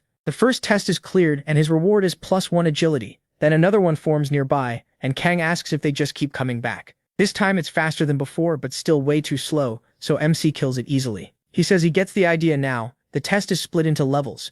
After clearing the second one, his strength goes up. The ghost says exactly. Those first two had the average power of adventurers from the first and second floors. Now Kang can start seeing how far his current strength really goes. The third one is even stronger, and he says this is perfect, because he was dying to measure his power. He beats the third one too, and his intelligence goes up by 1. The rewards keep climbing, and now his agility goes up by 2. Then his strength also rises to 2. After that, the shadow starts using powers too. It triggers a strong attack, and Kang realizes it's copying skills now. It even summons an ice spear, but he kills it with that alone. Even when the monster tries to stop it, it can't stop the protagonist's attack. The thing gets frozen, and the 6th test ends with his mana going up by 2. Kang finds something weird. His mana restores after every test, so he won't need to hold back. Another monster appears, and now he decides to try a few things. This time he kills it with fire, and his strength goes up by 3. He figures the next shadow should be around his level, and that's when he realizes things might get ugly, so he activates confusion. Then he uses Ice Arrow too and kills the 8th shadow. His mana rises by 4, and he says he wants to see the next one, but nothing shows up, so he walks over to the altar. The ghost suddenly gets it, and starts laughing. He explains that Oman can only test up to the level the adventurer has already reached. To go past that, the god has to give something up, but doing that means wasting his own influence just to keep the trial going. MC notices the other gods don't seem to think spending influence is a waste. The ghost says Oman is different, and because ascendants vary so much, MC would be hard to judge. Oman wants to see the boy's full potential, but not enough to pay the price, so he gets released, and he complains this is taking too long. By now, he says he could have cleared the whole floor already, but then the test keeps going. Oman's influence shrinks, and he offers a stronger trial. The ghost cracks up. The protagonist baited him. The protagonist just stares at that crazy turn. Oman gets cornered and continues the test, telling MC to prove himself. He gets ready again and thinks the shadows from here on will have the power of floors he hasn't even reached yet. Then he calls them on. The next shadow that forms actually gives him trouble. Still, Kang starts using both magic and dagger strikes, and he clears the 9th test. His strength goes up by 4. Parry activates, his deflect proficiency rises by 3, and his agility starts increasing too. He admits the reward is great, but he still asks what the hell these shadows really are. They don't look like any one person. The ghost says some are adventurers who failed the test, some made contracts with gods, and some sold their souls after being defeated. So they're just shadows of different adventurers, lost throughout the labyrinth's long history. Then he's attacked again. Kang sets off flame explosion near the shadow, but it still doesn't hit, so he goes for something wild. He fires Ice Arrow from 2 angles, finishes the 10th test, and his strength increases by 5. The protagonist says those fighters weren't just toys for the gods, each one had their own style and technique, and that's really good to know, especially when the 13th shadow appears. He says they're slowly showing more and more abilities. The shadow from the 14th floor is stronger too, but Kang notices that even with lots of skills, it depends on them too much and doesn't move well. That actually makes it easier than the last one. Even so, the shadows keep piling on more pressure. By the 15th floor shadow, MC realizes the enemies from here on have stats equal to his, or maybe even better. Still, he says it won't matter, and then he uses Flame Explosion to blast the shadow away. Right after that, he triggers Acceleration and follows with a powerful strike, cutting the shadow in half. Kang starts thinking he's got tricks. These things would never see coming. That clears the 15th test. His strength rises by 6, agility by 6, mana by 4, and his parry proficiency keeps going up. He says not only are the rewards insane, but the stat gains and proficiency boosts are so broken it's ridiculous. Even with a low estimate, he's already gained around 60 points, and that's a huge profit for him. The ghost says only he could have made it this far. A normal person would have gone down long ago, and when he leaves here he'll be a monster. Then the shadow from the 18th floor appears, and Kang still manages to handle it. But this shadow is a little stronger. It rushes him even after taking a hit, and manages to land one of its own. The protagonist answers by activating nullification on the first attack. The ghost asks if that thing really tried to blow him up and take him with it. Bad luck for the shadow, it attacked a guy loaded with broken skills. With that, MC finishes the 18th shadow. The ghost says again how unfair that nullification is. The system warning only shows up after he gets attacked, so unless the enemy already knows about it, they can never land a proper hit. Then the 19th shadow arrives with a huge axe and slams Kang into the ground with one blow. The message says his opponent is impossible to defeat, and the protagonist says now they'll start adjusting to it. Then he adds that he's fine. He uses the needless check, showing he wasn't shaken by an unbeatable enemy. Force Duel activates, then Desire for Battle, then Contempt for the Strong. He keeps stacking buff after buff, and says that after all these trials, he's got plenty ready for strong opponents. Then he charges that monster. Even so, the shadow starts using Wild Attack. Kang explains that the skill lets the user swing from angles up to 270 degrees, but it has a weakness. Once it's used, it can't be cancelled, and the back stays open. While the monster keeps attacking forward, MC is already behind it, ready to use Acceleration. He adds Powerful Strike 2, driving both blades into the monster's back. At last, he clears the 19th test. He gets through it mostly thanks to his buffs, but he knows that probably won't be enough for what's next. Then the shadow from the 20th floor appears. This one is far stronger and activates Absolute Victory. The check is pointless now, but Kang pushes through by sheer will and says now this is finally going to be a real fight. The shadow rushes in and he meets it head on. The two trade blows getting thrown around while the protagonist keeps using Daikins and several other debuffs. Still, he takes a punch to the face that sends him flying. He gets back up and activates Madness.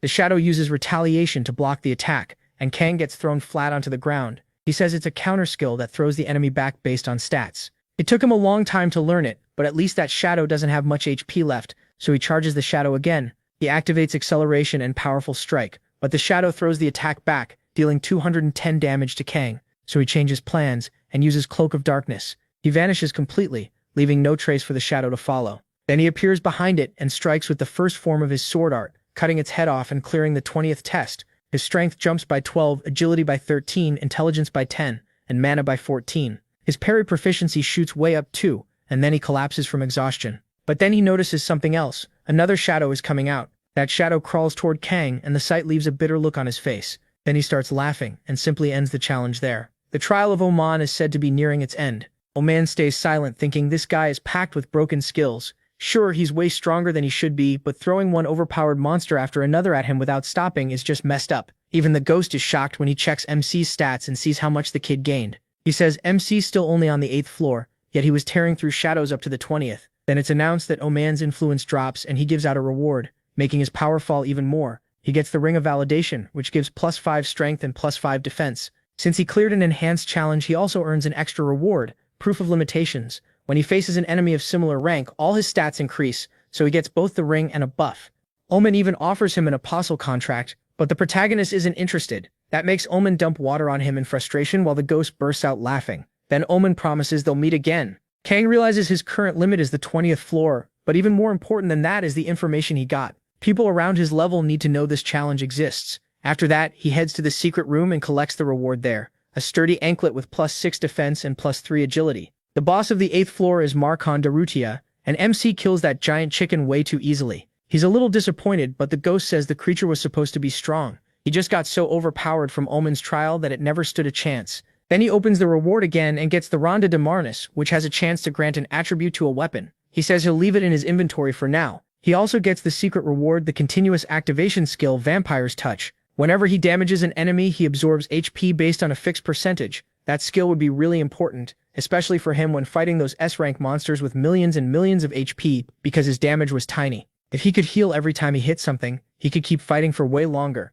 Since he already got everything he needed, he He says it's time to speed up and move on. With 4 days left before returning to Earth, he reaches the 9th floor and finds some hobgoblins wearing armor and rushing Kang with everything they have, but his sword skills cut them down without much trouble. He still thinks this floor is easy, though it's crazy that a hobgoblin is stronger than a lizardman. The protagonist figures they must have been trained, and says their leader probably taught them everything, asking if that name sounds familiar. He realizes it's probably Hagaya. He fought him before, and since he was a former goblin lord, the current leader must be somewhere nearby. Now there are 3 days left before the return to Earth. At the 9th floor boss room, Kang faces the hobgoblin warrior, who carries both a staff and a sword. The monster starts using magic against him, but MC activates the cloak of darkness and vanishes from its sight. He appears behind it and calmly cuts its throat. After that, he calls for the ghost and says he wants to push ahead as fast as possible. He also starts turning traps on and off and enters a new area, where he finds the new leader. It's the Goblin Lord Holtahar. Kang asks if he's the one who defeated Hagaya. He feels it right away.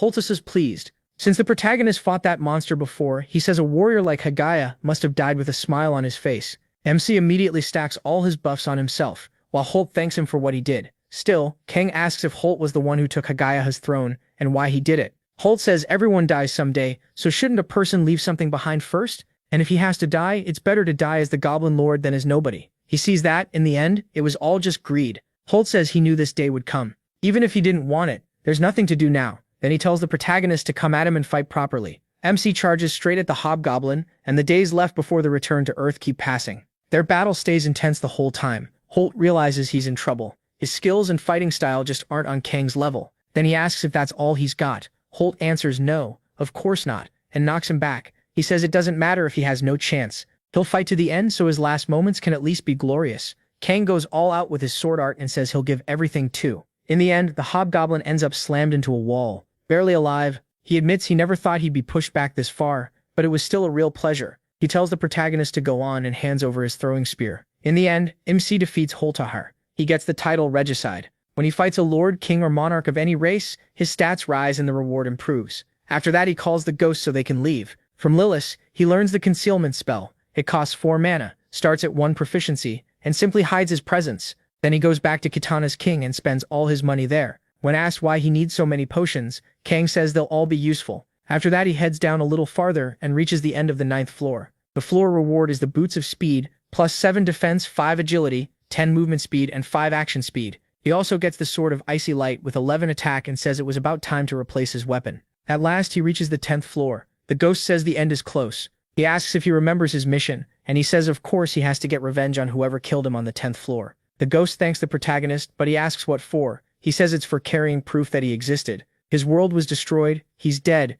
and everything is over for him. Leaving behind proof that he was here was the one thing he still had to do. He thinks it's a shame he couldn't teach MC the second technique, but he's sure he will probably learn it on his own. He wanted to say goodbye before it was too late. Still, he says it was fun while it lasted. Who knows what happens next? He wonders how many days are left before returning to Earth, but the ghost says he'll answer after they get back. Then the monster of the 10th floor appears. An ogre charges straight at the protagonist, but MC just grabs one of its fingers with one hand and swings it around, taking it down with ease. Then he heads to the secret room on the 10th floor, using and shutting off magic as he goes to raise his proficiency even more. The ghost is shocked. He has enough strength to smash through by force, but he's still grinding proficiency again. He asks why he is dragging this out, and when he turns it off, he sees the test was cleared. He gets the secret reward, the blue ring from that room with plus 10 mana. After that, he finally reaches the boss. The protagonist says that once he beats the boss and enters the hidden room, he'll find the one who killed the ghost. After he sends that guy to hell, the mission will be over. He uses the Rund of Marnus, which can add an attribute to a weapon. Then he takes the engraving scroll and puts that special power into his gear. He uses both on the Sword of Icy Light. It gains another boost and gets a lightning trait too. Now when Kang counterattacks, there's a small chance to inflict slow on the enemy. He's happy with that, then asks the ghost if his existence is tied to the labyrinth. The ghost says that's basically true, he's dead and bound to his tomb, so he's free now because of MC, but the base of his existence hasn't changed. That's what he was thinking about because of the current mission. Right now, the ghost is tied to him. Until the mission ends, that link will stay. So the protagonist asks what he thinks would happen between being tied to the labyrinth and being tied to him through the mission. The ghost asks what kind of question that is. Then reality starts cracking right beside them. The ghost jumps in shock, and beyond it is Earth. Now there are 0 days left before the return. The ghost has no idea what's going on as a special mission begins. Kang is told to get ready for the impact, and he simply starts falling with the ghost, heading back to Earth. He returns to the exact place he left from. Kang says the smell of grass feels familiar, nothing like the labyrinth, Even the smell of asphalt is something you can only get here. That's how he knew he was back on Earth. The ghost asks what the hell this place is. He's never heard of anywhere like it in the labyrinth, and asks where they are, but Ord says this time he wasn't alone. Then he starts walking toward a wrecked convenience store. By the smell, it's just what he expected. Most of the food is spoiled. That makes sense, since at least 3 months have passed, so of course he'll have to grab canned food. He pulls some out, then uses his sword and flame to cook himself a quick meal. As he eats happily, the ghost asks if he really had to cook with a sword. He explains that even if things from the labyrinth belong there, when players return to Earth, they can bring them back as items. The ghost is surprised this is his world, and says it's interesting that a place like this can exist. He adds that by the system's rules, the player's ownership comes first. He admits he wasn't fully sure it would work, since the ghost is a living being, or at least not an item. Then he tells him to forget that, and asks what he's staring at. There are so many of those things around. The ghost means the cars, so the protagonist explains they're for making life easier, basically carriages without horses. Then the ghost points at the tall buildings and asks if they're religious temples. MC says there are some of those around, but no, these aren't. They're just normal buildings. Then he points somewhere else and asks if the ghost knows what that is. He looks up at the purple portal in the sky. The ghost asks what it is, and Kang says that's the reason he entered the labyrinth in the first place. Those things have been wrecking his world this whole time. The ghost says he feels a very different kind of power from them, but needs to get closer to be sure. He wonders if it might be better to wait a bit before going near it. Then one of those monsters comes close to him, and nearly attacks the protagonist. When the ghost turns, he asks what that thing is. The ghost guesses it might be some kind of divine race, but then rejects that idea. It's too different. Something really strange. He says it's an outsider, but asks what kind of being would even bother making something like that, since it's hard to tell what it even is. What he can say for sure is that its creator must be incredibly powerful, maybe even stronger than Laxuratus. Kang pauses for a second, then says he gets it and burns the thing. The ghost asks if MC brought him along to act like an encyclopedia. MC says he had to be useful for something. The ghost answers that at the very least he'll get to learn about this new world. The special mission is to reach Enyang City Hall, and the requirement is simple: get there alive. The ghost notes that at least this time the mission actually tells them what to do. As they walk toward it, when they get there, the ghost notices the place is empty. Kang is shocked he only realized that now. He says most people would never pick some random option that popped up out of nowhere. Most would stay on Earth, hide and wait for the government to save them. And this is what happened because they waited for the government. The streets are full of dead bodies, rotting away, and the ghost sees all of it. The ghost wonders why he is moving so slowly, when his stats should let him go much faster. He says he's looking for someone. The ghost asks if he means those two he trained before, saying he was curious about them. The protagonist says no, but he'll run into them sooner or later. Now he's finally about to meet the person he was searching for. It's that same boy from the very beginning, Shin Guillaume, calling out to him. Shin asks if Kang got the mission to go to City Hall too. When MC looks at him, the boy gets really emotional. Jean says he's never seen him around before, and since he doesn't look like a hard mode player, he asks if he is from normal mode. He introduces himself as Guillaume Jean Guillaume from hard mode. Then he says there's a survivor group nearby and asks if the protagonist wants to come with him. Kang starts remembering everything they went through together. That hits him hard, and Jean starts acting a little awkward. MC says they can go together. Seeing his old friend again throws him off. He never expected this moment, especially not like this. They studied together once, and all those memories come rushing back. Jean leads him back to the camp, calling out that he's back and asking if everyone's okay. People are relieved to see he made it back safely, and the whole group is happy he returned. Jean introduces him to everyone. He says he seems to be from normal mode and hopes they'll get along. That surprises the group, and he figures there are a little over 100 players there from normal and easy mode. The ghost comments that from the look of them they can barely survive. Just like the protagonist thought, he doesn't remember any of those people. Then Jean speaks to everyone saying he thinks they're all here now. He tells them it's time to head to City Hall, and they start to worry. Jean tells them not to be afraid, he'll protect them all. That calms everyone down right away. Of course, they think that's what you'd expect from a hard mode player.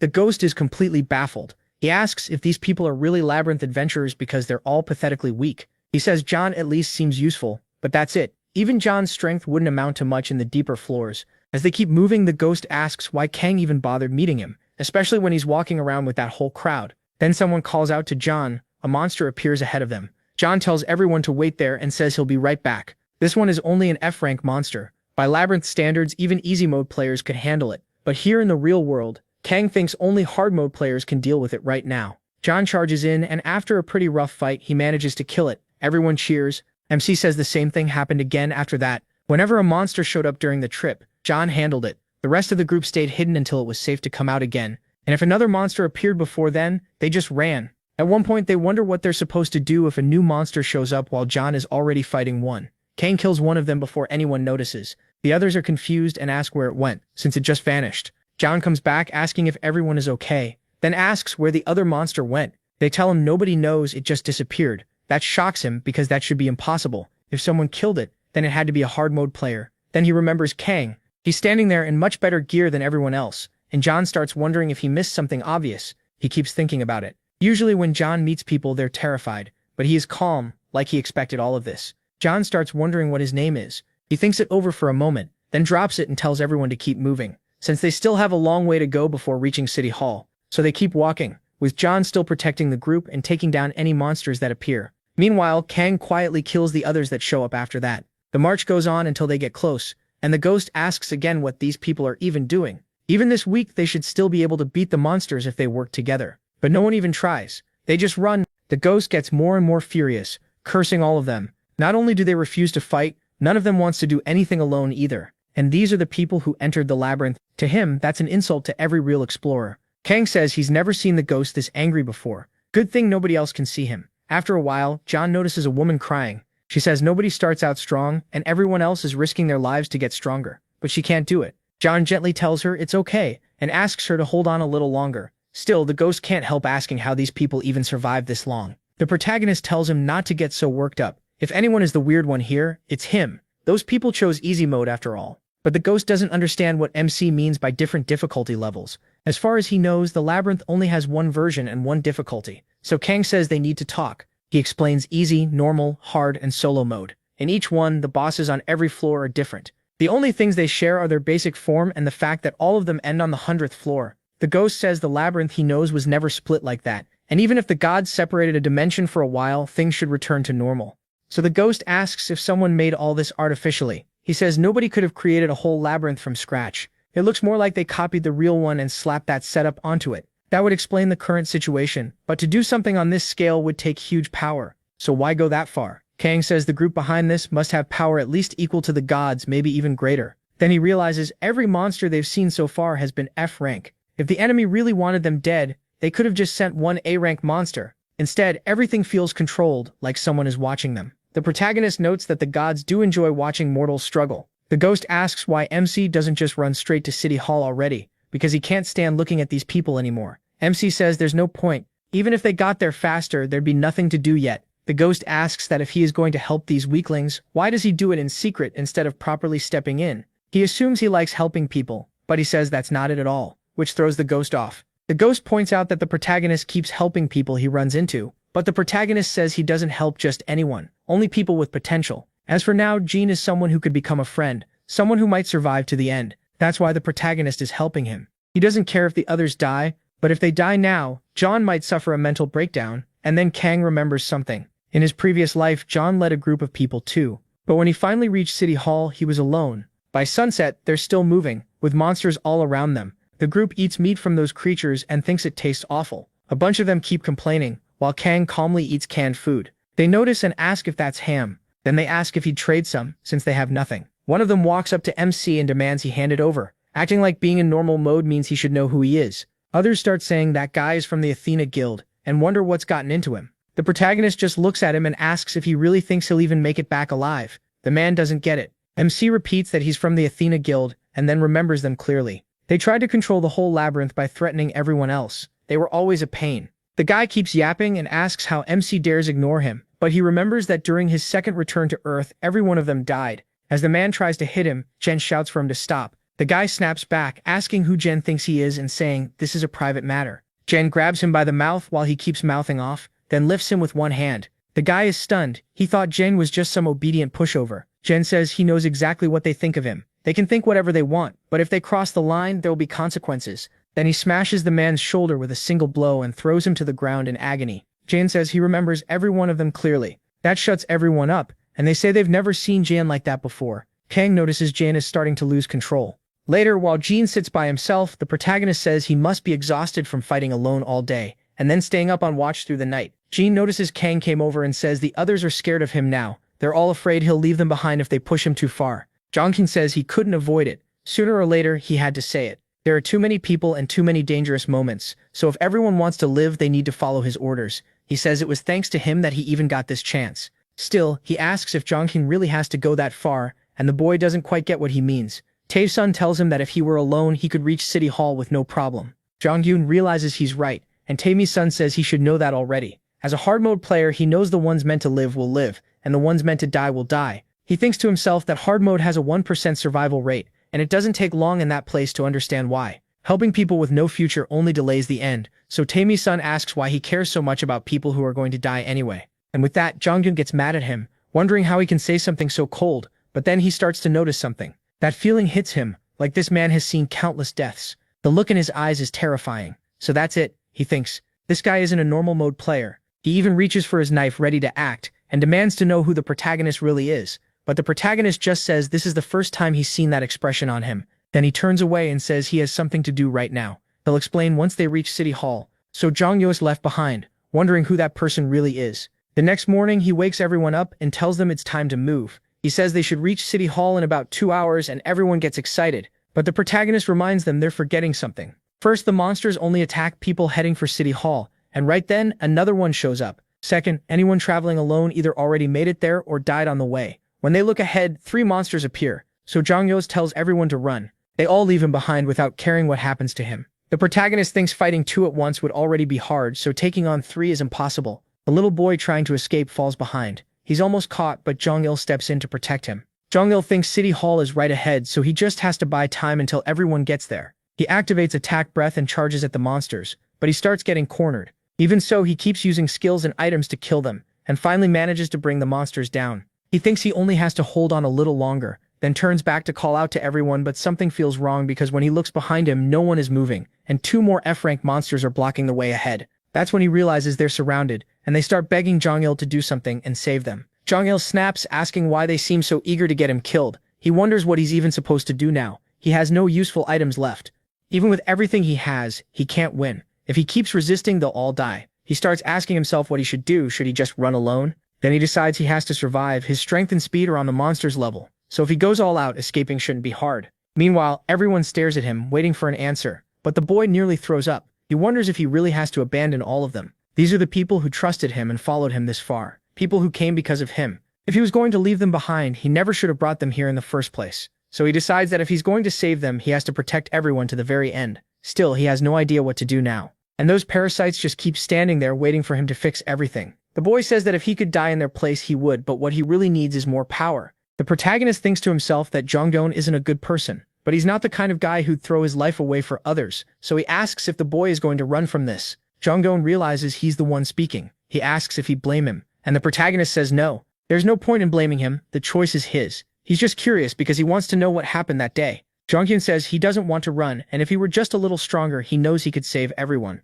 Then the protagonist calmly walks past the group and kills those monsters in 1 hit each. He says that kind of power is still beyond the current Jong-hyun. After that, he keeps burning down every monster that appears with fire magic, leaving everyone stunned, and tells them they're moving on to City Hall now. At last, they make it there and find a lot of other survivors. Someone asks why there are so many people in this group since it's the first time a group that big has arrived. The others answer that it's because that man protected them. But Jong-hyun says that's not true. The protagonist cuts him off and tells him to be quiet. Jong-hyun keeps saying he didn't do anything, while the others say that now that they've arrived, it's time to go inside. The protagonist notices that what looks like City Hall is packed. The city had 1 million people, so that means only about 100,000 survived. Sometime later, while he's staying off by himself, Jong-hyun walks over and hands him a bottle of water. He says he had to come thank him, calling him Tae-san from solo mode. Then he says he used Attack Breath really well, and the protagonist answers that of course he did. He learned it from the boy. To be honest, even after hearing about that skill, he never fully trusted what people said in the community because it sounded impossible. But now he's seen it himself, and because of that, he had no choice but to act. The protagonist says he only helped because he felt like it. It wasn't a big deal. Jong-hyun was the one who chose to lead everyone there. At that, the boy starts crying. He says that's not it. The protagonist has to accept his thanks. He didn't just share a skill, he saved his life too. Jong-hyun says he'll do whatever he says, even be his servant if he wants, but the protagonist throws the water bottle at his face and tells him to stop being crazy. Jong-hyun says he was aiming perfectly and didn't even hesitate. The protagonist realizes he's picked up a really annoying guy and wonders what happened to him, because he used to be pretty friendly, but that's not the point. When he looks back, he sees someone else. A girl asks if Jong-hyun is there and introduces herself as Kim Hui-paeun from hard mode. She says she came to talk to him about their situation, then asks who the other guy is. The protagonist recognizes her as the hard mode leader and remembers dealing with her in his past life. Jong Hyun introduces Tae-san from hard mode, and she says his name has been coming up a lot in the community. She says he should hear this too. There are around 100,000 people gathered at City Hall, but out of all of them, only a little over 1,000 can actually fight monsters. He's shocked it's that low, and she explains that most of the survivors came from easy and normal mode. On top of that, they're short on food and places to sleep. She says they don't know what kind of mission will start next, so the main thing now is having someone in charge. He asks if the answer isn't obvious, they should be the ones leading. But she says that while she offered to do it, a guy named Choi from easy mode also pushed hard to take that spot, and the protagonist immediately sees what's going on. She explains that she told him it made no sense for someone from easy mode, who can barely fight a monster, to lead everyone. But he made a huge scene and accused her of looking down on easy mode players. He also has hostages, so she says it would be risky to clash with him directly. That's why she put off the decision. Jong Hyun asks who he captured, and she says their names are Lee Tae-yong and Kang Jong-hyuk, and both of them are being held by him. The protagonist asks how they got caught. The girl says she doesn't know the details, only that they were already prisoners when she arrived. The protagonist is disappointed, because in their current condition, those two should have been able to crush Jong Hyun. That means something is definitely wrong. They start talking over a plan, but the protagonist asks what she'll do if he doesn't want to go along with it. She asks what he plans to do, and he says he's going to beat that bastard down. Then he asks where the scumbag is. The girl tries to stop him, asking if he's really going to commit a crime. She says that's unacceptable. The protagonist asks what she's even talking about. The world has already gone to hell. Laws don't mean anything anymore. And when she stands in front of him, she feels the pressure. Even so, she says he still can't do this. They have to keep order, and humans should never kill other humans. The protagonist says people like her never change. He looks at her with pure disappointment and remembers Kim. She was always devoted to following the rules. He thinks it was in his third return that she died trying to protect everyone, while holding on to those rules to the very end. She realizes this man is dangerous and might really kill someone. Still, she thinks he should be around Jong Hyun's level, so with some luck, maybe she can do something. But before she can even move, she's already face first on the ground, taking 22 damage. Jong Hyun asks what he did to her, and the protagonist tells him to take care of the girl while he gets ready to leave. Then he takes off at full speed, thinking about Choi and saying that this time, he'll deal with him too. Even as an easy mode player, Choi is full of himself. He's crooked to the core, and to him, this is what real power looks like. Something the protagonist figures Choi probably never had. That thought makes him reflect on people again. Before coming to the labyrinth, Choi was a loan shark who bullied and threatened others. Then he got his chance and ended up in this place. The protagonist can't help wondering how people end up like this. Back then, Choi was saved by someone else, only to kill that boy and steal his clothes and weapon. After that, Choi mocked people for being kind and stupid. To him, that guy was just a fool. In the labyrinth, there are no rules or laws. Push someone a little, and they can snap. Strong players gather there. Problems get settled with violence, and sometimes staying quiet is what gets rewarded. That's why Choi thinks he has everything under control. Watching people follow his orders makes him feel great. Then Lee asks if he's enjoying himself. She reminds him he would have died without all this, and tells him not to get cocky. Still, she admits they are strong, but luck has been on his side. He landed in a safe zone close to City Hall with no monsters nearby. Even the solo mode thugs he feared turned out to be as weak as the easy mode ones, so dealing with them was simple. While beating down the guy in front of him, Choi says the solo players spend all their energy just trying to survive. That's why they're not that strong, and thanks to that, he realized something. He was a little surprised when they first showed up, but in the end, humans just need to know how to use their brains. So he ordered everyone not to move. If they wanted to save their solo friend, they had better obey. And just like that, everything fell right into his hands. To Choi, those idiots are unbelievably dumb. He thinks they should have abandoned that guy and killed him. Instead, that bastard used them because they were weak and too nice. As far as Choi's concerned, the solo players are just a bunch of chickens. Then the protagonist walks in and asks if that's really what he believes. He blasts the door open and scares everyone in the room. Choi asks who he is, and then realizes it's Tae-san. The moment he steps inside, Choi gets nervous because this guy is clearly dangerous. Every instinct in him screams not to let Tae-san get any closer. But as he watches, the protagonist stays calm.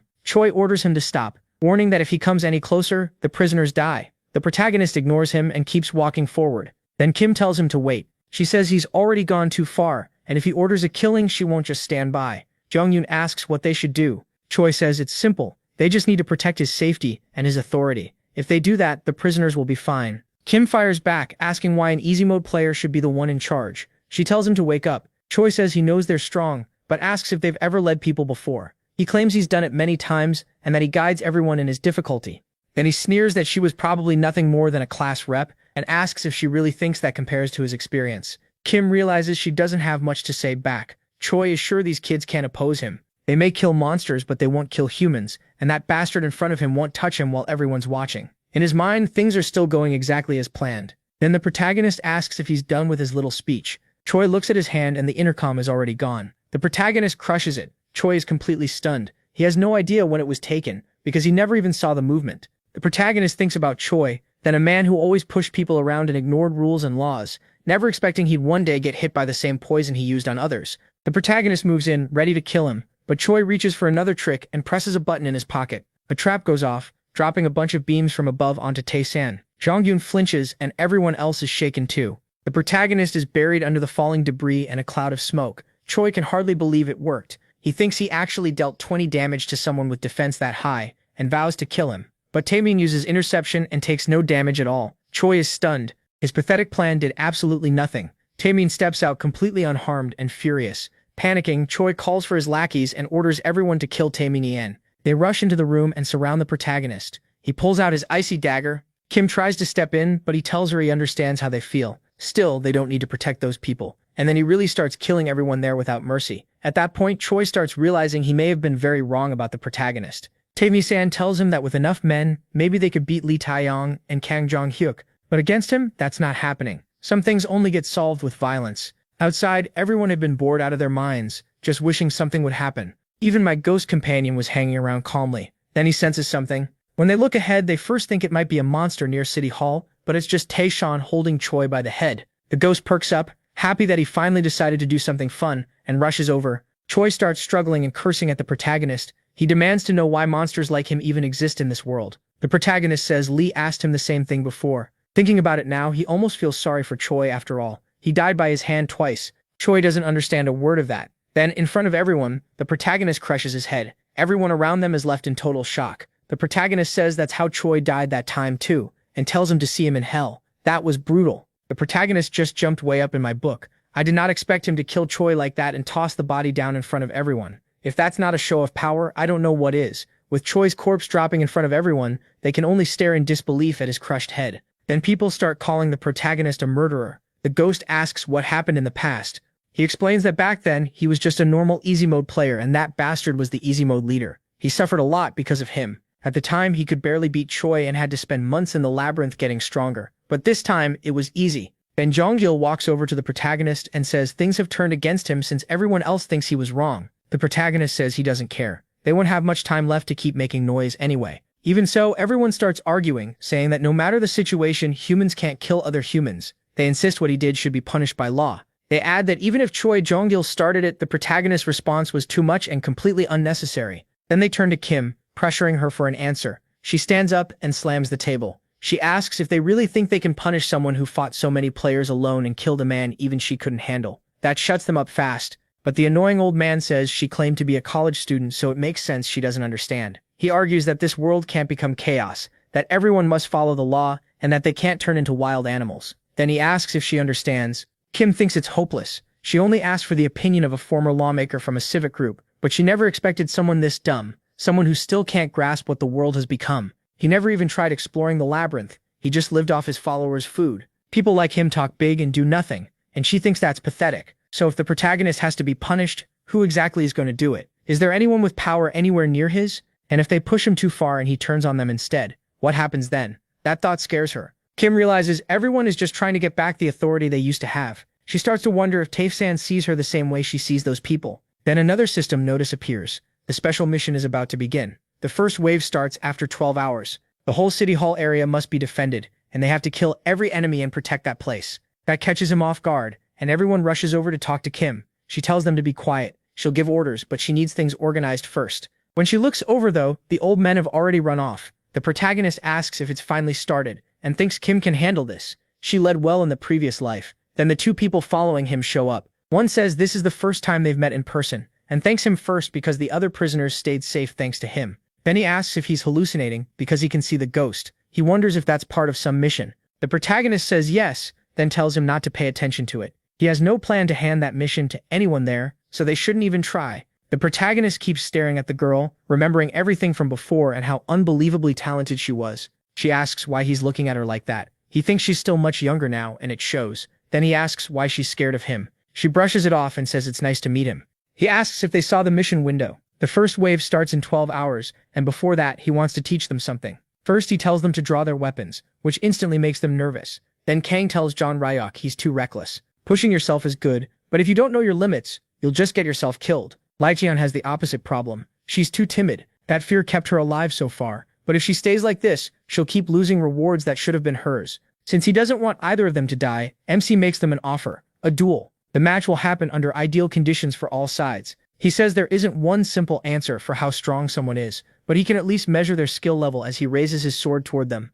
John Ryok panics right away, saying they're way too weak to fight him. Kang explains that everyone's stats will be adjusted to match the weaker side, and he won't use his activation skill. Then he makes it clear this isn't optional. They need to accept, so John Ryok agrees. Ryok asks if he's lost his mind, but he says this is a rare chance, and he can prove he's not useless, that he has real value. The boy gets excited. Under normal conditions, fighting Kang would be impossible, but if their stats are equal, he thinks he actually has a shot and calls him out to begin. Once the protagonist agrees to fight, John Ryok goes all in and rushes straight at him. Kang calmly stops the sword strike with just one hand. John Ryok tries to recover by changing the angle of his blade and attacking again, but MC deflects it and slips past his guard, landing a clean hit with no effort. Taemyeon is terrified by what he's seeing, but John Ryok only takes 8 damage. Kang tells him to keep going, then keeps striking him over and over across his limbs. John Ryok can't understand it. No matter how hard he tries, he can't block his attacks. The protagonist steps in close and tells John Ryok to admit it already. He's weak.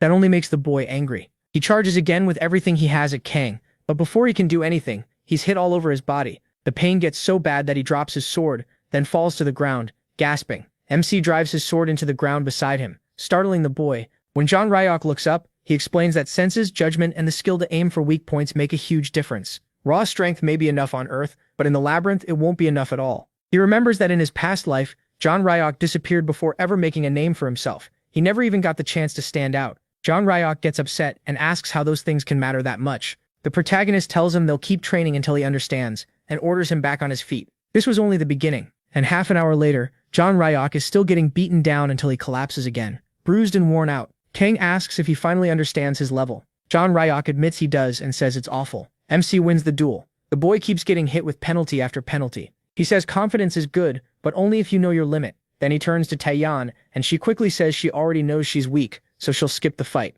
She insists she always stays within her limits. But Kang says her problem is different and tells her to get ready. Even then, she stays tense and scared to fight him. The protagonist rushes her and tells her to fight back. She only sticks her sword out in front of her, eyes squeezed shut in fear. MC strikes right at her blade, forcing her to defend with everything she has. She twists her sword and knocks his away, but then he follows with another attack to her side. She throws up her hand to stop it, and his strike slams into the back of it. That sends her flying, and she's left in serious pain. Meanwhile, Jo-hyuk notices that even though her movement looked random, she still managed to block those attacks. She keeps coming at him anyway, but this time Kang doesn't use his sword. He grabs her with his hands and throws her hard to the ground. After beating her, he asks what she thinks now. That's when she starts to realize she's not as weak as she believed. Still, that doesn't mean she can act crazy. Hearing that actually makes her feel a little better. Kang says that was their training. Now he'll teach them how to gain more skills and take control of the labyrinth, so they need to listen closely. Both of them focus hard on what he's saying. As night falls, he says that's enough for today. If they want to share what they learned with the other players, they can. But he asks both John Ryok and Taemyeon for one thing. Don't die. That catches them off guard. When he asks what's strange about that, John Ryok says Kang's been surprisingly kind, especially since he seemed cold earlier. He replies that if he were really cold, he wouldn't have handed them all this help so easily. He said enough, and now they should go rest. They split up, while the protagonist heads off on his own. He says the time left before the wave starts is for him to get something done. Only 6 hours and 12 minutes remain. At the same time, the girl leading everyone is buried in stress and feels like she's going crazy. Kang walks over and asks what's wrong. Startled, she asks how long he's been standing behind her. He tells her to close that window. People with high stats can use it to get in. Then he asks about the plan. She says the enemies will come from every side from the start, so she wants to split their forces across all directions. Defending inside City Hall would be hard with so many people to move, so before the mission starts, she's going to send everyone outside. Kang looks over her plan. She adds that some people refused. They said they don't want to fight. She doesn't know what to do since she couldn't convince them. MC tells her to leave one side to him alone. She is shocked, but he repeats it. He'll defend one side by himself, so she can strengthen the others. She asks if he'll really be okay, and he says if he offered, it's because he can handle it. So she thanks him again and again. Kang says she can thank him later. First, she needs to survive until tomorrow. Now only 30 minutes remain before the start. Everyone's morale drops and they keep asking why they even have to fight at all. They still don't want to do it. While they complain, she steps forward with a firm look, ready to protect this place. She stands at the front, fully determined to defend it. On the west side is Jong-gyun. On another side are Kang's two disciples. And on the north side there's him himself, alone in front of that wormhole where the monsters will come out. Then he feels it. The special mission has begun. They have to defeat the enemies and survive. At that moment, the whole area starts shaking. Everyone notices something has changed as a barrier rises between the sides. A wall appears, and with that, a swarm of monsters rushes toward them. The people panic, scream for help, and run as soon as they see the creatures are real. Some shout that they're all going to die, and several slam against the wall trying to escape. Then they realize there are barriers even inside City Hall. The girl in charge sees what's happening and yells for them to stop panicking and return to their positions. But she's in a terrible spot. She really has to carry this fight herself as she charges at the monsters. One man drops to the ground in front of a creature, shaking in fear. When the monster brings a tentacle toward him, he shuts his eyes and takes 7 damage. He's shocked. The hit wasn't that strong, and she uses that opening to kill the monster. She tells everyone those monsters don't hit that hard. If they stay careful, they can beat them easily. And now is the time to fight together. That wakes them up. Since the reward depends on their performance, they finally get serious. At last, they start acting like they mean it and charge in, killing monster after monster. She finally relaxes a little, seeing that her words actually helped. Meanwhile, Tae Mien and Jong-gyu clear out enemies with ease. This time, the girl is moving with more confidence. The people around them start saying those two look more like monsters than the creatures coming from the portal. Jong-gyu says this still isn't real strength. Someone asks how that can be true, and Tae Mien says the real monster isn't here. He's on the other side of the building. Kang is there handling everything alone. He's moving at crazy speed, cutting through monsters like it's nothing. Bodies keep dropping to pieces all around him, and the ghost says there are a lot of them, though at least these are weak ones. It even wonders why the others are so scared of them. The protagonist doesn't answer. Then the ghost notices something. He's already killed everything on this side, but the mission still isn't over. The protagonist says it will end when the other side's finished too. So he walks up to the wall and punches it, but even that isn't enough to break it. He realizes there's no way through the barrier. The ghost says it's probably there to stop people on the other sides from interfering, so all they can do is wait. At the same time, on the other sides, they finally shout that they won.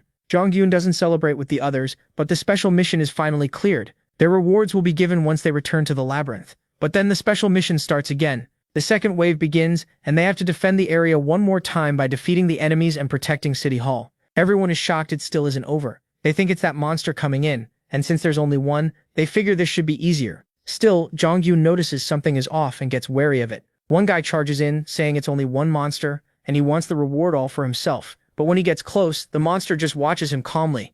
The boy drives his sword into it, and the monster takes only 1 point of damage. That completely freaks him out. A second later, he's killed in 1 hit after taking 54 damage, and everyone who sees it panics. He loses his head right in front of them. Now they're all asking what just happened, and what that thing even is. The monster is clearly not messing around, and it starts screaming, terrifying everyone and crushing the army's morale. A bunch of people die from that first burst of attacks alone. Jong-gyun yells at them not to fall back because if they run now, they'll die for nothing. But then he notices something and quickly ducks to avoid getting hit. When he looks behind him, there are bodies torn apart all over the ground with blood pooling everywhere. He starts wondering if they really have to clear a mission like this. Meanwhile, on Kang's side, the monster there is already as good as dead. MC thinks this is cruel. These people really have to risk their lives just to win. Then he keeps staring toward the other side, where people stand near the wall with their heads down, just waiting to die. So he says it's time to do what has to be done, and jumps off the monster. He gets ready with everything aimed around that wall. The ghost asks again if the barrier keeps them from leaving the area. Kang says yes, it does. Then he keeps moving toward that wormhole-like opening, thinking he knew it was there. When he reaches it, the system updates the mission and tells him to destroy the black swamp vessel. He says it's smaller than the one in the sky, so it probably isn't the main one. But if he destroys it, the monster should start thinning out. He starts stabbing into it, and the black hole begins to split apart. But then a wolf jumps out, and Kang recognizes it as a rank D monster. If the others were already struggling against that nightmare blob, then a wolf like this is even worse. The beast doesn't play around either. It catches his dagger and blasts him away with a howl alone. Even while being thrown back, he still lands on his feet. He thinks the monster is loud, then reminds himself that monster numbers show their strength. The lower the number, the stronger they are. The monsters from the earlier wave were rank F and E, so the bastard in front of him now is rank D. Rank D monsters have 6-digit numbers, and before the regression, attacks from rank D monsters pushed humanity to the edge of extinction. He says that in his past life, he could barely kill one by the third return. But now things are different, so he rushes in and pushes the wolf with everything he has. He says this time will be very different, as he activates his attacks and summons those astral wolves. The wolf takes 64 and 72 damage in one burst, but the monster raises its claws and tries to strike Kang. He slips behind the beast, says that attack is useless, and drives his dagger into its fur again while holding its paw, completely shutting down that first move and blocking Bran's second attack too. Then he activates an ice arrow, driving the magic into the wolf's leg and freezing it into solid ice. Kang admits the thing is strong and tough, but he attacks again as the monster opens its mouth. He steps on both jaws, forces them open, and stabs his daggers right into the middle. He knows a pure battle of stamina won't go well against this monster, so he activates a sphere of flames inside its mouth and blows it apart from the inside. Kang jumps back after killing it. To him, a rank D monster is too weak for who he is now. An hour later, he's drinking more potions and thinking it's finally over, now that he's finished that monster for good. Then he uses his ice magic to make another arrow, and as soon as he grabs it, he throws it at the portal, driving it in deep. The whole thing shatters and is completely destroyed. With the portal broken, the special mission succeeds, and his reward will be delivered when he returns to the labyrinth. He thinks there aren't any other rifts nearby, so his job should be done. Then the system sends another notice, saying the special mission was cleared. The ghost is shocked he got the notification twice. Kang says that must mean the other side finished the mission too. The female leader has completely worn herself out after fighting so many monsters. She thinks it's finally over, even though she was still dealing with that purple blob. But when she looks around, she sees how many people died and wonders how many are gone. Only after watching hundreds die do they realize the only way to survive is to kill every monster. Most of those people died for nothing. She starts feeling more and more overwhelmed, thinking it was her fault that if she had led better, things might have gone differently. Then the barrier starts to break apart, and everyone comes back together as the wall disappears. They think this time, it really must be over. She remembers Kang and thinks she has to help him, because no matter how strong he is, he can't hold off a monster that powerful alone. So she calls everyone to head north and help him, but she's so drained she can barely even walk. She thinks they can't afford to lose someone that strong in a moment like this, and tries to go to the boy, but Kang reaches her first as she's about to fall, catching her. She's shocked to see him there, and he tells her the north is safe so she doesn't need to worry. She's relieved he's unharmed and says they ended up having to risk their lives over there. The protagonist answers that everyone who challenges the labyrinth risks their lives. Then the system congratulates them again, saying rewards will be based on what they did and the results they achieved that day, and they'll return to the labyrinth in 48 hours. Later, they hold a funeral for the dead. Out of 100,000 people, only 30,000 survived. She tells Kang she already knew it. He's far more fit to lead than she is. But he says that's not true. He's not that kind, and people would rather follow her than a stranger like him. She says she can't protect everyone, and that's just the truth. But everyone there knows they risked their lives and gave everything in that fight. She slowly understands what he's trying to say. Then other people come over and call for Hyo, asking what they should do now. So he places a hand on the girl's shoulder and says everyone there needs to get used to death. She doesn't like hearing that, but there's not much she can do. She's leading all those people, so she gives a speech to the survivors. She says many died that day and they now live in a world where civilization and order don't really exist anymore. It's a world where many people died that day, and the old rules are gone. It's a world where even the people comforting you can die overnight and worse. This return isn't the end. That's why they have to survive for those who are gone, for the truth. So they'll come back even stronger. Sometime later, Hwayoung goes to Kang and asks him to wait. He asks if they really have to split up. MC says yes. It is time to return to the labyrinth. He tells them he'll see them next time. Taemin asks if they really will meet again, and Hwayoung says they will. He even says next time he'll crush Kang, but Taemin laughs it off, saying they haven't even gone back yet and he's already talking crazy. Then Jonghyun also comes over to thank him, saying he'll work hard to become stronger. Hwayoung agrees and says they'll survive and meet again. In his usual antisocial way, the protagonist says he's the one who should be saying that himself, then tells them to do whatever it takes to survive. He leaves them behind and steps back into the world of the tower. Back in the labyrinth, he hopes they'll do everything they can to stay alive. Once he returns to the tower, he heads straight to the 10th floor, stopping in front of the boss room. At last, he's back there. Then he gets a message from the system giving him several special mission bonuses. He keeps receiving rewards until the final total comes out to 482 points. The system explains that the points can be used on anything and can be exchanged for gold, stats, or skill proficiency. Gold converts at a rate of 1 to 10. Kang thinks that would give him 4,820 coins, but gold is easy enough to get, so it isn't worth it. Stats convert at 5 to 1, which would give him 96 stat points, but with his current stats, that still feels wasteful. So that means skill proficiency is the best choice, and that rate is 1 to 10. He realizes this kind of value only grows with time, practice, and hard work. So he decides to spend the points and notes that every 20 levels of skill proficiency changes what the skill can do. He checks continuous activation detection. At proficiency 1, it only lets him sense the weak points of living beings. Once it reaches 20 though, it can also warn him from time to time when something important is nearby. In simple terms, it's a skill upgrade. Some changes are small, others are huge. With that in mind, he turns to the ghost. He asks if the ghost has been off in his own world since he's been so quiet. The ghost asks why he's bringing that up. Kang just thinks it's odd, because ever since they got back from Earth, the ghost has been deep in thought. Then he asks what would happen if he raised storm/sword proficiency all at once. Could he do it with no conditions at all? The ghost says he's not fully sure, but it probably wouldn't be that great. In the end, the body still has to be trained. No matter how much the brain understands, moving that body properly is a different problem. MC knows exactly what he means, so he looks over his other skills: weapon arts, Arak, protective shield, vitality golf, and craving for battle. Some are good, but not worth spending proficiency on. Others feel too risky. Having so many choices becomes its own problem.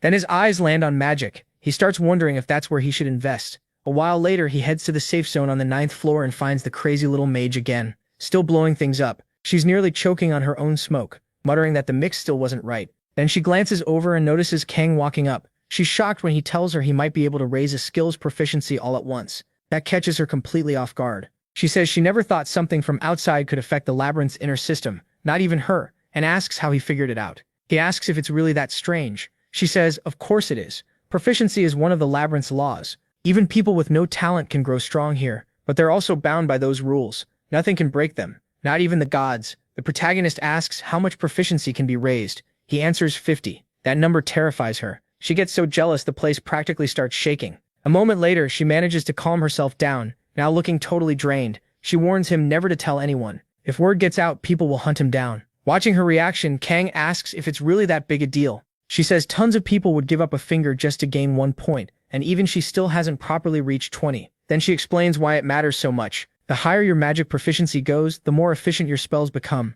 She guesses MC is only around 2 or 3 right now, which is why he can't even cast a beginner spell properly. He asks if the difference is really that huge. She says the labyrinth lets him learn any spell: beginner, low, middle, high, even peak rank. The rank itself doesn't stop him. What changes is how much power he can actually bring out. Learning a mid-rank spell this early was an unusual case. Normally at 20 proficiency, you can use the full power of a beginner spell, and about half the power of a low-rank one. At 40, low-rank spells work perfectly. At 60, the same goes for mid-rank spells. She wraps up her explanation and says she hopes that helps him decide. Kang thinks it over. Then he returns to the labyrinth and decides to spend 100 points first. His detection proficiency rises by 10. Now he can pick up information on hidden rooms, estimate an enemy's condition, and occasionally get warnings about important things. He figures detection only gets more useful as it rises. As for the rest, he puts 380 points into magic proficiency, raising it by 38. That unlocks magic acceleration and magic explosion. Now he can finally use magic the right way,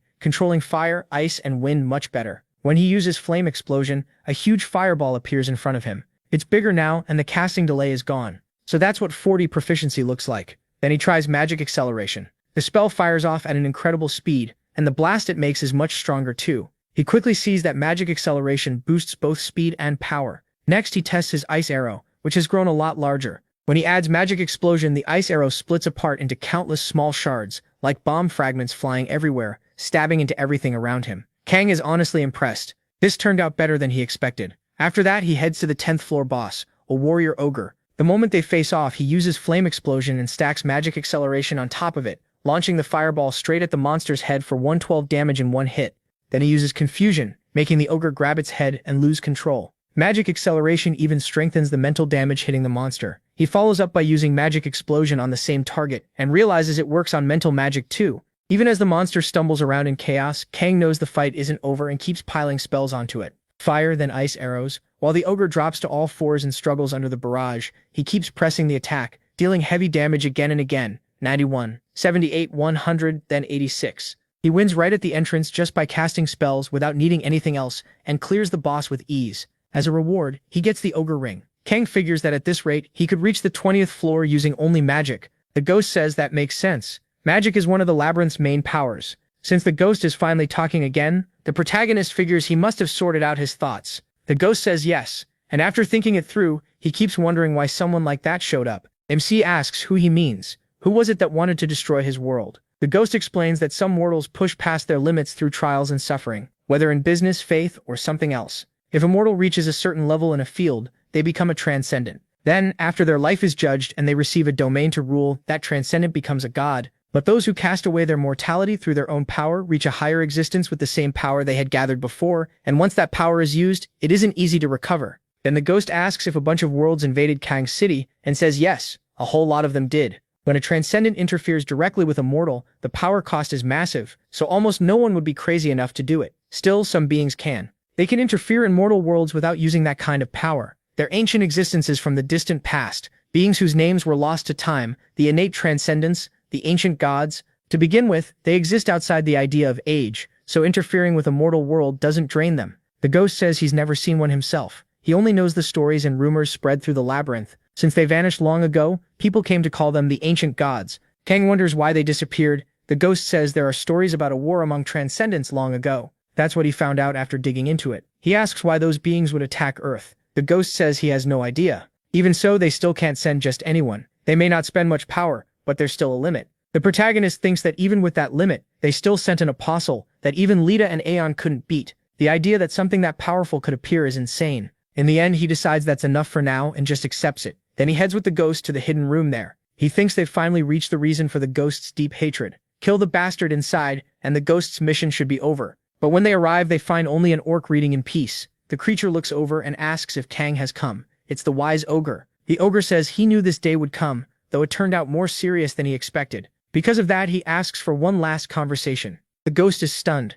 The ogre tells MC he holds no hope of beating an opponent like him. If the ending is already decided, then at least let him speak honestly before it ends. That makes the ghost furious, but he still holds himself back and tells the ogre to continue. The ogre says he didn't expect such restraint. Who would have thought someone so fierce and bold could stay calm? Then he pulls something from his clothes and says the one who sought his god was rejected. The lost king cast him aside, and he, who wore the fate of ruined worlds, had a weak heart. That's why he wasn't killed, because he was the only one who listened to his story. And that was the warrior's mistake. He was a monster, while the warrior was an adventurer. As a monster, he did what he had to do, and in the end he went and killed that warrior. The ghost gets even angrier and says that's enough, telling him he can kill the ogre now, but he asks him to wait. The ghost asks what he's trying to do. The ogre says he assumed the protagonist was only a puppet obeying the warrior's will, but clearly he's different. MC says there's something he wants to know: who gave him that dagger. The ghost is shocked. It's explained that a fixed damage dagger is one of the rarest weapons there is. It's not something a normal 10th floor monster could ever get, so Kang asks where it came from. The ogre is glad he asked and realizes he's the one who changed that warrior. He asks if the protagonist really can't guess the answer, then says plenty of people who gave up couldn't stand the warrior's pride. Not just him, but other adventurers too. That's when the ghost finally understands. The crime guide gave the ogre that weapon and told him to kill the warrior. With his own life on the line, he had no choice but to obey. The ghost snaps and starts cursing that so-called crime guide. Kang remembers that he's heard that name before. The ogre says they wanted him dead because he was too strong. They feared him, so they had to rely on a useless monster like him. After that, he says he's told them everything, and now they can do whatever they want. Kang raises his dagger toward the ogre. He says the ogre may have been weak, but he survived there for a long time by taking advantage of how lonely everyone in the labyrinth was. He made friends and shared good talks with many of them. But a day always comes when all of that breaks apart. Then MC drives his dagger into the monster's chest. As the ogre dies, he tells him that strength is the answer. If he wants no one to stand against him, he needs power. And the protagonist says that's exactly what he plans to get. The ogre makes one last request: conquer this place and free them all. With that, the wise ogre is defeated. The 10th floor is cleared, and Kang realizes the beings in this place are starting to notice him. That could help him, or turn them against him. He also gets the prelude of disaster. The ghost accepts this ending, though he can't tell if he feels relieved or furious. In the end, he says MC will get the reward he deserves. Kang receives Covort's relic, a sword soaked in ancestral blood. It came from a world now in ruins, and once took the lives of many in the Imperial line. It gives +20 attack, and against enemies of noble blood, it gains another +10. The ghost tells him to keep it. It's a sword with a long history in his world, and even his father died because of it. He is shocked to be handed something like that. Then the ghost gets really mad again, raging about those bastards who gave up on conquering the tower and built a rotten system to block his path. A side quest activates. The warrior who learned the truth still wants revenge. The condition is to kill those involved in his death, and the reward will depend on how satisfied the warrior feels. He'll choose it himself. Thinking of the crime guide, the ghost tells the protagonist to cut every last one of them down. MC realizes that means they'll keep going together, and the ghost says that's not so bad. He wants to see how far Kang can go. He accepts the quest and keeps moving with the ghost. Meanwhile, the crime guide seems to learn about this. He's looking for any useful newcomer, and he doesn't even have a set level. It's explained that some adventurers forced to bow to the cruelty of the labyrinth joined together to beat it and form their own group. That's how the Guides of Sin were born. But the path they chose to grow stronger wasn't by challenging the labyrinth. They fed off it instead, controlling which floors adventurers could clear and creating their own hunts and rules. Anyone outside their group or anyone who refused to follow those rules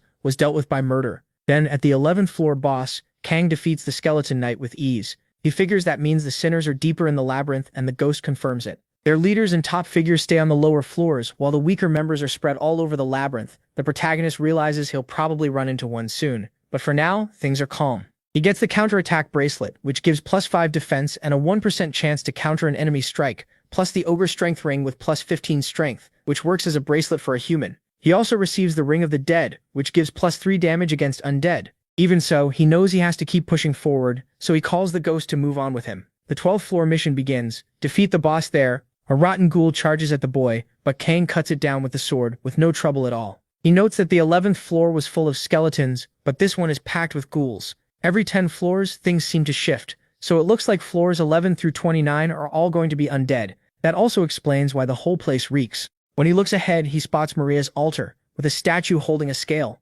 Kang says that unlike Laketta's altar, this one is very plain. Without the system, he wouldn't even think it belonged to a goddess. He asks the ghost what kind of goddess Maria is, and he says she's the goddess of choices. As he circles the statue, he adds that everyone faces different conditions, so there's no easy way to predict what kind of trial she'll give. The only sure thing is that she's a goddess and an incredibly strong one. He also says MC should already know that powerful gods tend to be a little crazy. Thinking it over, MC steps closer to the statue, reaching out his hand. At this point, he has no plan to run, so he wonders if any of that even matters. The moment he touches it, a side quest begins. Maria wants to test the one who found her altar. If he clears the trial, he'll get a reward. Then the reach of Maria's influence starts to shrink, and she offers an upgraded trial. He realizes she's throwing an upgraded trial at him right away and thinks she really is crazy. The ghost says his name must have already spread among the gods, which means she has no intention of going easy on him. The protagonist accepts the challenge, and Maria lets out a quiet little laugh. Then he's given a choice: many enemies or fewer enemies. It's the first time he's seen something like this, so he asks what the difference is. The ghost reminds him she's the goddess of choices. He has to decide what seems best on his own. Kang realizes there isn't one right answer, so he picks fewer enemies. He doesn't know the trick, so he decides to answer honestly. There's no reason to annoy a goddess. She gives him another choice: greater variety or smaller variety. He picks smaller variety and keeps choosing through several more options. In the end, Maria seems pleased with the boy's choices, and the statue's smile keeps growing wider. It's a little creepy. Then she shakes the scale in her hand and vanishes. The chamber starts stretching out in front of Kang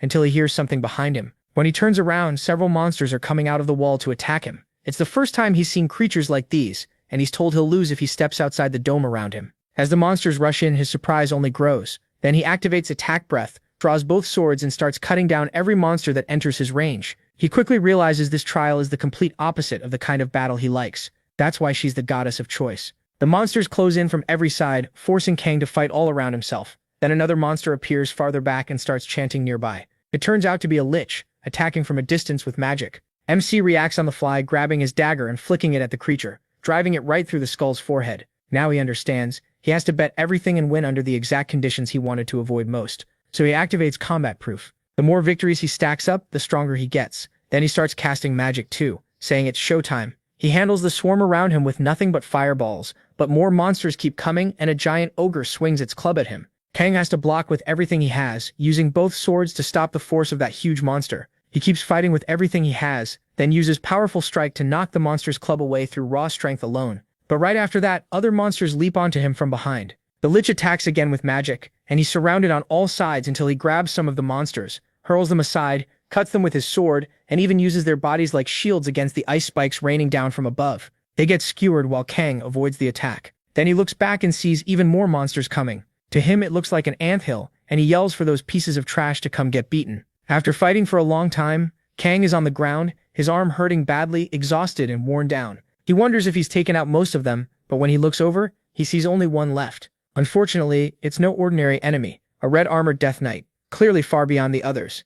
Kang remembers Lita Yang talking about them before. One appears as the boss of the 20th floor, but that armor isn't something a normal monster would wear. It's the Bell of Laceratus, proving this one used to be human too. Then, when he sees that monster walking toward him, he realizes it isn't alone. There are 4 of them closing in around him, so he pulls out the blade of self-mutilation again and sacrifices 500 of his own health. Then he points the blade at them, he calls them in to fight. Then he activates Parry against all those monsters. He barely slips past their assault, dodging attacks by a hair. Even so, he keeps blocking 2 at once, but he realizes Parry has a limit when 4 enemies press him at the same time. So he uses Force Duel, turning it into a one-on-one against one knight at a time. Now that he's got an opening, he gets ready and triggers Furious Strike. But that knight isn't dumb. It figures out his plan and backs out of the barrier, escaping his range. Just like that, the restriction is out of reach, so he switches to Flame Sphere. He lines up a combo with Ice Arrow and Acceleration, then sends the spell at the knight. The knight doesn't stand there and take it. It runs around the edge of his range, avoiding the magic. Cain realizes mixing swordplay and magic can work, but not like this.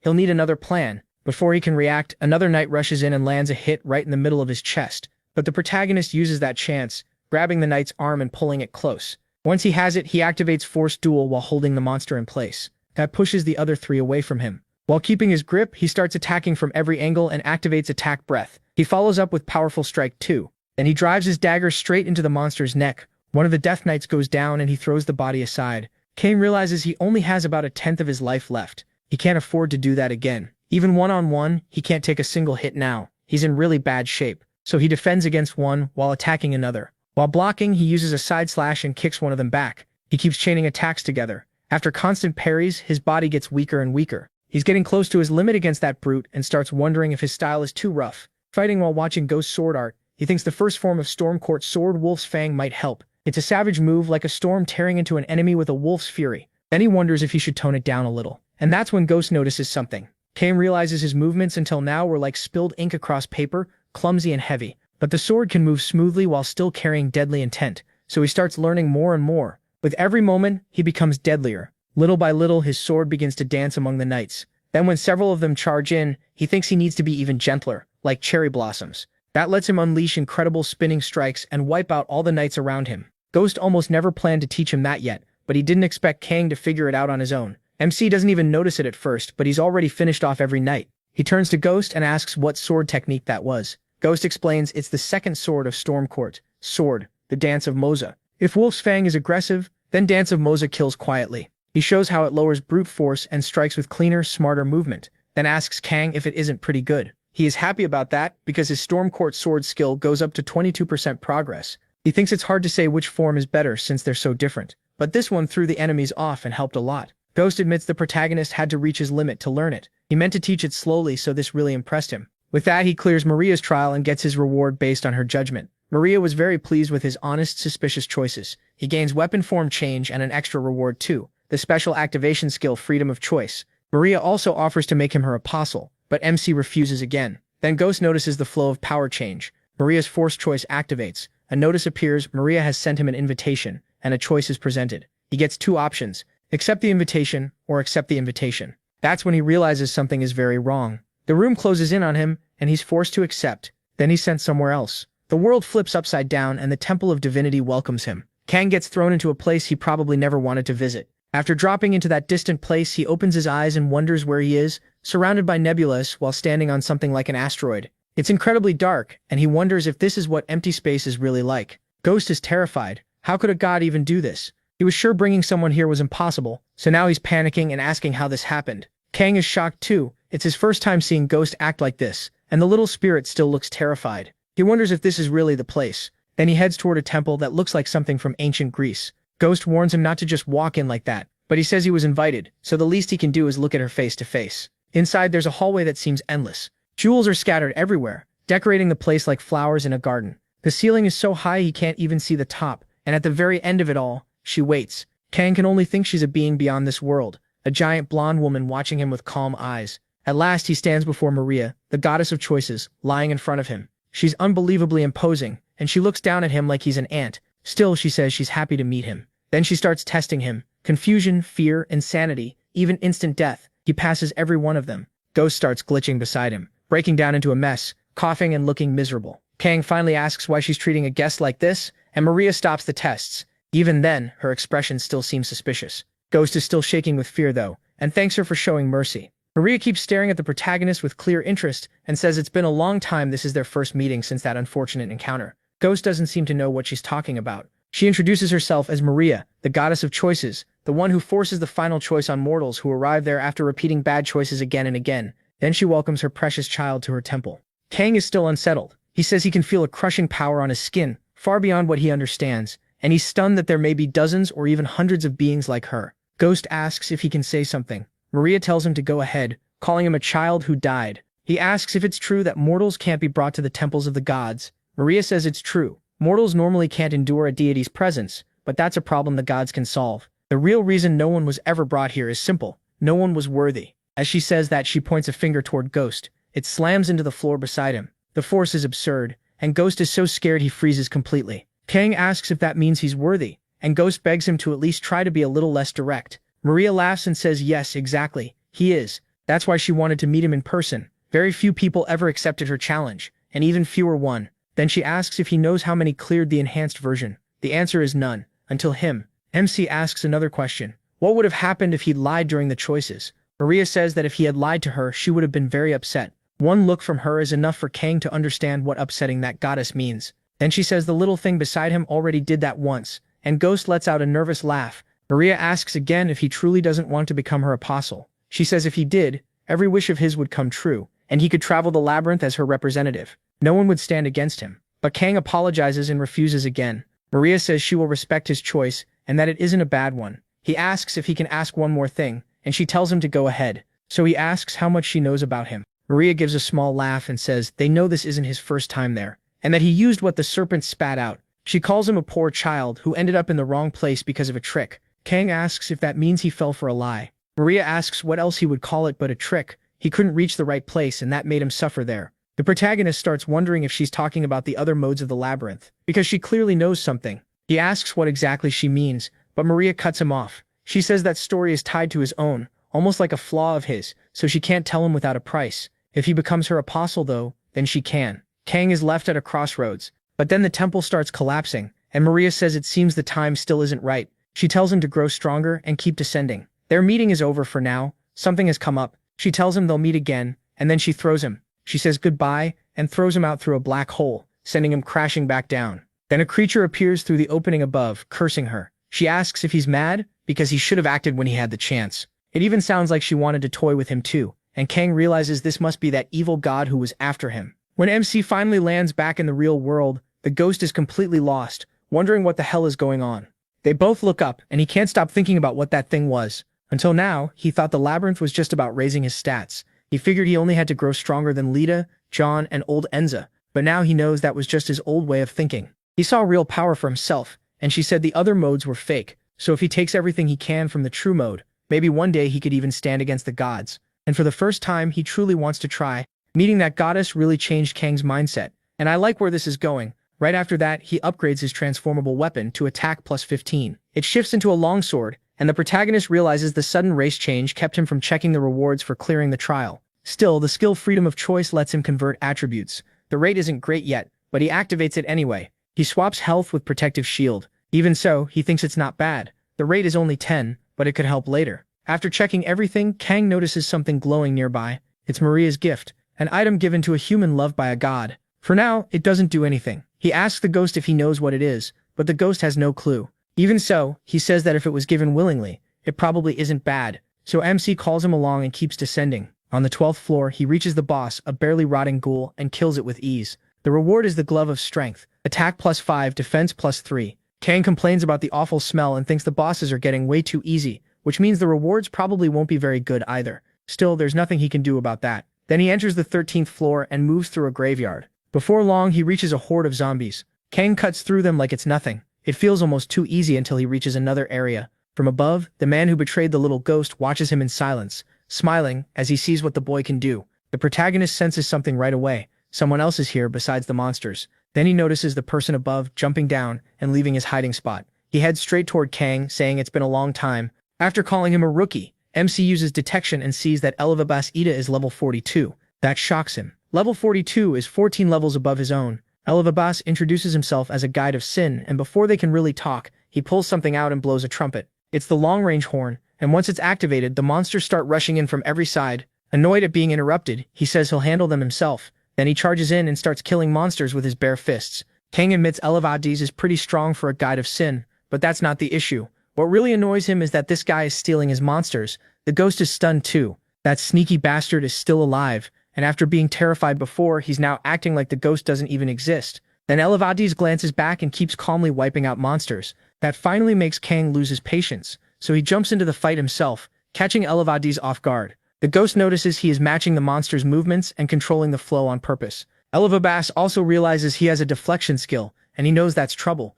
Even so, he says he won't lose. Then he activates Powerful Blow. Elevabas asks Kang what he thinks of that, but the protagonist barely reacts. Instead, he asks why a level 42 fighter is showing off on the 13th floor. Elevest calls him no fun, and says people who never enjoy themselves die early. Still, he says MC looks useful, and might qualify for permission to reach the 20th floor. That's why he's always patrolling, and then he asks for MC's name. He can tell he's talking like recruitment is already decided, but he answers anyway. His name is him. Elevest then asks him a question. What exactly does he want to do here? The ghost cuts in, saying the choice is Kang's. Elevest says the protagonist already knows the labyrinth can make people endlessly stronger, and that's an incredible blessing. So wanting to clear a place that gives them so much just proves he's an idiot who doesn't know his place. MC asks if that means they gave up on clearing the labyrinth. Elevest says no, they didn't give up, they just refused to accept limits. Besides, he claims the place can't be cleared in the first place. He says it should be obvious the gods keep messing with them, trying to kill them with their trials, and the hidden areas have monsters too strong to beat. Even the little guy beside Kang died. The ghost snaps back that they were the ones who killed him, and Elevest brushes that off like he's just rambling after death. Then he says they formed an organization so nobody would die for nothing, and so they could keep growing stronger. Now they make the rules and run the labyrinth, but if he wants to join them, he has to reject that little guy's request. And since he broke their rules and attacked them, he can't come along anymore. The protagonist thinks over those rules, then says that from what he heard, even the guides need permission if they want to get stronger. He asks if that's true, and Elevest says more or less, but he insists it's not what Kang thinks. Since things get more dangerous the deeper you go, they made that rule for safety. MC points out that the mages and transcendents who made the place gave everyone freedom, but these adventurers made laws just to control the labyrinth. All they do is talk too much and make life harder for everyone else. Elevest says he's not sure he followed all that, but he does understand one thing. Kang is refusing. He says he's not that dumb after all. Then he explains there are two reasons the guides of sin keep chasing rookies. The first is recruitment. Elevest says that's a shame and lunges at him, but he names the second reason too, to kill any opposition before it gets too strong. Elevest tries to hit him, but his punch smashes into the ground instead, cracking everything around them. He's left stunned when he sees Kang holding his hand right in front of him. The protagonist reminds him that lawbreakers are supposed to be punished. Elevest tells him to go ahead and try. He's standing right there, and honestly he doubts the protagonist can do it. But then Elevest hops back in fear, wondering what just happened. That punch was meant to destroy him in one hit. MC should only be a 13th floor adventurer. Losing to someone like that should be impossible. So Elevest charges again, throwing punch after punch while he calmly blocks with his swords. Kang remembers that Elevest claimed he'd already cleared the 20th floor. He's not weak, but the protagonist starts to wonder if all he did was get stronger by grinding the same hunts over and over. As the attacks keep coming, Elevest starts asking himself who MC really is. A rookie who hasn't even passed the 13th floor is cornering him, and that thought fills him with fear. Then he suddenly takes 12 damage from a single hit. Kang says his defense is decent, but that's about it. His movements aren't impressive either. The ghost adds that he heard Elevest was born poor and never learned any real martial art. At best, he was some third-rate mercenary. Even the labyrinth never gave him anything special. He's just a pitiful nobody who never learned a thing. Elevest grows more and more desperate. He screams for the ghost to shut up, flies into a rage, and uses Furious Blow again. Kang simply steps aside and answers with a counterattack, landing clean and dealing 6 more damage. Then he kicks Elevest hard in the stomach and sends him flying. The damage keeps stacking, another 6. Elevest can't understand it. How did a single kick hurt that much? He wonders if old Enza did something. If that cranky old man who looked down on everyone gave this kid a skill. So he blurts out one question. Who the hell is Kang? Then he rushes him again, but he grabs him and says that's exactly what he needs to find out, driving his blades into him. He pins Elevest to the ground and asks if he isn't an adventurer too. Elevest tries to throw him off and buy himself some time, then charges again, saying this can't keep going. He admits he didn't think he'd have to use this. Kang feels something strange as Elevest comes at him and remembers the explosion gauntlet has a hidden skill that can only be used once a month. He figures he just needs to land one hit. Elevest strikes with powerful blow and activates the explosion gauntlet, setting off a chain blast aimed at the protagonist. He knows that skill boosts the damage 5 times over, but Kang completely shuts down the first attack and takes it head-on without even flinching. He just stares at Elevest and asks if that's all. Elevest freezes like he's seen a ghost. He can only think, what the hell is this? And just who did he pick a fight with? Then Elevest realizes he picked a fight with the wrong person. Furious now, MC charges him, and to Elevest, he looks like a real monster. After beating him down, he decides Elevest really wasn't all that strong. The ghost says he wasn't always this pathetic. Back when he cleared the 21st floor, he had talent. But with no real enemies, he got lazy, and his skills went dull. Kang tells him he already knows what he's about to ask. Elevest snaps back, telling him to go ahead. Even so, Elevest says he still won't talk. He swears he's going to kill the protagonist, then asks why he should open his mouth at all. MC says fine, if that's how he wants it. Then he asks if Elevest knows the transcendence there will accept almost anything as an attribute. Kang moves toward him, and Lavabas panics, begging him not to do that. Anything but that. Now he's outright pleading, telling him not to go through with it. The protagonist wonders if it really scares him that much, then asks how many of them there are in total. Lavabas admits he's not sure. He only had permission to go up to the 21st floor, and he knows there are more below, but he never made it that far. Still, he guesses there are at least a few hundred, since they accepted most of the adventurers who passed through. That surprises MC. It sounds like he and the ghost are the rare exceptions. Kang brings up what Lavabas said before, that they stop people from going deeper. He asks how they operate, and since Lavabas broke their rules, whether the people below will hunt him down. Lavabas explains the ranks are split by floor groups 20, 30, 40. The 20th floor is rank 2, the 30th is rank 3, and it keeps going like that. They follow that order strictly, and higher-ranked adventurers think it's beneath them to deal with lower ranks, so most of them refuse to come back up. He thinks their so-called pride means nothing. The ghost says they've always been like that, only caring about a few strong fighters. It's a rotten group that kills anyone who betrays them. Lavabas says he doesn't know the leaders on the lower floors, but rank 2 alone has plenty of adventurers. The protagonist may be strong, but there's no way he can fight all of them. Kang answers that he doesn't care about any of them, leaving Lavabas stunned. For the first time, Lavabas believes MC really does have the skill and confidence he claims. He says he used to be like that too. Then he starts wondering how he ended up like this and when exactly he gave up because the labyrinth was too hard. Regret hits him all at once. If he had turned down their offer back then, maybe he could have died with more honor than this.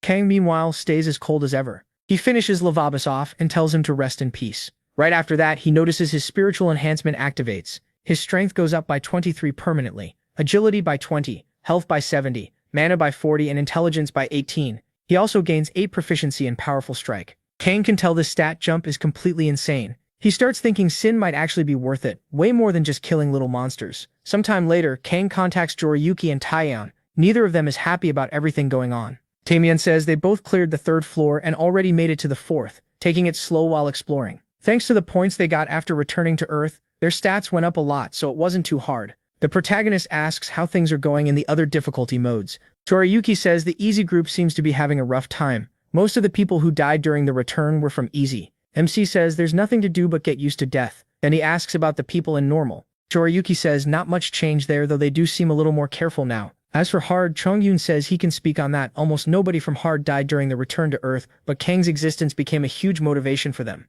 Now everyone's doing everything they can to grow stronger. He bets that by the next time they meet, everybody will be very different. He says he liked hearing that. Then Joriyuki adds that there's one more thing. When he entered the 4th floor, he found an altar to a god named Baltazar. That makes Kang remember when he met that god. Joriyuki says he's been thinking hard about whether someone at his level should try for divine approval. This time, he wants to take the challenge, and he asks what the protagonist thinks. MC says Latayan would probably refuse even if she got the chance, but Joriyuki wants to grab it. Then she says she's actually been thinking about taking the trial too, which catches him off guard.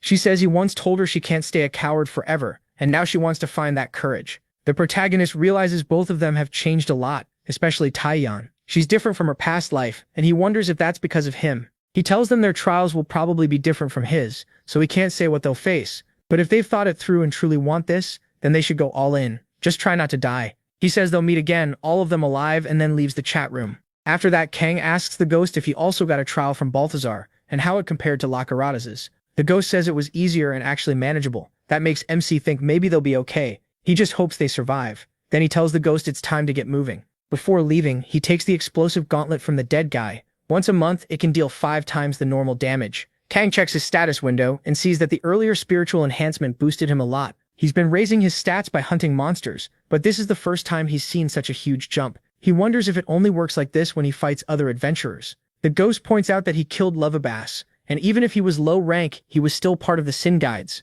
They'll react soon. The protagonist thinks that's fine. Let them come. Deep in the labyrinth at the Sin Guides meeting room, one of them arrives at a round table where another is already waiting. He says he heard there was a little mess in rank 2. A rookie adventurer killed one of their people there. The other man is shocked that someone below the 21st floor beat a rank 2 member. The red-haired one says the rookie might be talented, but he dared make enemies of them. If he wants to die that badly, they won't stop him. He orders a bounty placed on Kang's head and tells the other rank 2 members to kill him. Then says they should continue their plans to push toward the 74th floor. On the 20th floor, the rank 2 Sin Guides get the message. They hear Lavabas is dead, and one of them gets annoyed because Lavabas owed him money. Then they start wondering if he was caught off guard. A bald man asks if they're really going to let this slide. Whoever did it has to pay. Then he says the leaders put a reward on that bastard's head. Whoever kills him gets to move up to rank 3. Everyone's shocked the order came straight from the top. One says the target is his, but an old man cuts him off. saying that prey already belongs to him. Another points out that a lot of them want the same guy,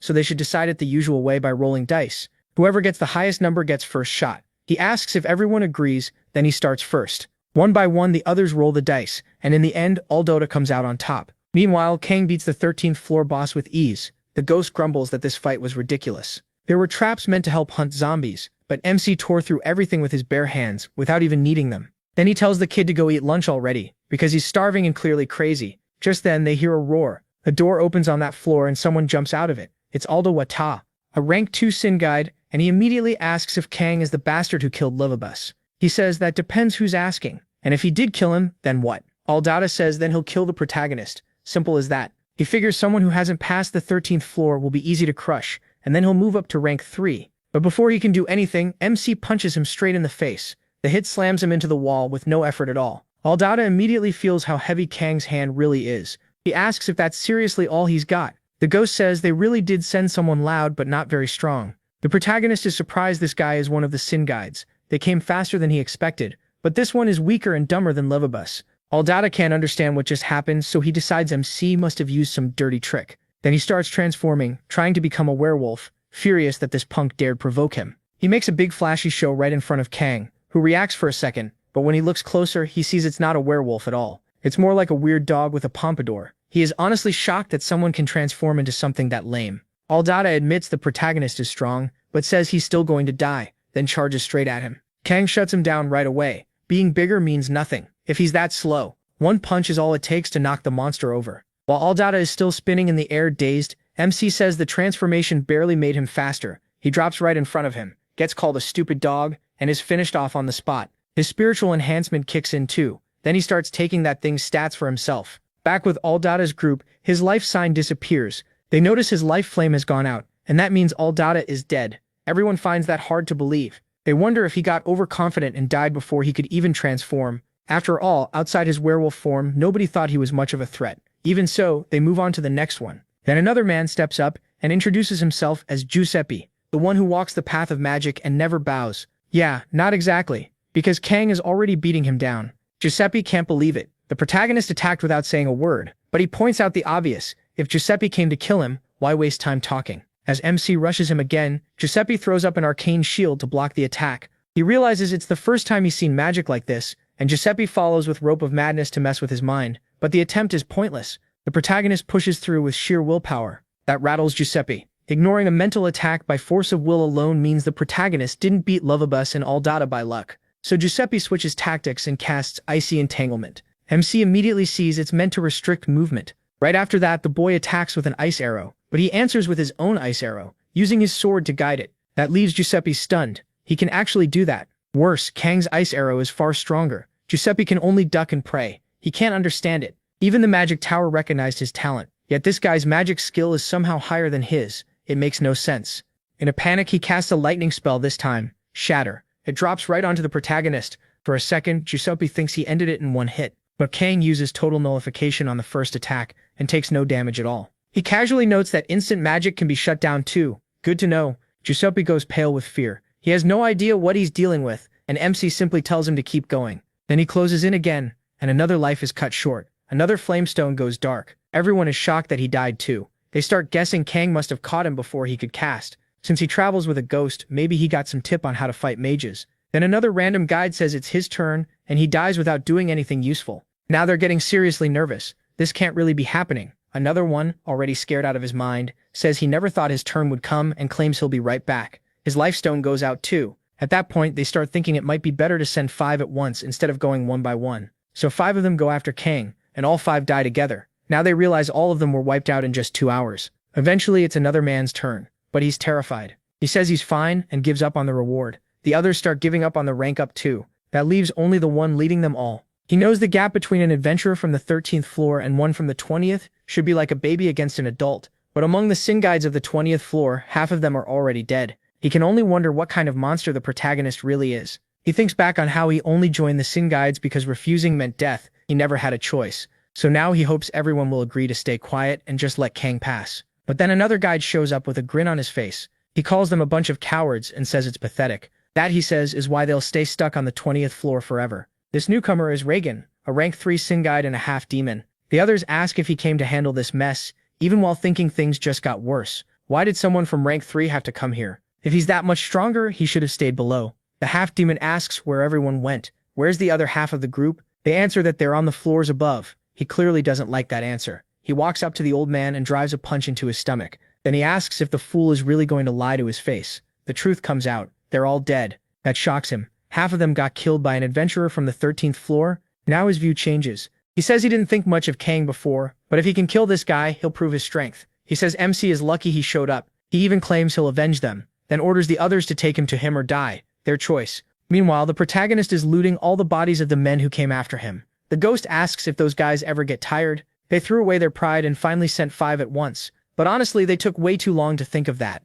Kang figures their attack and defense were pretty high, but since they'd never fought together, they had no teamwork and ended up getting in each other's way. On top of that, leveling up after killing the first one gave him a huge edge because he recovered. So he says that helped him gain a lot. At this point, his stats are seriously high. Still, he complains that if his level rises too much, the reward for clearing the floor will drop, which feels wasteful. The ghost tells him to stop whining and quit being greedy. Then Kang uses the beginner ice spell, Icy Entanglement, and creates a large spread of ice spheres that crash into each other. That's when he finally realizes just how much he's gaining from all these fights. Still, he wonders if it's over. The ghost says they'd have to be complete idiots not to realize they can't beat him, and honestly, they'd have to be animals. Apparently, though, they really are, because now they all show up together with the half-demon walking confidently in front. The ghost jokes that they even sent the devil himself, and Kang can tell at once that this is the half-demon. His strength feels totally different from the other Syndic guides, and his mana is seriously intimidating. He asks if MC is the one who wiped out the rank 2 members of the Syndic guides. He stares at the boy and notices his mana is also incredibly strong.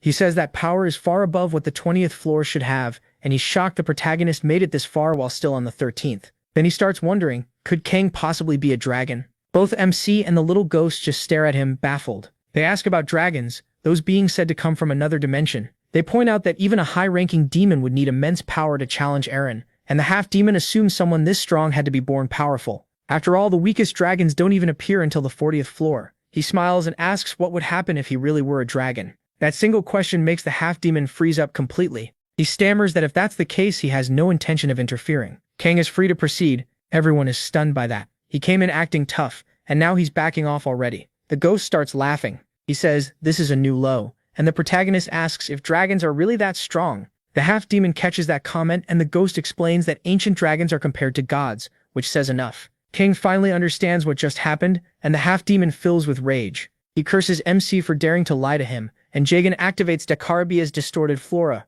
Roots burst out and lash toward him. It said all his skills are named after demons from the Goetia, the 72 demons of Solomon, and now those roots strike again. Kang wonders what this thing is as the roots wrap around his hand. Then he activates Flame Burst, burning the roots away. The half-demon is surprised the protagonist knows fire magic, but he tells himself that won't change anything. Jagan responds with Dakarabia's familiar crows. He sends them at MC, and a flock of crows fills the area while he keeps pressing him. Kang starts swinging his sword everywhere, cutting down the birds one after another. There are way too many of them, but he keeps slicing through the flock with the techniques he learned from the ghost, and he finally realizes magic can be used in much more complex ways. The ghost explains that he uses the magic god's magic, which is fundamentally different from the kind demons created. The half-demon then tells the ghost to stay out of it. This fight is between the two of them. The ghost says he wasn't planning to help anyway, and tells him to relax. That surprises the half-demon a little, making him wonder if the bond between Kang and the ghost isn't that strong after all. He decides that might actually work in his favor. That means he can attack as much as he wants, so he uses Marcosia's false flames and sends Amaterasu at the protagonist. He fires an ice arrow to stop it, but the cold doesn't work at all, and the Amaterasu still hits his arm. Then total nullification on the first attack kicks in. The half-demon is stunned. He can't believe that kind of nullifying skill is even real. Even so, he throws Amaterasu at Kang again. Sure, the boy still doesn't understand how that power works, but total nullification on the second attack activates too. MC still takes extra damage from a follow-up hit, 24 on top of 36. That makes the demon think he still has a shot, so he uses Naberius's despair. Black smoke closes in around him. Kang is caught off guard and gets swallowed by it, while the demon thinks the fight is finally over. Naberius's despair is a dark spell that attacks the deepest part of the target's mind. Inside it, the protagonist covers one ear and stays there until his mind turns completely calm.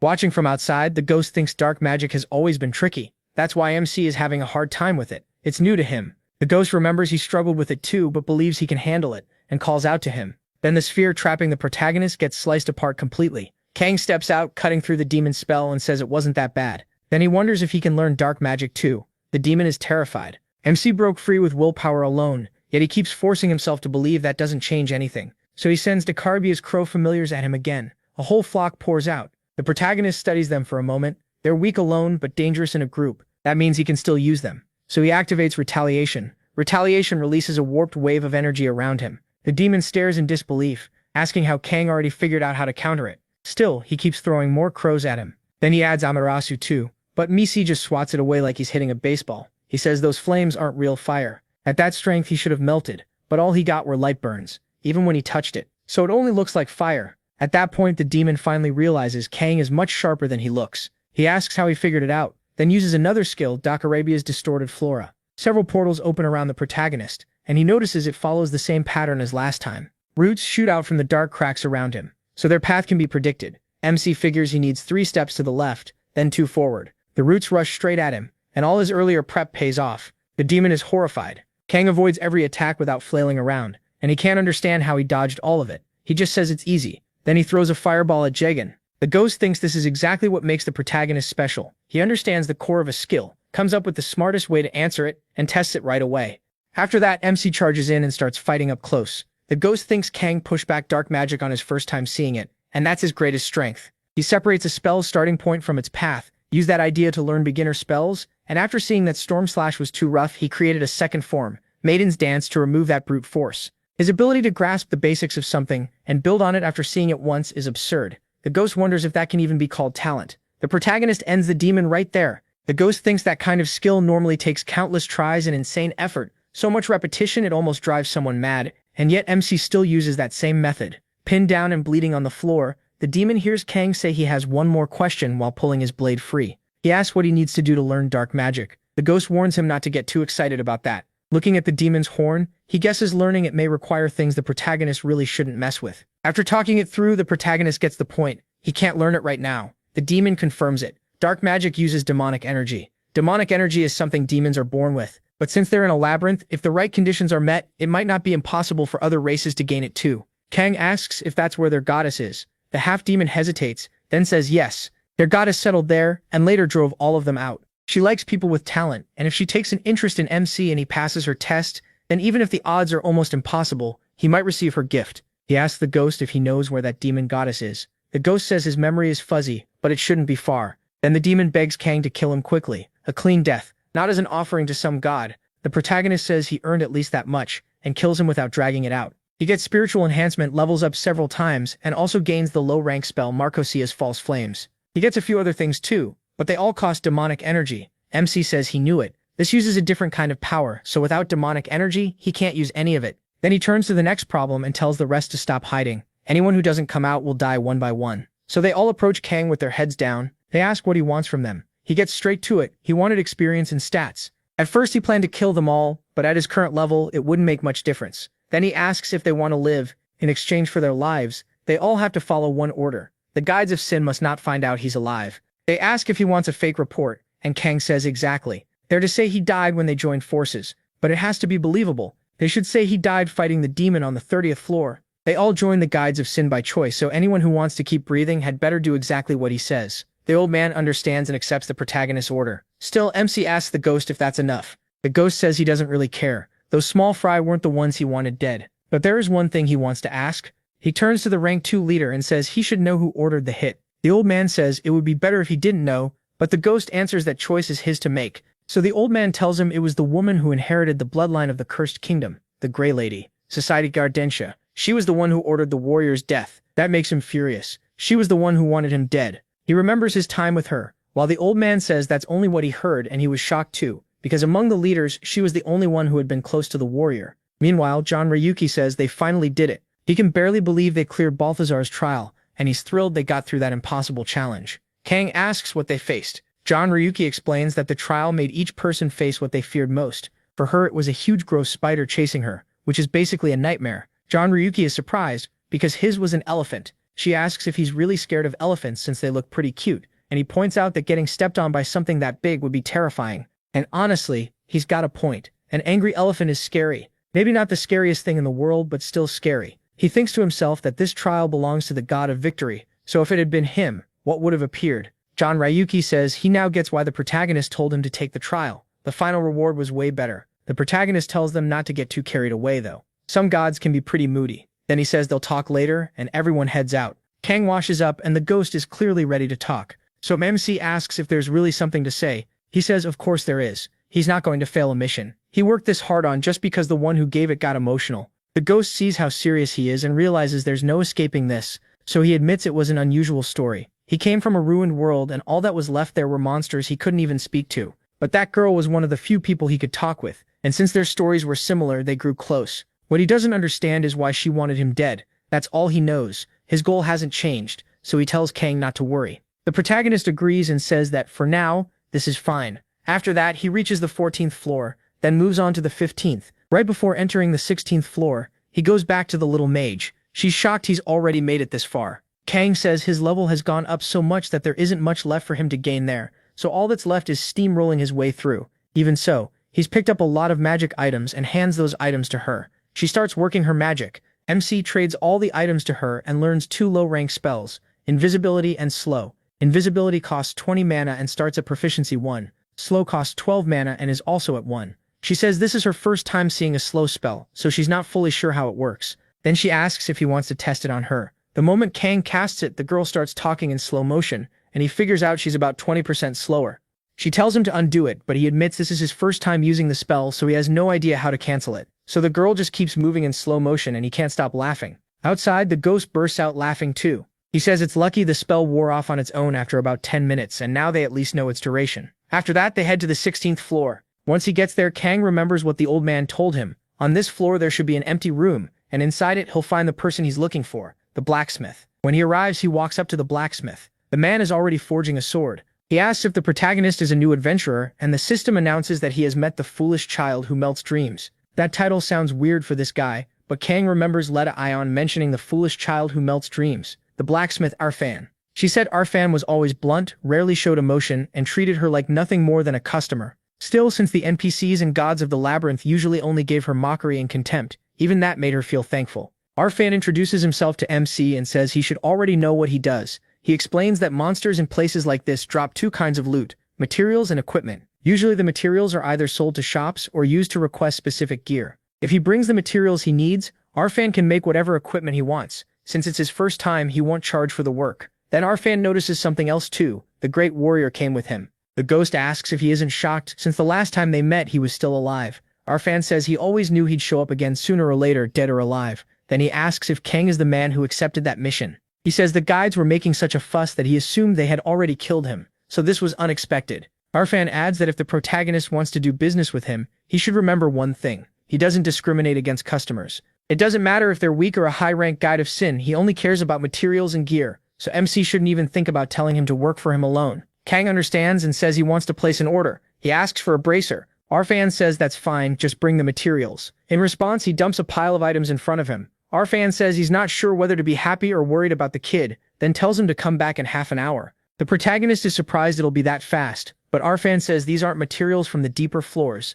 They're all common, so there's no reason it should take long. For him, it's easy work. So he tells the boy to come back later, and once MC leaves, he says half an hour is exactly how long he needs to clear a floor. If he goes all out, he can finish in 10 minutes, but this time he takes it slow. Half an hour later, he returns to the blacksmith, and Arfan says his timing is perfect. He just finished. Then he hands over what Kang asked for. He checks it and sees the stats are really high with over plus 13 defense. Arfan tells him that from now on he'll start charging. The price will depend on the kind of equipment he asks for, and Arfan will keep the materials in stock. The protagonist agrees. He says he'll bring better stuff from the lower floors next time. But then the ghost cuts in and says Arfan should be able to make something even better. Arfan says of course he can, but he needs the right materials. The ghost calls him out and says he knows that's not what he meant. That instantly annoys Arfan. The ghost says he's talking about special equipment, gear Arfan can make that others can't. Only people with permission can enter that place, and some items can only be crafted with materials from there. He says there's no point hiding it, because someone like Arfan can do it.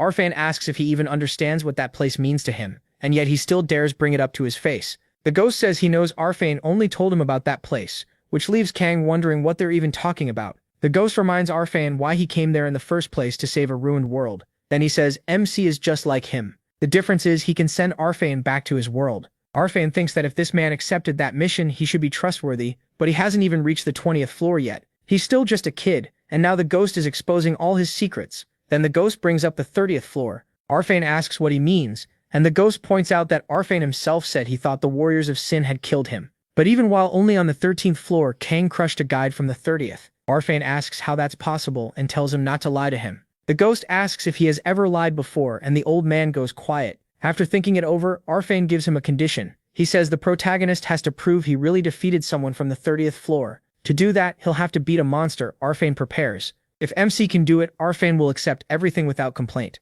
A while later, even the ghost starts wondering if he rushed things. He thought that if they missed the chance now, it might never come again. Kang says he's fine with it as long as it helps him get stronger. He says he wants to find out if this place really is that special. The ghost tells him to trust him. This place is full of good stuff. If he earns Arfan's favor, he'll become much stronger. And since he wants to reach the gods, this is the path. The ghost asks if he noticed. After meeting Maria, Kang's eyes were shining so much that it was impossible not to see it. Even if aiming that high sounds crazy, if that's truly what he wants, this will be an important experience. Just then Arfan opens the door and says he's done preparing. The protagonist looks at what's waiting in front of him. The system identifies it as a sealed Balrog, and even the ghost is surprised to see it. That's one of the strongest monsters from the lower floors. Arfan says this one is heavily weakened, and nothing like the original. Its power is only around that of a boss from the early 20th floors, so MC should relax. Even so, he asks if he is really going to accept the challenge. Kang Tae-san is already drawing his sword and says of course he will. With that, Arfan breaks the contract in his hand.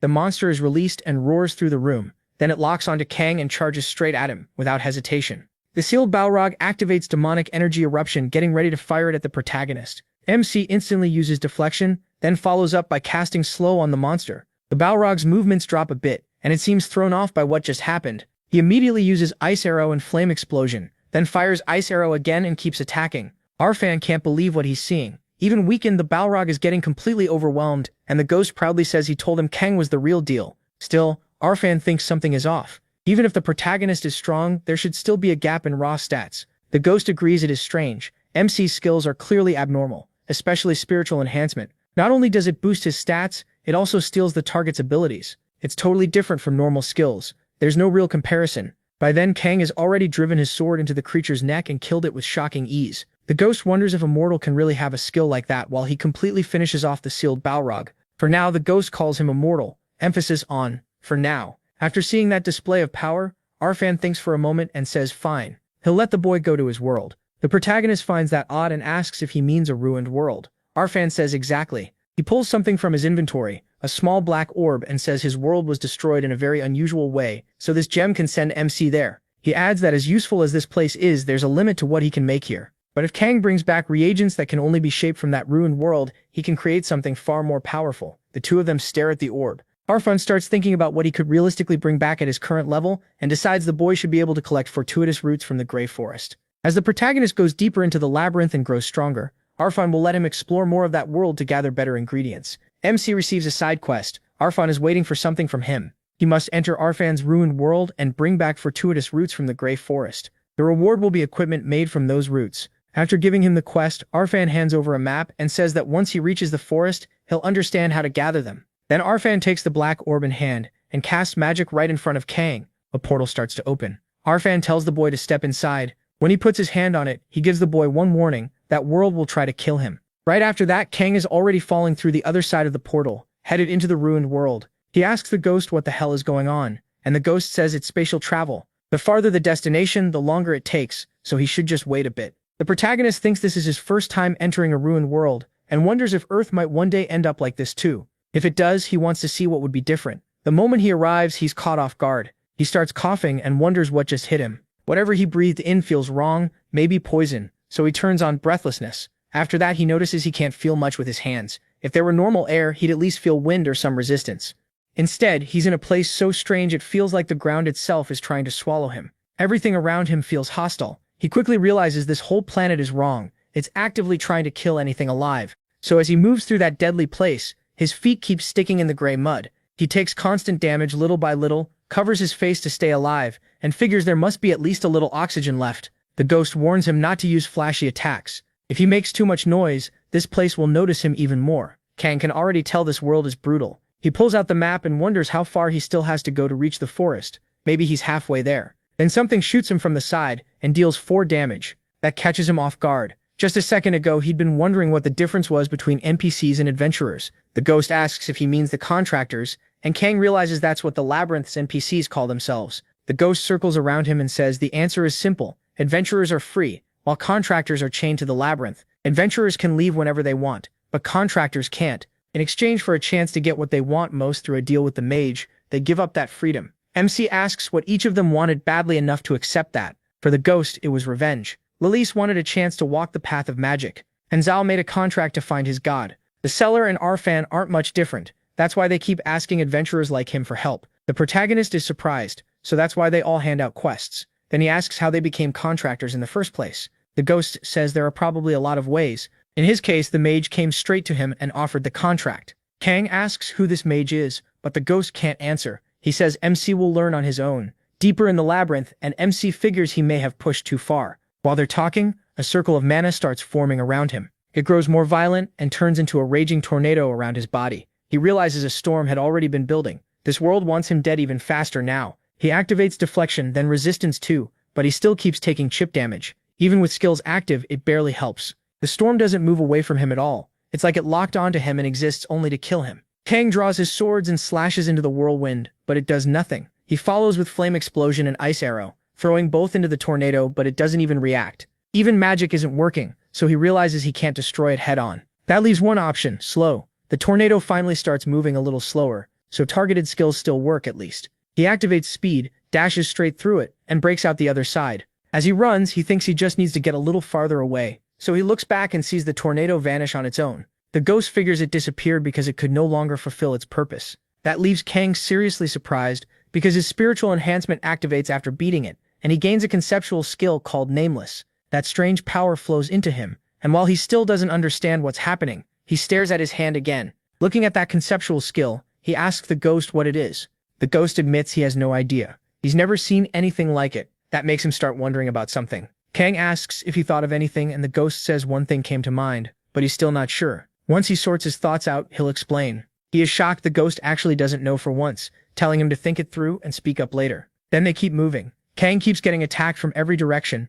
but he still manages to escape without too much trouble. At this point, he's sure this day is full of weirdness, so he activates mental acceleration. He slips past the attacks, cuts through the rocks flying into his path, uses Wolf's Fang, then Maiden's Dance, tearing through everything around him. He also uses an attack step to stop on top of the walls. Even then, the attacks keep getting through his defense and there's no end to them. But when he looks ahead, he freezes in shock and blurts out, "What the hell is that?" The ghost asks what he's seeing. Kang realizes it's the same thing carved into the wall before. He immediately accelerates and charges straight at it, just like he thought. Now he wonders if that new skill is what let him see it. He strikes the thing while forcing a path through the rocks, keeping his focus on the target deeper inside. He knows he only needs to push a little farther. Even as the attacks speed up, it almost feels like that thing got mad the second he came after it. So he starts preparing one of his skills to go all in and cut through that section of stone. Kang locks onto that same carved thing in the wall. Then he presses forward. His focus stays fixed on that mark hidden in the wall. He keeps chasing that same target without letting up. As he pushes through, his proficiency keeps rising, and he gains willpower. The ghost is stunned. That's the power of a will strong enough to face this place. He realizes that in Arfan's world, the star itself is trying to kill all life. Then he remembers the whirlwind and the flying stones. There's a much greater force behind all of it. The star's will, the will that rejects life, can be treated as the will of the world itself, and Kang just defeated that will. That leaves one question. What kind of skill is this? The ghost can tell the protagonist didn't just beat it. He absorbed its power, and not something physical, but something conceptual. He thinks a low-rank stealing skill would never be able to take something like that. Spiritual enhancement must rank even higher than the star itself. This isn't a power meant for normal mortals. It's the kind of thing only transcendent beings should have. Meanwhile, MC keeps moving forward. Eventually, he reaches the place Arfan told him about, and he finds one of the roots there. Kang says if he takes that root back, he should be able to get better equipment, but the tree itself attacks, trying to kill him. He rushes in with his swords and shreds root after root. After a hard push, he manages to climb onto it and realizes this thing is huge. The monster tree keeps trying to catch him from every angle, lashing roots upward and even trapping one of his legs below. Kang uses Retaliate, stopping everything aimed at him. The roots can't reach him, and he tells the thing to get out of his way. Still, the roots eventually break his shield. One nearly smashes into his face, but he barely dodges to the side and activates mental acceleration. Then he starts searching for the main core. He hacks through everything to find it, carving up the tree while asking himself where it's hidden. There's no glowing weak point, no clear energy source, but when he looks back, he sees all the roots gathering into one spot. That's when he finds the tree's core. So that's it. The ghost yells for Kang to be careful, but then realizes the protagonist probably can't even hear him. He's too locked in, focused on only one thing, getting stronger no matter what. After taking a hit, he uses complete notification from the first strike and keeps pushing forward. Then he throws himself into the opening and cuts the tree apart completely, destroying another will. The system activates spiritual enhancement, and Nameless proficiency rises by 1. Kang says he knew it would be hidden deep inside, and he takes the fortuitous route without much trouble. MC says that was easy. The little ghost reminds him that at his level, not much will be hard anymore, but getting back fast matters more. He realizes it really is what it looks like. The world is seriously trying to get rid of him, and this really looks like it wants them dead. So he takes the portal and gets out, saying he'll deal with that world another day.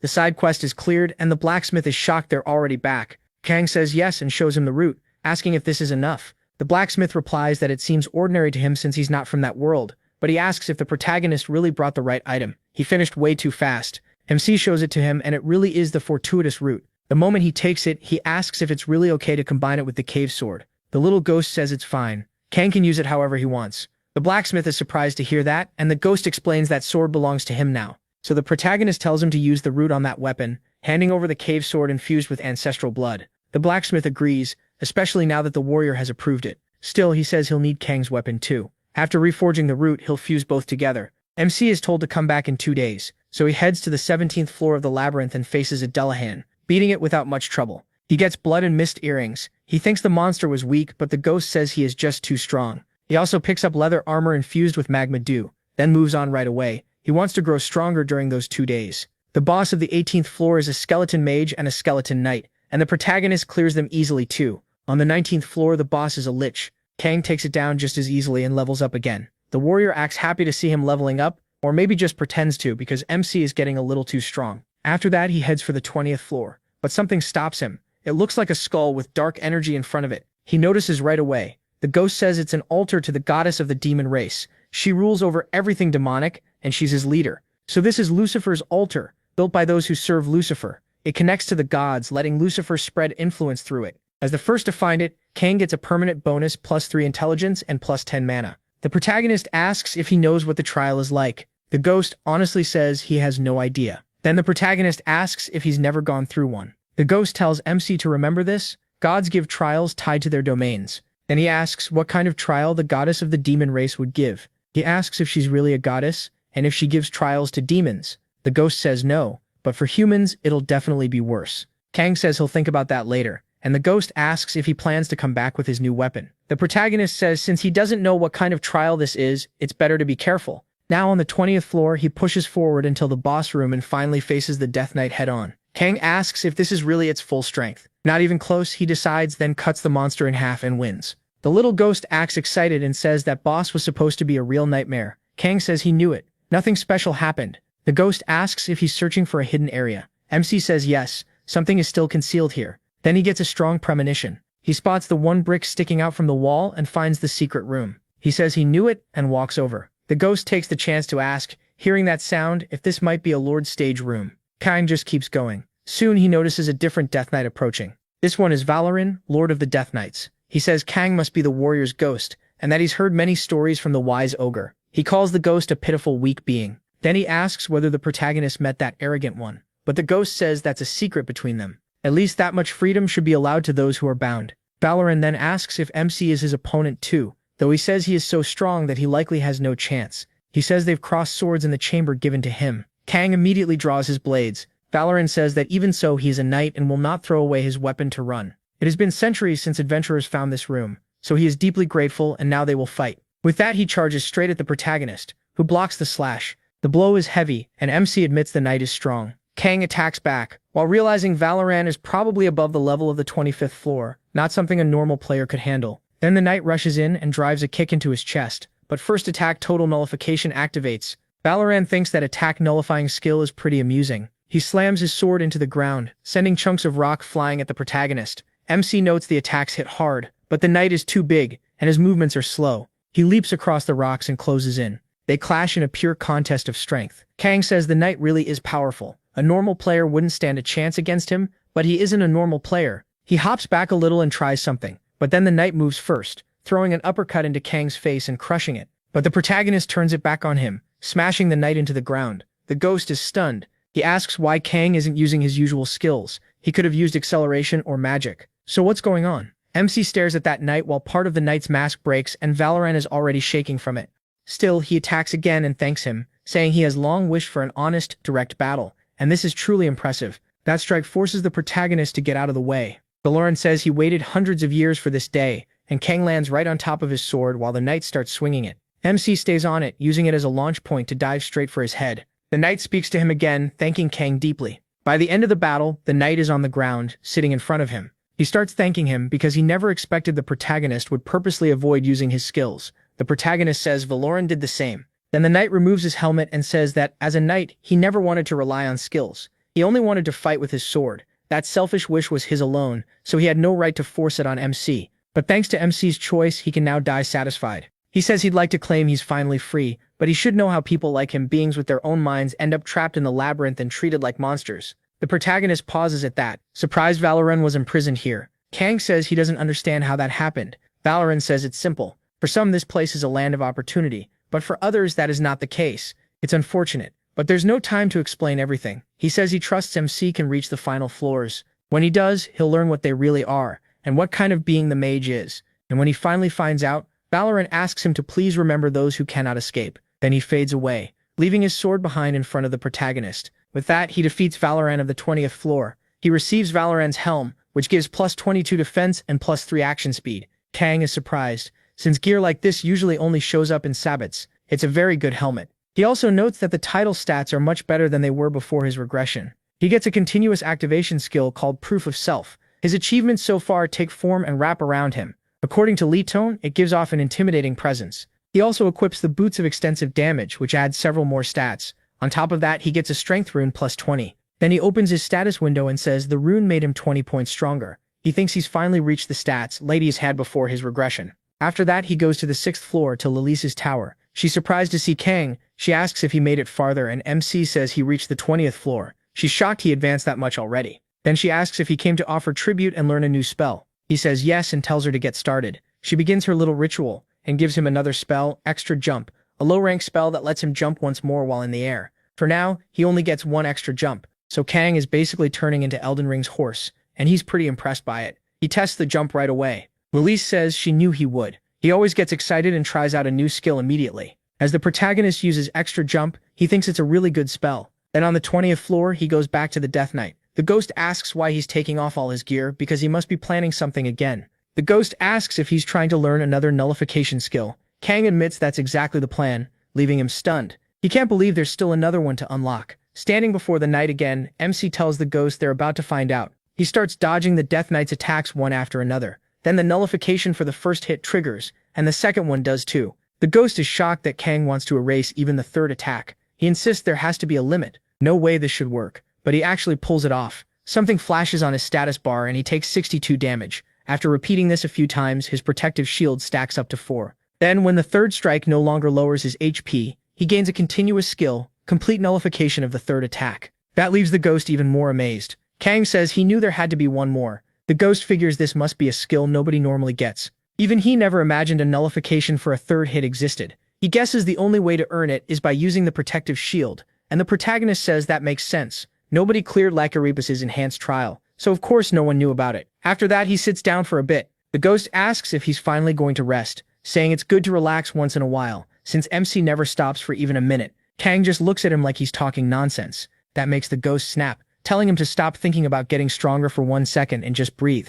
In other words, take a break already. Instead, the protagonist heads back to the 16th floor and goes to the forge. On the way, he checks Torment Slash and sees its proficiency is at 29. The ghost says it grew this fast because he was there to guide and correct him, but from here on leveling it up will be much harder. MC says gaining 5 levels in 2 days is already great, and that's enough for now. Since the time he asked for is up, it's time to visit the forge. He opens the door and asks Arfan if he came too early, since the smith is still working. Arfan says no, his timing is perfect because he just finished and wants to show him the result. He takes out a crystal ball with light glowing inside. Arfan explains that he processed it into its simplest form, and the changes in the combining method were meant to boost power. Then he tells Kang to bring his weapon over. He presses the item against the blade. The crystal sinks into the sword and vanishes. and the relic's stats change with a new boost added on. The ghost is shocked it could be strengthened this much. The weapon's damage goes up by 15. Kang is pleased with the upgrade and thanks him. The blacksmith brushes it off, saying it's just business, so there's no need to thank him. He adds that they'll meet again every 5 floors as the protagonist moves up, since carrying all his gear more often than that is too much trouble. Then he wishes the kid luck in the labyrinth.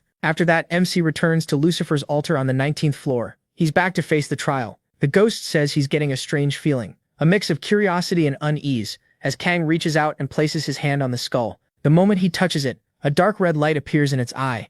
A demon speaks, saying, "The same goes for its own curiosity." He is startled and a message appears. Lucifer has invited him into her domain. Calling it an invitation feels generous, since he'll probably get dragged in either way. Still, Kang accepts Lucifer's offer. The story really tries to sell this name as harmless, by making Lucifer look like a little anime girl, and the protagonist is completely caught off guard. Lucifer's domain welcomes him. Once inside, he asks what this place is, because he can barely see anything ahead of him. It's all dark, and at the far end sits a girl on a throne. When he looks forward, he greets the goddess of demons. She says she likes that he knelt without putting up a fight. Kang stays tense and says he's not dumb. He understands the situation. She just laughs, clearly enjoying herself. Then she says he did pretty well, and asks his name. Kang introduces himself to Lucifer. She tells him that if he had acted arrogantly, she would have crushed his skull with dark magic around his neck. That shocks MC. Then she eases the mood, telling him to calm down, it was a joke. She says she wouldn't smash his pretty little head. Besides, if she did, some people would get very angry.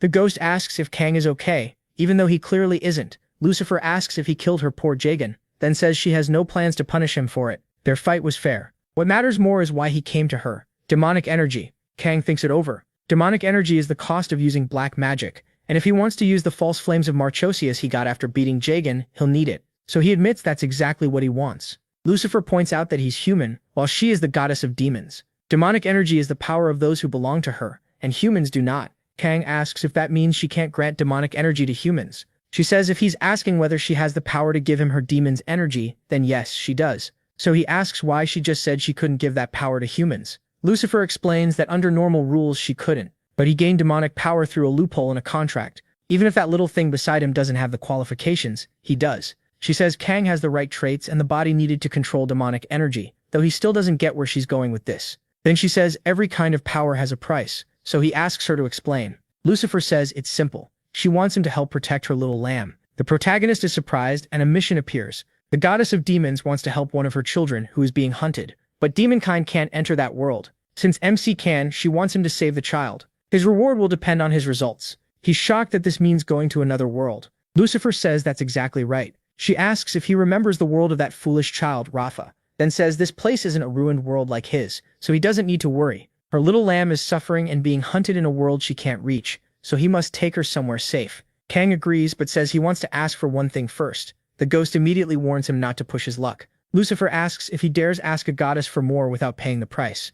The ghost panics, saying she'd kill them for less than that. Still, Lucifer tells him to speak. If she doesn't like it, she'll be merciful and ignore it. The ghost watches Kang, waiting to hear what he says. The protagonist asks the great demon goddess if she knows who is trying to conquer his world. She laughs and says she'll forgive that unpaid question because she knows why he wants the answer. If he completes her mission well enough, she'll tell him. Kang says that is enough for him. She accepts the deal as fair and gives him the basics. The world he's being sent to is Vekaseta. Magic exists there, and it is protected by a dragon. The world itself has average strength, but its guardian is troublesome. Hamon, the god of light, born in that world. That is where Kang is headed. Lucifer wishes him luck on the mission, and then MC gets thrown out. He lands roughly and realizes this must be Vekaseta, noting that it doesn't seem all that different. As he moves through the area, he notices birds and butterflies. The ghost says that judging from that Sin Guide's appearance, the most common form across worlds seems to be human. Kang is surprised but thinks that's good news. At least he won't be chased just for how he looks. Right away, he activates presence detection. The ghost says it looks like he won't have time to stand around sightseeing. He says he knows he's being surrounded, so he uses extra jump and gets out of there fast. Then he activates presence detection again, looks to the side and senses several people chasing one other person. He figures that's probably the little lamb Lucifer was talking about. The ghost says the horns and black hair make it pretty clear she's from demonkind. Meanwhile, the girl keeps getting chased and attacked, nearly dying. At the last second, they catch her leg, slam her to the ground, and tie her up. She even tries to cut the rope, but the men say she had to be the princess. Just look at how she avoided capture for 10 years. They admit she's a real expert at running away. Then they close in on the frightened girl, and one of them says she'll have to forgive this, but she's going to take a little nap. He knocks her out with a blow to the head. After that, he thinks that if they split the reward evenly, each of them gets 100 gold coins. One of them complains that the pay is too low, but the leader snaps back. How is 100 gold each not enough? Then he reminds them he covered the tracking costs, the request fees, and even the bribes to keep people quiet, so he changes the split. They get 90 gold each, and he takes 190. One guy clearly hates that deal, and the redhead warns that if anyone wants to argue, they can take it up with his sword. Right then, Kang steps up behind the gray-haired man and asks how much his share is. They all jump in shock and yell, asking who the hell he is and why he showed up like that. Then they notice his black hair and wonder if he's from the demon race too, though something about him seems different. Wanting answers, they ask who he is. The protagonist realizes black hair must be common for demons here, then says he has business with the horned girl. That makes the gray-haired man tense up right away. He assumes MC is another bounty hunter after demons, grabs his sword and threatens the girl, saying MC won't take his reward. But he rushes in first and sends the guy flying before he can do anything. The others panic and start shouting, wondering who this guy is and why he's so strong. The girl on the ground moves closer to the protagonist, and he repeats that he already told them he's here because he has business with that girl. After a little sharp persuasion, everyone starts talking fast and spills everything. They beg for their lives and say they'll answer anything, as long as he doesn't kill them. Kang turns to the bald man with a murderous look. The bald guy breaks immediately and tells him everything. The protagonist learns it all started 10 years ago, when an oracle appeared. The man confirms it. Kang sums it up. This world used to be normal. Humans and demons each lived in half the world and got along well enough. Then one day, Haman, the god of light, sent down an oracle. That oracle gave one order, kill the demons, and humanity followed it without question. They carried out everything Haman said, attacking the demons and slaughtering countless people. 2 years later, the Demon King was dead, the war was over, and bounties were placed on every demon still alive. After years of hunting, the demon race is almost gone. And that girl, she's the last demon princess.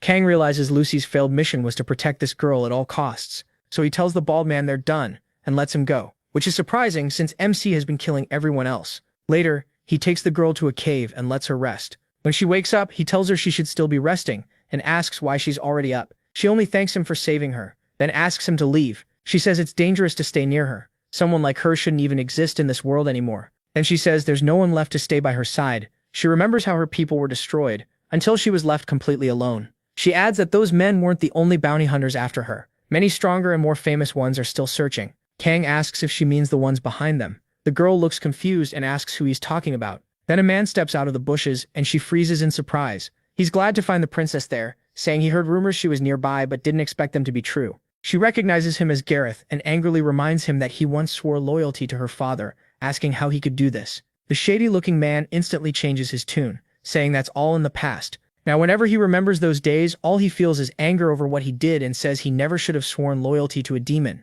Then he charges forward, slips past the girl, and goes straight for Kang. She tries to stop him, saying that boy has nothing to do with any of this. But he stops the older man with nothing but the hilt of his sword, leaving Gareth stunned over how he did it. With his eyes closed, Kang completely embarrasses him, giving off a ridiculous amount of pressure. Then he drops the old man with a single punch, crushing his face and sending him flying. The girl is shocked, and the ghost is shocked too that Gareth is still alive, even jokingly praising the old man. Kang coldly says some random brute really dared to attack him. Gareth gets furious, and starts pouring out mana to use his special move.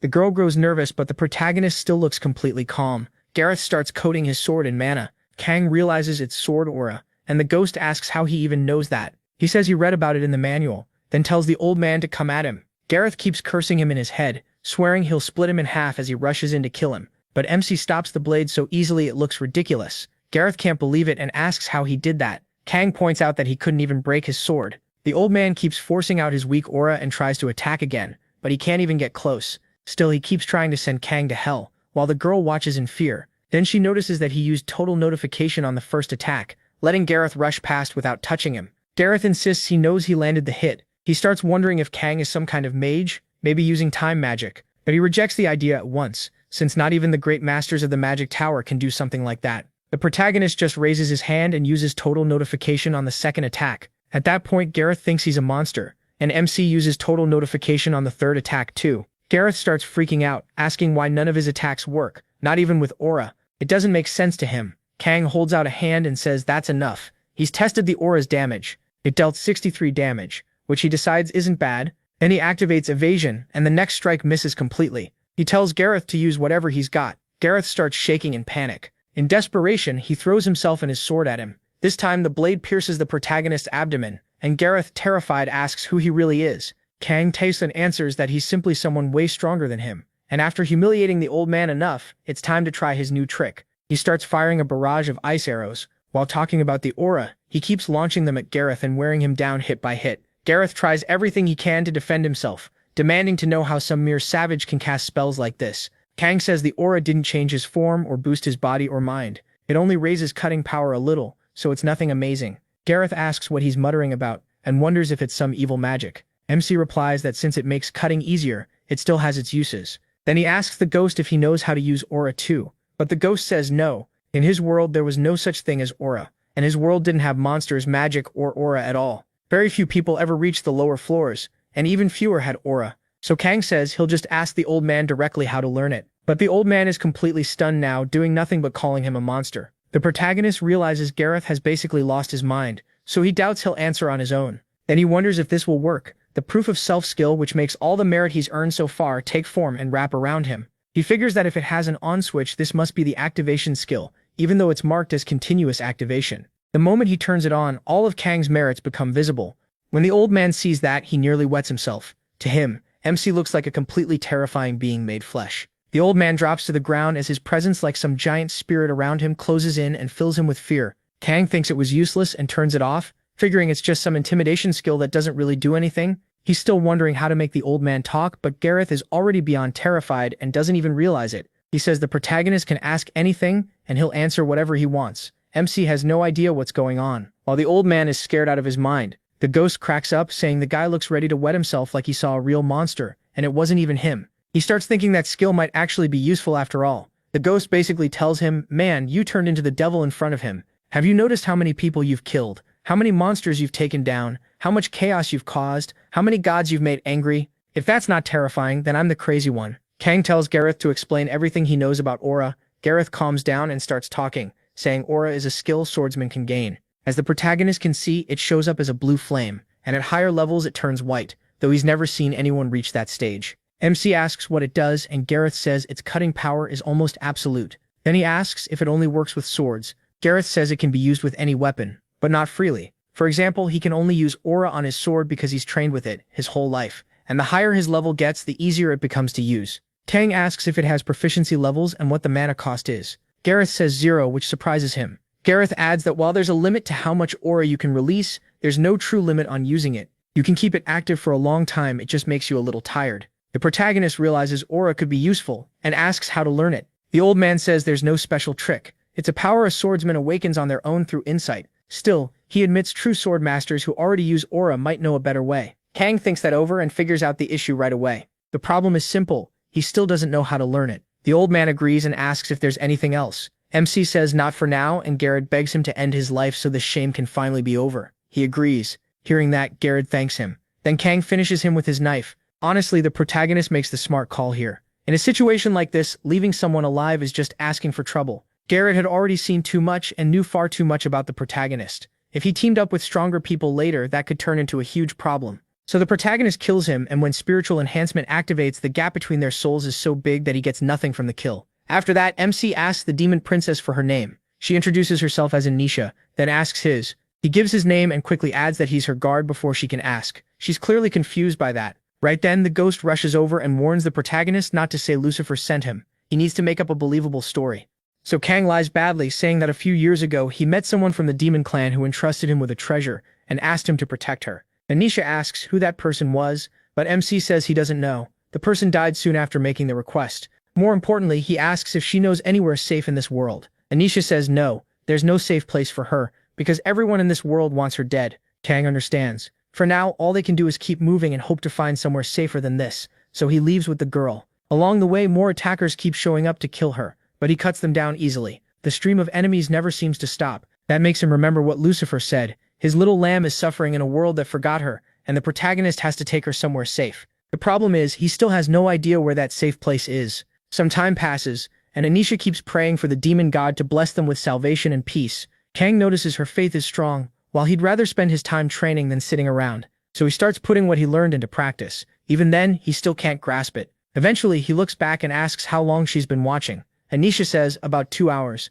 She asks what he's training, and Kang says he's trying to learn aura. That surprises her, She thought he was already a master. MC explains he came from another place. Then Anisha says that now that things have calmed down a little, she never properly thanked him. So Nisha Brichette, the demon princess, offers her sincere thanks to her savior Tien San. Kang is caught off guard and says he's only doing what he promised. Just then the ghost warns him that more people are coming. A group arrives asking if this is where the demon princess is hiding. When they get close, he asks if they're mages. One of them proudly says he's a mage from Melfrey Academy of the Great Magic Tower, and his name is Bar Moen. The protagonist thinks this might be more fun than fighting hunters. Maybe they'll teach him something new. But the old mage asks if Kang is the princess's protector and immediately talks down to him. He says they follow Ramon, the god of light, so the demon princess must die. Then he orders MC to kneel, calling him a mere swordsman, and uses mental magic. Anisha quickly says they must have come by order of the oracle, because Ramon commanded the death of all demons. He thinks they're more annoying than a rash and tells her to get inside the cave. The mages attack at once. Kang calmly cuts through several of them without trouble. The old mage realizes his spell doesn't work on the protagonist, so he orders everyone to keep their distance and cast together. They fire a barrage of different elemental spells at him. MC dodges every single one with ease. He mocks them, saying it's amazing that even working together, that's all they can do. To him, they're way too weak. Then they see him launch an ice shot without chanting anything. Several mages are struck and killed, leaving the rest shocked as they ask how he did it. Kang asks if that spell is called Ice Shot and says the name sounds pretty fancy. Then he apologizes but says he still has to protect the princess. After activating high appraisal, he says only the head mage is left and promises not to kill him yet. First, the old man is going to teach him some magic. After a while, Kang figures out that depending on the mage, chanting is required to cast Imbegaseta, and the basic spell for sensing the surroundings can be used starting at the intermediate level. He also learns that Ice Shot or Ice Arrow is a high-level summoning spell. In the end, though, it's nothing amazing. After that, he asks Anisha if she's okay. She apologizes and says she feels a little dizzy. The whole situation is getting to her. The ghost points out that she's been living under death threats for who knows how long, so she's probably hit her limit. He pulls something from his item box, surprising her. He tells her to drink it. Once she does, she asks what it was. Kang says it's a stamina recovery potion, and it worked just like he expected. She wonders why he'd give her something so valuable, but he tells her not to worry. It's not something he can't replace. So she starts asking if there's anything she can give him in return for his kindness. Later, as evening falls, she tells him she cooked the fish with a few herbs she found and hopes it tastes good. The protagonist is surprised because it looks great. Anisha thanks him and says it's been a long time since she cooked, but she still thinks she's pretty good at it. She says that back when the world was peaceful, she loved cooking for the people around her. As she says that, memories of her family come back. That makes Kang remember she said Ramon only arrived less than 100 years ago. She confirms it. Back then, this world didn't follow one god. Each region and clan had its own. But during that time, a god was born in their world, and that god was Ramon. Kang realizes Ramon came into existence not that long ago. Then Thason asks if he's thinking about something,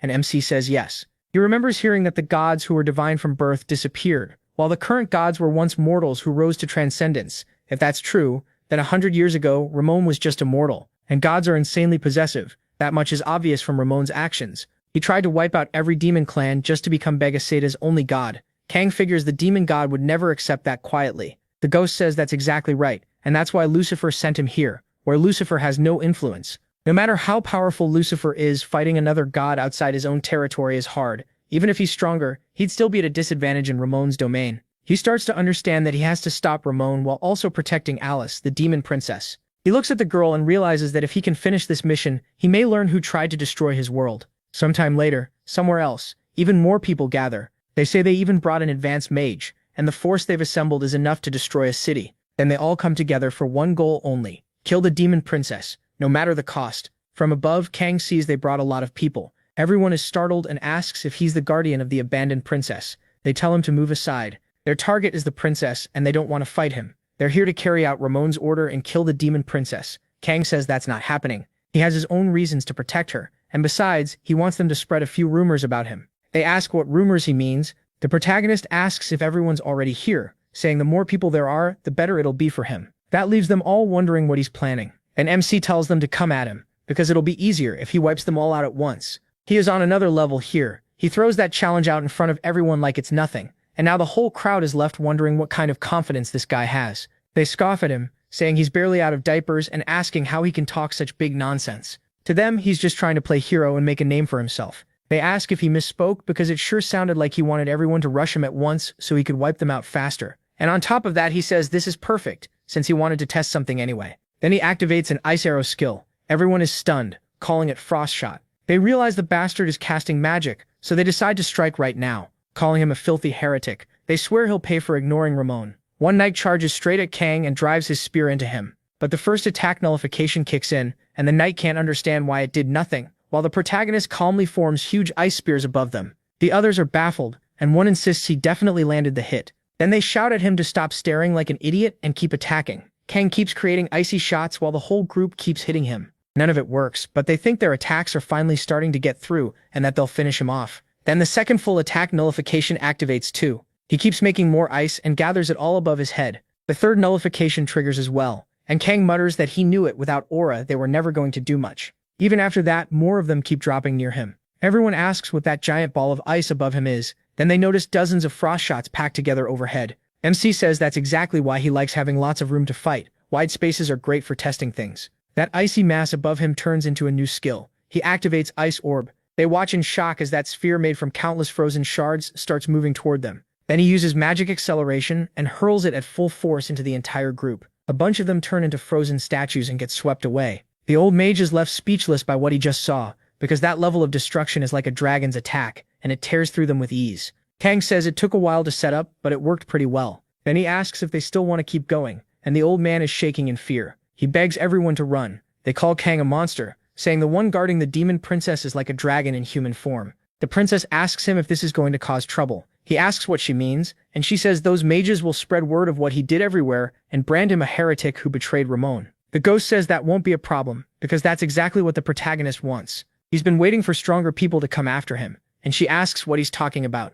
Kang looks back and says the last group was a letdown, but this next one should be good enough. The little ghost is surprised, realizing MC's plan must have worked, and the news has already spread, bringing even more powerful fighters straight to him. The princess recognizes them as master swordsmen. Kang says they came all this way, and there are only a few of them. Then the red-haired man asks if he's the princess's guard. The princess urgently tells him to run. She says they all know how to use aura. They're elite swordsmen, and it's 4 against 1. Even if he's strong, she doesn't think he can handle this, but the protagonist just knocks her out to spare her the panic, telling her to rest for a minute. He leaves her in the cave and walks back to face them. They ask if he's done talking and joke about whether he already said goodbye to the princess. Kang thanks them for waiting and says she just fell asleep, so they shouldn't wake her up by yelling. Got it? The redhead says MC looks way too young, like they were really called in to deal with some kid. But the white-haired man snaps back, asking if he thinks he came here because he wanted to. Another one tells them to quit complaining, since this is a direct order from their god. They were sent to kill the demon princess and her guard, while Kang stands in front of them without a hint of worry. One of them says he has guts for someone protecting the princess, and the redhead tells the others to stay back. He's going first, and he releases a red aura. He says he's heard about him, the boy who can nullify enemy attacks. Now he wants to see how many times Kang can really do it. This time he'll be facing a real master. You'd think the protagonist would be smashed into the ground right away, but that's not what happens. The first attack nullification activates, then the second, then the third. A storm of swords rushes at MC, and the fourth one finally lands, dealing 52 damage. The red-haired master says that settles it. Kang can only block 3 times, and that's nothing special. He notes that an aura-coated sword only did 52 damage, so the boost doesn't seem all that huge. The redhead tells him to show his power. Use the same move he used on the mages earlier. If 3 uses is his limit, then what is he going to do now? The protagonist realizes the man's swordsmanship isn't much different from the adventurer on the 20th floor. That means beating him with magic should be easier. The redhead keeps pressing forward, stabbing from every angle with his swords.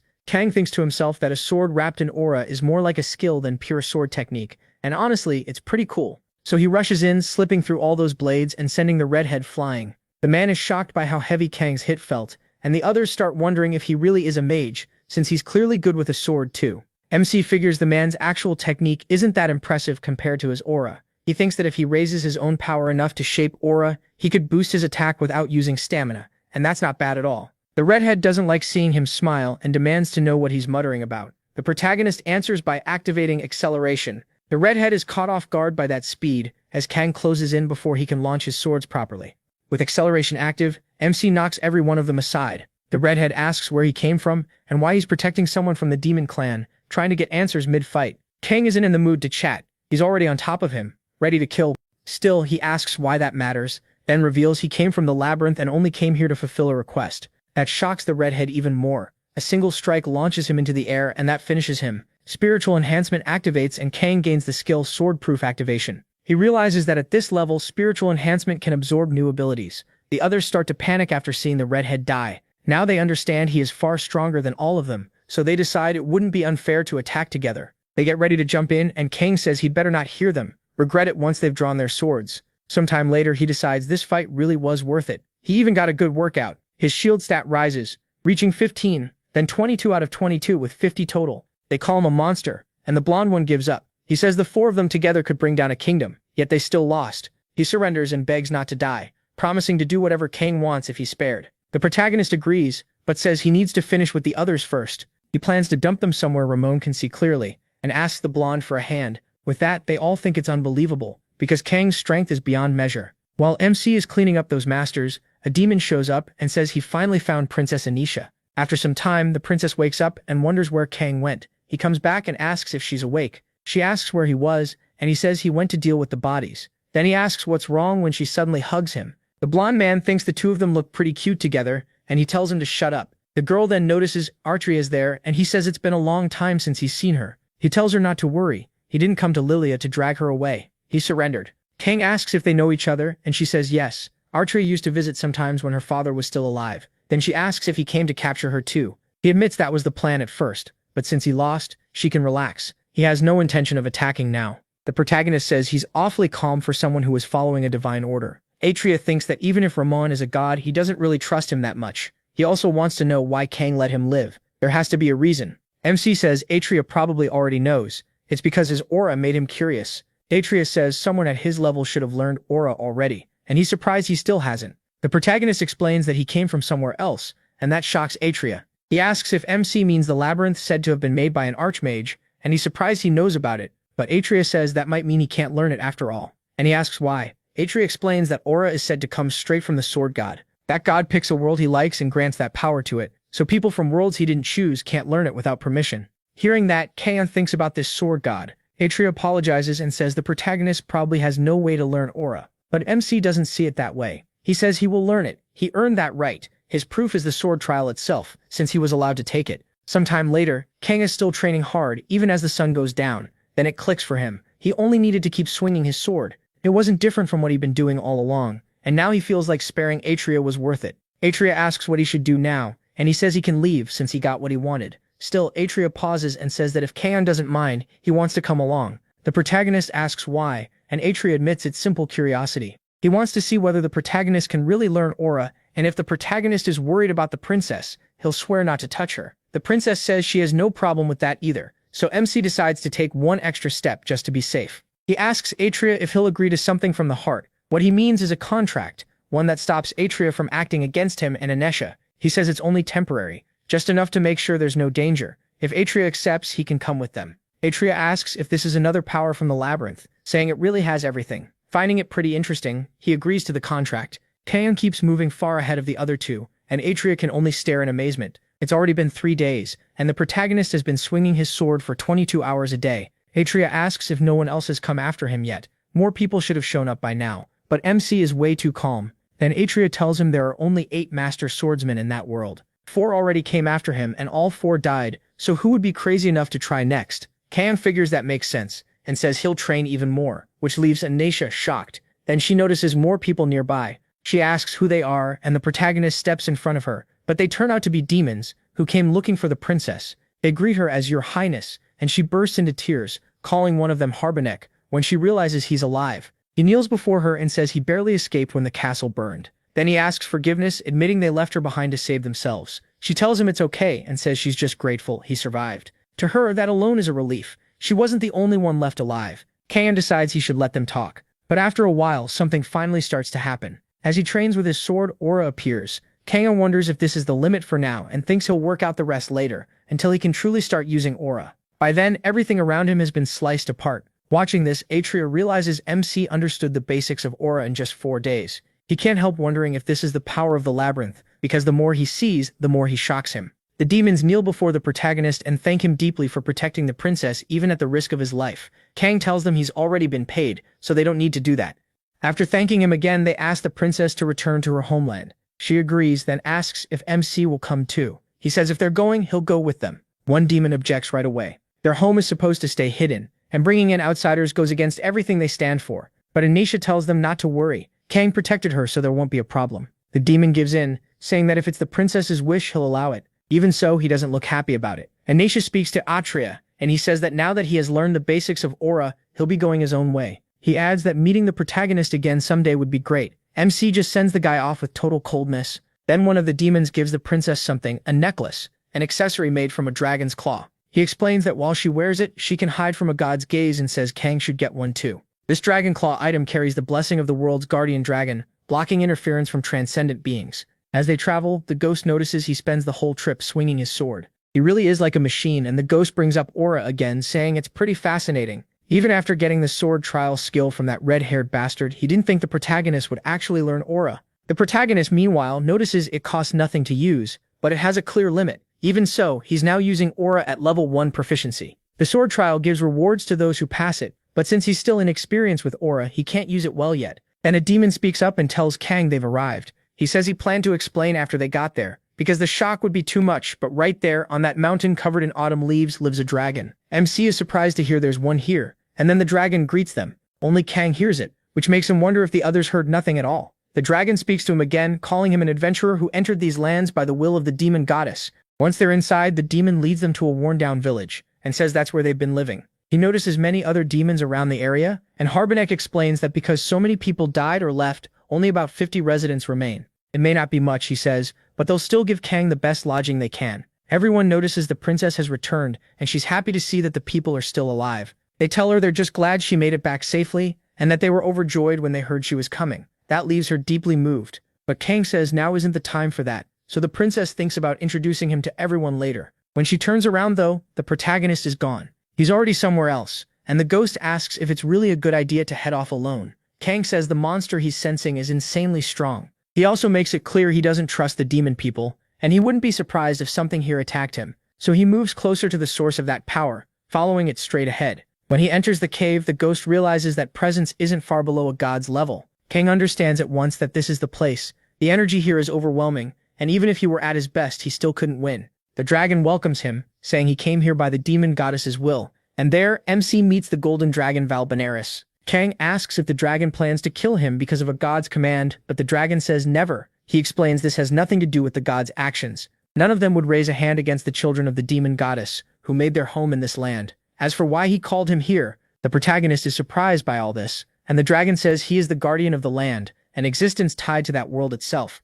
That's why he's curious. This place was made by an archmage, yet great gods and lesser gods live here. He brings up the great labyrinth, and while Kang gets the general idea, he asks what the dragon means by his final curiosity. The dragon says the young demon goddess is furious, especially at the god Ramon of this world, who is trying to kill her people. Because of that, this world will be torn apart by her hands. She's only waiting because some of her followers are still alive, so once they're safe, this world is finished. With that, the dragon says his curiosity has been satisfied. Kang is the first mortal he has ever met, so he gives him a small gift. If MC finds someone who can refine it, it should help a lot. The dragon adds that meeting a mortal like this will likely happen only once, and now he must prepare to leave. Kang asks what he means by that, and the dragon says he's going to make his final effort. Then he vanishes in front of him. Sometime later, the protagonist returns to Anisha, and she immediately starts shouting at him, asking where he went because she thought he had left without even saying goodbye. MC says he only had something personal to take care of. Another demon says they thought the same thing, and Kang tells them not to worry. He'll let them know when he really leaves. That surprises the demon, who asks if he plans to stay here for now. The protagonist says yes, for a while. He figures if this place were truly safe for Anisha, the mission would already be over. The demon clearly doesn't like hearing that, while MC keeps thinking he still can't leave yet. Even so, the demon says he'll prepare a room for him. Since Kang protected the princess, he'll be treated very well. Honestly, this guy feels suspicious from the start. Later, after things settle down, he is in his room. Then Anisha comes to him and asks to come in, and the protagonist asks what's going on. She says that if he's not busy, she wants to have a drink with him. MC agrees and lets her in. He asks what kind of wine she brought, and Anisha says she asked Rabenik for a bottle, and this is what he gave her. They say this wine was made right here in the village after a lot of trial and error, and it's the best they can offer. She wants him to try it. So when Kang takes a sip, the system runs a poison check. He fails, gets poisoned, and starts losing 5 GP every second. He glances over and sees the girl drinking it just fine, so he wonders if this is normal wine for demons and only poison to humans. She thanks him. Because of him, she was able to see her people again, and even if he says the debt is paid, she still feels like she owes him. So she says she'd be happy if he stayed there with her. But Kang shuts that down right away. telling her not to say something like that. He reminds her that he has to leave while she'll stay here, and he hopes she finds someone in this place who can make her happy. That, he says, would be the best reward he could get. She asks if he's going back to the labyrinth. The protagonist says that's the only place he can go. But the next morning, the ghost teases him, saying he acts tough but has a really soft heart. Kang tells him to shut up. Still, the ghost brings up the poisoning from earlier and asks if he's okay. MC says he's fine. His life is dropping a little, but it's still under control. He says the poison already burned through 150 points of his shield, and the mission still isn't over. That means this place still isn't safe. Then he feels a strange energy. He looks up as the ghost warns that something is coming, and Kang mutters that of course it wouldn't end this easily. A giant angel suddenly charges at him, blasting everything apart. It nearly hits him. He triggers counterattack and blocks the strike. Then he looks ahead and asks if that guy really had to make such a huge mess. The massive figure in front of him is glowing with power. It's Ramon's angel, and it's furious. They quickly realize this enemy is very strong, and Kang decides the mission will only end once he kills it. So he tells the angel to come at him. Meanwhile, Lisha is somewhere else, talking to the demon who saved her. She realizes he really can't stay there for long, but while she's speaking, Rabanek is surprised to see her there. She turns to him and asks what everyone is doing there. He says he was waiting for her. Then he says there's something he wants to ask. Did she drink all the wine? She says she only drank a little. Everyone is relieved and says that means they're safe now. Lisha asks what they mean by that. Then she hears something. It's the explosion from Kang's side, and she realizes that blast wasn't part of their plan. She tells everyone to run. It's Ramon's hunter, and they need to call Mr. Tayson. But they tell the princess to calm down. She asks why they're saying that, and Rabanek starts laughing. He says they only warned him a day ago, and Ramon already sent an angel right away. Lisha is shocked. They've all abandoned the demon goddess. They say they're tired. All this time they gave everything they had for the demon goddess, but even after watching them suffer so much, she never gave them a single comforting word. Lisha is stunned by what she's hearing. Rabanek tells her to look at this village. Their glorious kingdom is gone, and now they live in this dump that can barely survive a little rain. He says their race has fewer than 50 people left, and each day starts not with hope, but with despair. Even so, Lisha says they can't seriously think Ramon will leave them alone in the end. He'll still kill them all. The demon says that's fine, because they won't be demon people anymore. He asks if she forgot once they release what's inside them, they can no longer be called part of the demon race. Then they ask the princess to forgive them as they prepare to throw away their demon nature. Lisha is left in shock that they all turned their backs on the demon goddess. At the same time, Kang stands before the angel, completely fed up. His first attack nullification activates, taking the angel's hit, and then the second attack nullification activates too. He gets even angrier, and the third one triggers as well, though he still takes 5 damage. He realizes one of complete attack nullification's few weaknesses. It activates against any attack strong enough to count. So he turns on Bloodthirst and gets ready to rush in, then activates Contempt for the strong. He says a lot of his buffs and skills kick in when he faces someone stronger than himself, and then he uses Force Duel too. On top of that, he activates Storm Slash with the first form, Wolf's Fang. With all that stacked up, he figures he should be able to deal solid damage and charges the angel. But the angel only glances back, and Ramon's angel takes no damage at all. Kang can't believe how unfair that is. Even with Wolf's Fang boosted by enhancement skills, it did nothing. Now he knows this fight is going to be rough. The ghost warns that something else is coming. As the angel raises a hand, it fires a spring-like attack at Kang. He barely dodges but still takes 420 damage, and that really ticks him off. He decides it's finally time to get serious. This is what he wanted, and now his attack power really starts climbing. He activates speed and rushes the angel again. This time the angel takes 59 damage, as the protagonist goes all in, then another 51. Kang realizes this has to be working, because Hora can ignore defense. The angel is clearly getting irritated too. It lifts its hand again and launches another deadly attack at him. A storm of strikes flies past MC, piercing his cloak but missing his body. Using his jump, he moves through the air and dodges all of them. The angel stays silent while pressing the attack. Kang thinks now's the time to focus on dodging. This thing is seriously trying to crush him. At this point, he's sure the angel really wants him dead. Then the angel charges again, this time with its sword. It swings at him, but he slips out of the way and avoids the blow. Even so, he has no choice but to activate Force Duel, trapping the angel inside his barrier, then uses double jump to get close to its head. He tells the angel it won't beat him. He still has to keep getting stronger, and Kang comes back with a furious strike. As he fights, he remembers the demon goddess telling him to get her little lamb somewhere safe,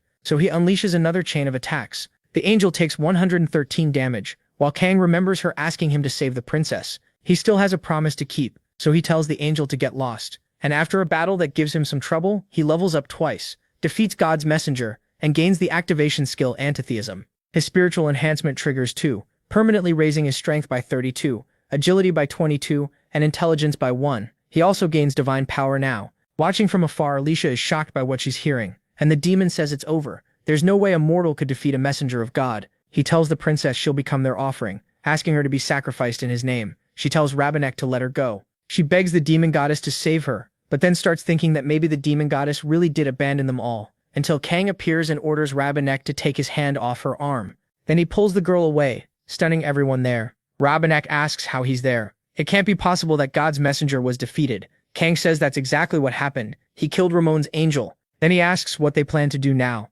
or if they'll keep living like nothing happened, because betraying a goddess won't come cheap. Rabanek starts to smile. He says if someone like the protagonist had shown up a little sooner, maybe they all could have been saved. But then Lisha notices something is wrong. She tells them to wait, just as all the villagers pull out daggers and ask the princess to forgive them. Then they take their own lives. Lisha breaks down in front of them, staring at the scene in total despair. It can't be real. She keeps asking why. Why did her people do this? And why did Rabanek abandon her and kill himself too? Then she realizes she's the last demon left. Kang speaks to Lisha and asks if she still believes in her goddess. She thinks for a moment, but even then she says she still believes, because she knows her goddess is watching and listening right now. Then she asks him if that makes her an idiot. Kang tells her not at all, but while he comforts her, he notices black energy gathering around them. It feels demonic, and the ghost wonders if the demon goddess is really coming here in person. And she does, arriving at once and hugging Lisha, calling her daughter. She apologizes to the girl. Lisha is shocked that the goddess came down herself, and while holding the princess,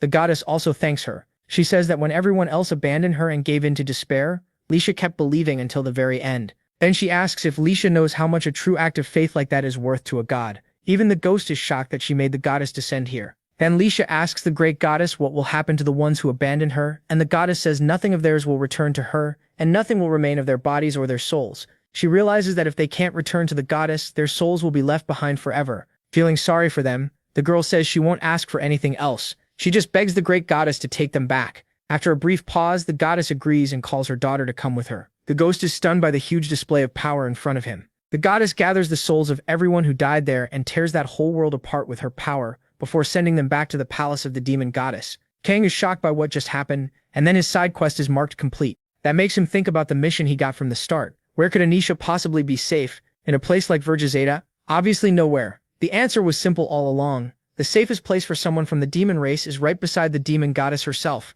She tells him MC has finished his mission. He asks if that was her goal from the beginning, and if she could go there herself. Why didn't she handle everything on her own? The goddess says she was waiting for the right moment. If even one person in that world still believed in her, then she no longer had to worry about the consequences. And when Ramon sent an angel to fight her, he also gave her the opening she needed to step in. Thanks to that, everything went right. Kang asks if that means it's finally over.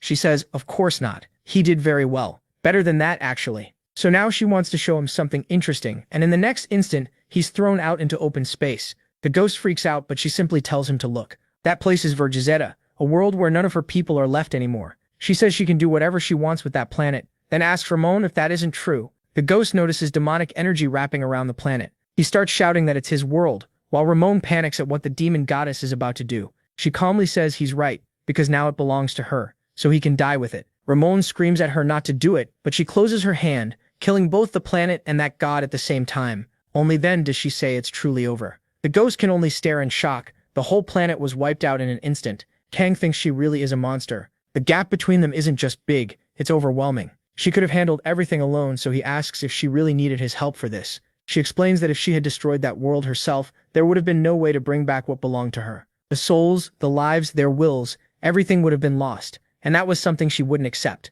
The protagonist asks if by what belongs to her she means Lisha. She says exactly. Thanks to him, she was able to bring her back safe and sound. The goddess calls the girl a poor child, but also one she deeply appreciates. Even after everyone else gave up and she was suffering, she never lost faith, and Kang saved a child like that. So in her words, he's not bad. She says she'll show her gratitude. Since he completed the mission so well, she's going to reward him. MC gains demonic energy and learns black magic. The ghost is stunned that a human learned black magic. He thought that was impossible. The goddess tells him to check his status window, and when Kang opens it, he sees the new stats. She explains that the basic way to grow demonic energy is similar to other powers, and every time he levels up, she'll raise it. But if that were all, he'd be disappointed. She knows how he thinks, so she decides to give him a little extra. Then she gives him something else. The active skill Devour Darkness. She explains that every time he kills an enemy, his demonic energy will grow, and says he probably already has something similar. He also gains the title, One Who Received the Demon Goddess's Grace.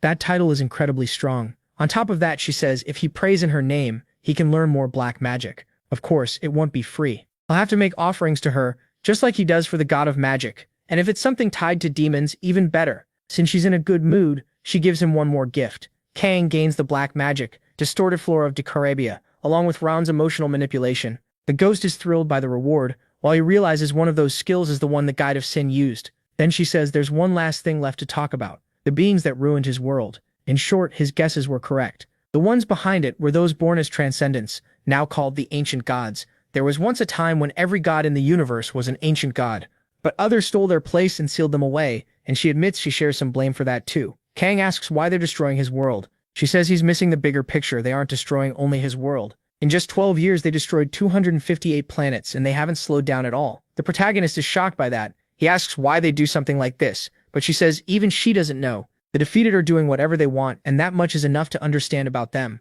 Still, she has her suspicions. They hate the ones who took a place inside the labyrinth. Adventurers from every world enter the labyrinth, so the ancient gods are destroying worlds that still have people capable of entering it. She admits it's only a theory, and the only way to know for sure would be to ask one of them. Kang says that does sound possible, and adds that there's one more thing he's curious about, but she cuts him off. That's enough. She can't tell him any more because he doesn't yet have the right to know. She says telling him this much was already a huge bonus, and he can ask more after going deeper into the labyrinth. MC accepts that and thanks her. He also realizes there's a limit to what she can reveal on each floor, which makes sense since he's still near the beginning. She studies him for a moment, then says he's strong but only for the early floors. The deeper he goes, the stronger his enemies will become. The same goes for the gods' trials. Some gods won't care if he dies and may give him brutal tests, but Kang says he'll still give it everything he has, since she's clearly been watching him. Then she asks what he'd do if she told him there was an easier way to get there, a guaranteed method to become much stronger. He asks if she means an apostle contract and says he appreciates the offer, but she immediately gets flustered and snaps back, asking who said anything about an apostle contract. Then she demands to know what he's even talking about.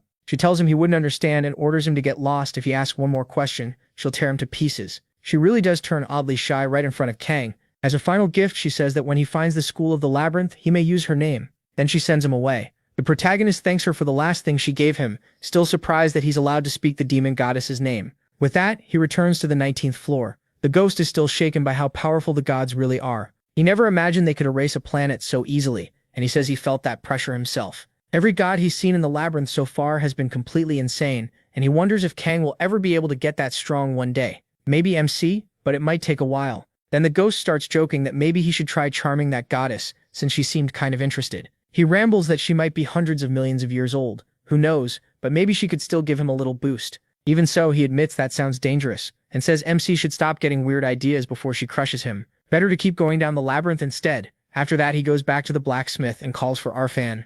Arfan is surprised Kang met the demon goddess at all, saying it's very rare for her to do that with someone who isn't from the demon race. The protagonist asks how he knows, and Arfan says he can feel her power. Even he didn't expect she'd go that far for someone like the protagonist. Then Arfan notices a mark on the back of MC's hand and says she marked him as hers. At least he adds that isn't a bad thing for him. He says he came to show him something and hands over the golden dragon's claw. Arfan asks where he got that, and the protagonist says it came from outside the labyrinth. In Verge Zeta, he managed to get a claw from Valbenary, along with some other unexpected rewards. He thinks about the skills he earned after defeating Ramon's angel. One is antitheism, a power that helps him resist a god, and boosts all his stats when facing a being directly tied to one, while also strengthening his will. The other is divine power, power granted by a god through faith and devotion, and for now it seems useless. He asks what exactly it is, but the ghost doesn't know. So MC figures divine power is something a god gives, which means it's a power that has to come from someone else. The ghost wonders what will happen if MC keeps it. He says he's not sure, and on top of that, he also has the demon goddess's skills she gave him. That's the dark magic that lets him use the demon goddess's power. It spends demonic energy, and the more he uses, the stronger and wider it gets. Right now, he can only use the weakest version. It works differently from normal magic since he can control how much demonic energy goes into it. He also gets low-rank dark magic, False Flames of Marcatia, which summons a flame-like substance under the demon Marcatia's control. On top of that, he has Devoured Darkness. The darkness marked into him grows whenever he kills an enemy and absorbs their dark energy. He also got the title of one who received the goddess's favor. Only people she truly likes get that mark, and it lets him use and learn dark magic. It also gives him 5 more demonic energy. He says that mark can be seen as a kind of proof. He's shocked because that was the same kind of dark magic the Guide of Sin used, and he wonders if this was some extra bonus. He also has Decarabia's Twisted Flora, which summons plants controlled by the demon Decarabia. For now, he can only call up a tiny part of the roots that once swallowed a planet. There's also Emotion Control, a power from the demon Han. It makes the target suffer a terrible hallucination, though right now it only uses things from a human mind. After checking all that, Arfen asks if he looked through every skill, saying the item is incredibly valuable. Kang asks if it can be forged. Arfen says yes, but the main material has to be a dragon guard. The rest of the materials need to be just as strong, and the next place the protagonist might find something on that level is about 10 floors below. So he tells MC to keep it safe for now and come back once he finds the rest. The blacksmith is fine with that plan. He leaves and says that since they're passing the 20th floor, spirits should start showing up. The ghost asks how he knows that. Did someone tell him? Kang remembers when Li Tian told him that spirits start appearing from the 20th floor on, and normal physical attacks don't work on them. She had a really hard time there. She said the first one he'd meet was a flame spirit, and sure enough, a low-rank one appears in front of the protagonist. It's exactly like she said. His main mission is to beat that floor's boss to get the spirit jade. He also has a hidden mission. Then the monster throws a blast of fire at Kang, but he uses double jump and rushes in with an ice arrow, then triggers flame explosion against the fire spirit, which is obviously not a smart move. Even with the ghost telling him to take it easy, the spirit takes 0 damage. The ghost points out that he didn't even scratch it, and asks what he'll do now. Kang says he'll try something else. Since he still doesn't know how to use divine power, his only choice is dark magic, so he casts False Flame of Marcosia, dealing 106 damage, then another 302 right after. That's enough to bring the spirit down, and MC gets the spirit's core. He notices dark magic was able to hurt it, and the ghost says the reason is simple. Spirits are beings of nature. Natural attacks don't work on them. Aura is also power given by a god, so it falls into a similar category. But dark magic comes from demons, and since it isn't natural, it can damage spirits. That's the basic idea. After that, his demonic energy drops to 0 out of 10. Kang realizes he can't keep fighting like that for long, so for now he decides to follow Li Tian's advice. He takes off at once. The strategy on this floor is simple. If he can't fight the spirits well, he just ignores them and heads straight for the mission room. When he gets there, a spirit starts to laugh. It's weirdly happy to finally have a guest and circles around Kang. This is the mad spirit.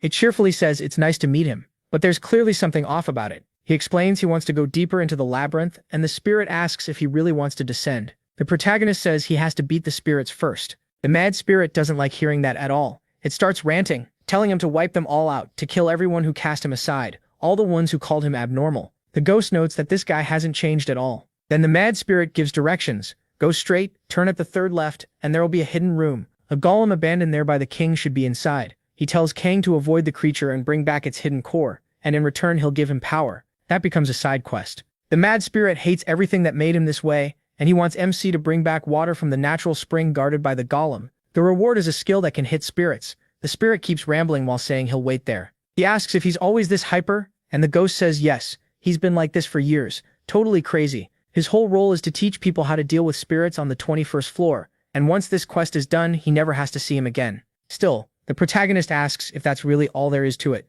Then he heads into the madness of the 21st floor and finds a flaming golem made by the king of fire spirits. The ghost explains that once a day, the golem stops moving for exactly 1 minute, and that's the time to grab the water. Kang asks what happens if he just beats it down instead, and the ghost says it's not impossible, but it would be really dangerous. MC says that's the answer he wanted. He charges straight at the thing, activates his skill, and tries to hit it, but the golem takes 0 damage. Kang grumbles that lately way too many enemies just don't take damage when he hits them. Then he tries Aura and manages to deal 47 damage. He says he knew it. Golems are different from spirits, so their defense can be broken through. After 2 hours, he finally finishes it off. He levels up 3 times and his spiritual enhancement activates permanently. Strength goes up by 34, agility by 22, and health by 102. Standing on top of the wreck, Kang watches quietly while the ghost thinks this is ridiculous. He fights like a machine and can just keep going. Then the system announces that he got a fragment of the King of Spirits, along with ore from the Guardian's core. And because he earned major results through non-stop simple repetition, he also gains the skill Continuous Activation Tenacity. The protagonist says he finally has all the basic skills needed to learn addition. Then his detection proficiency reaches 100, and detection evolves into vigilance. The skill rises to rank 1. It's an advanced form of detection that can gather general information about a target, and MC immediately tests it with vigilance. The ghost is surprised he's using it, and Kang reads his info. One line describes him as soaked in blood, and his status says he's a ghost, someone who gave his dream to the train. That description catches his attention. The ghost notices him staring and laughing, then asks what he just saw and tells him to spit it out. After that, the protagonist goes back to the mad spirit and says he brought the spring water. The spirit starts drinking it right away. Its status is unstable, a child that wants to become whole and longs for revenge. It looks a little happier and says, this brings it one step closer to becoming complete. Kang and the ghost just watch the crazy spirit. Then it happily tells MC to take this skill and gives him Spirit Strike. He also mentions that he beat the golem and shows the stone he got from it. The ghost is shocked and quickly tells him to hand it over. The fragment is a piece of power stored by the King of Spirits, and every spirit wants it. That sends the mad spirit into a frenzy. He says the protagonist is different from the other guests, amazing even, and asks if this incredible guest he's always admired will help him. The protagonist steps closer and says he will. The ghost is surprised by MC's choice.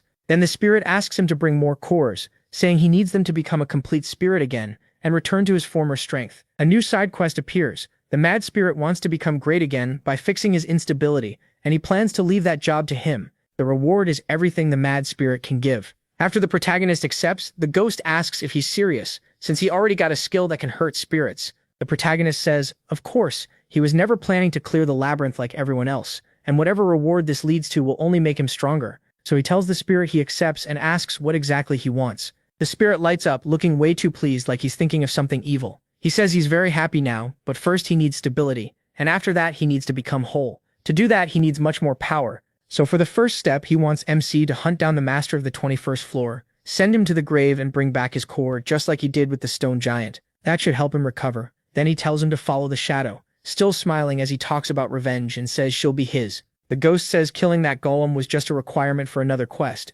and wonders why the labyrinth even made a monster like him. He thinks that even back when he was alive, beating that golem would have been impossible. Looking at it normally, no one should have been able to clear that mission. But Kang Taizun skipped the easy path and pulled off the impossible, doing whatever it took to bring that thing down. That makes him think the labyrinth's gods may have been waiting for someone on this level. And honestly, that thought is pretty scary. The protagonist Taizun stays calm while the ghost keeps insisting this was never supposed to happen. After all, no normal adventurer should be able to get this strong. Still, Kang Taizun keeps moving and reaches an open area on the 21st floor. There, he activates his ice arrow. Then he goes straight at the 21st floor boss, an intermediate rank flame spirit, and takes it down without much trouble. He levels up, and his growth gives him 15 strength, 11 agility, 5 intelligence, and 55 health. He also gets a flame spark. The ghost notices that all the rewards seem to be crafting materials, along with the spirit core and spiritual jade. MC figures it might be because he met Arfan, and decides it would be good to check in with him. He opens his status window and reviews what he learned earlier. His demonic energy was supposed to rise when he killed enemies and when he leveled up.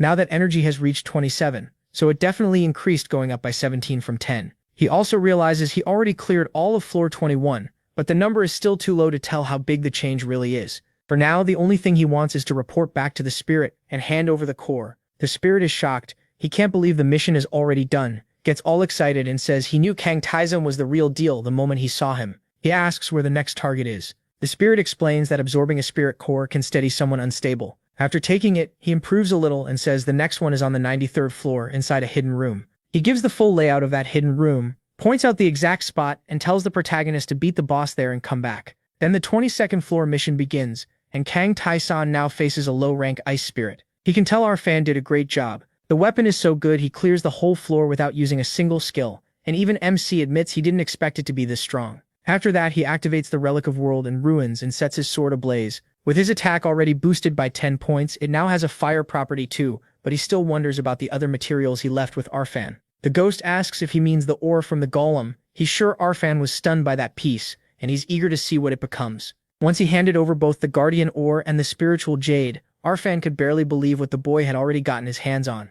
Then he arrives somewhere else. There he finds Pavish's altar. Kang Taizun pauses when he sees it. The ghost wonders why it's on the 22nd floor. Since the last time he saw it, it was much deeper in the labyrinth. He tells the protagonist Taizun that Pavisha is the god of validation. MC asks what kind of trial that god gives, and the ghost says it's pretty much exactly what the name sounds like. He has to prove his worth by showing everything he's built up until now. That's the basic idea. Kang Taizun remembers all the battles he's fought. The ghost talks about how many people earned Pavisha's approval, and says it sounds easy, but he's not sure that's really true. Most adventurers he knew passed it, even the ones who weren't that impressive. Even people around average got through. That's what makes it strange. The labyrinth is never kind to ordinary adventurers, so a test like this doesn't make much sense. And after passing it, some of them changed a little. The way they acted, even the way they spoke. He wonders if they were doppelgangers, but the ghost says no. Even so, people still called those changed adventurers copies, so Kang asks what the people who passed said about it. The ghost says they only ever claimed they had to prove themselves,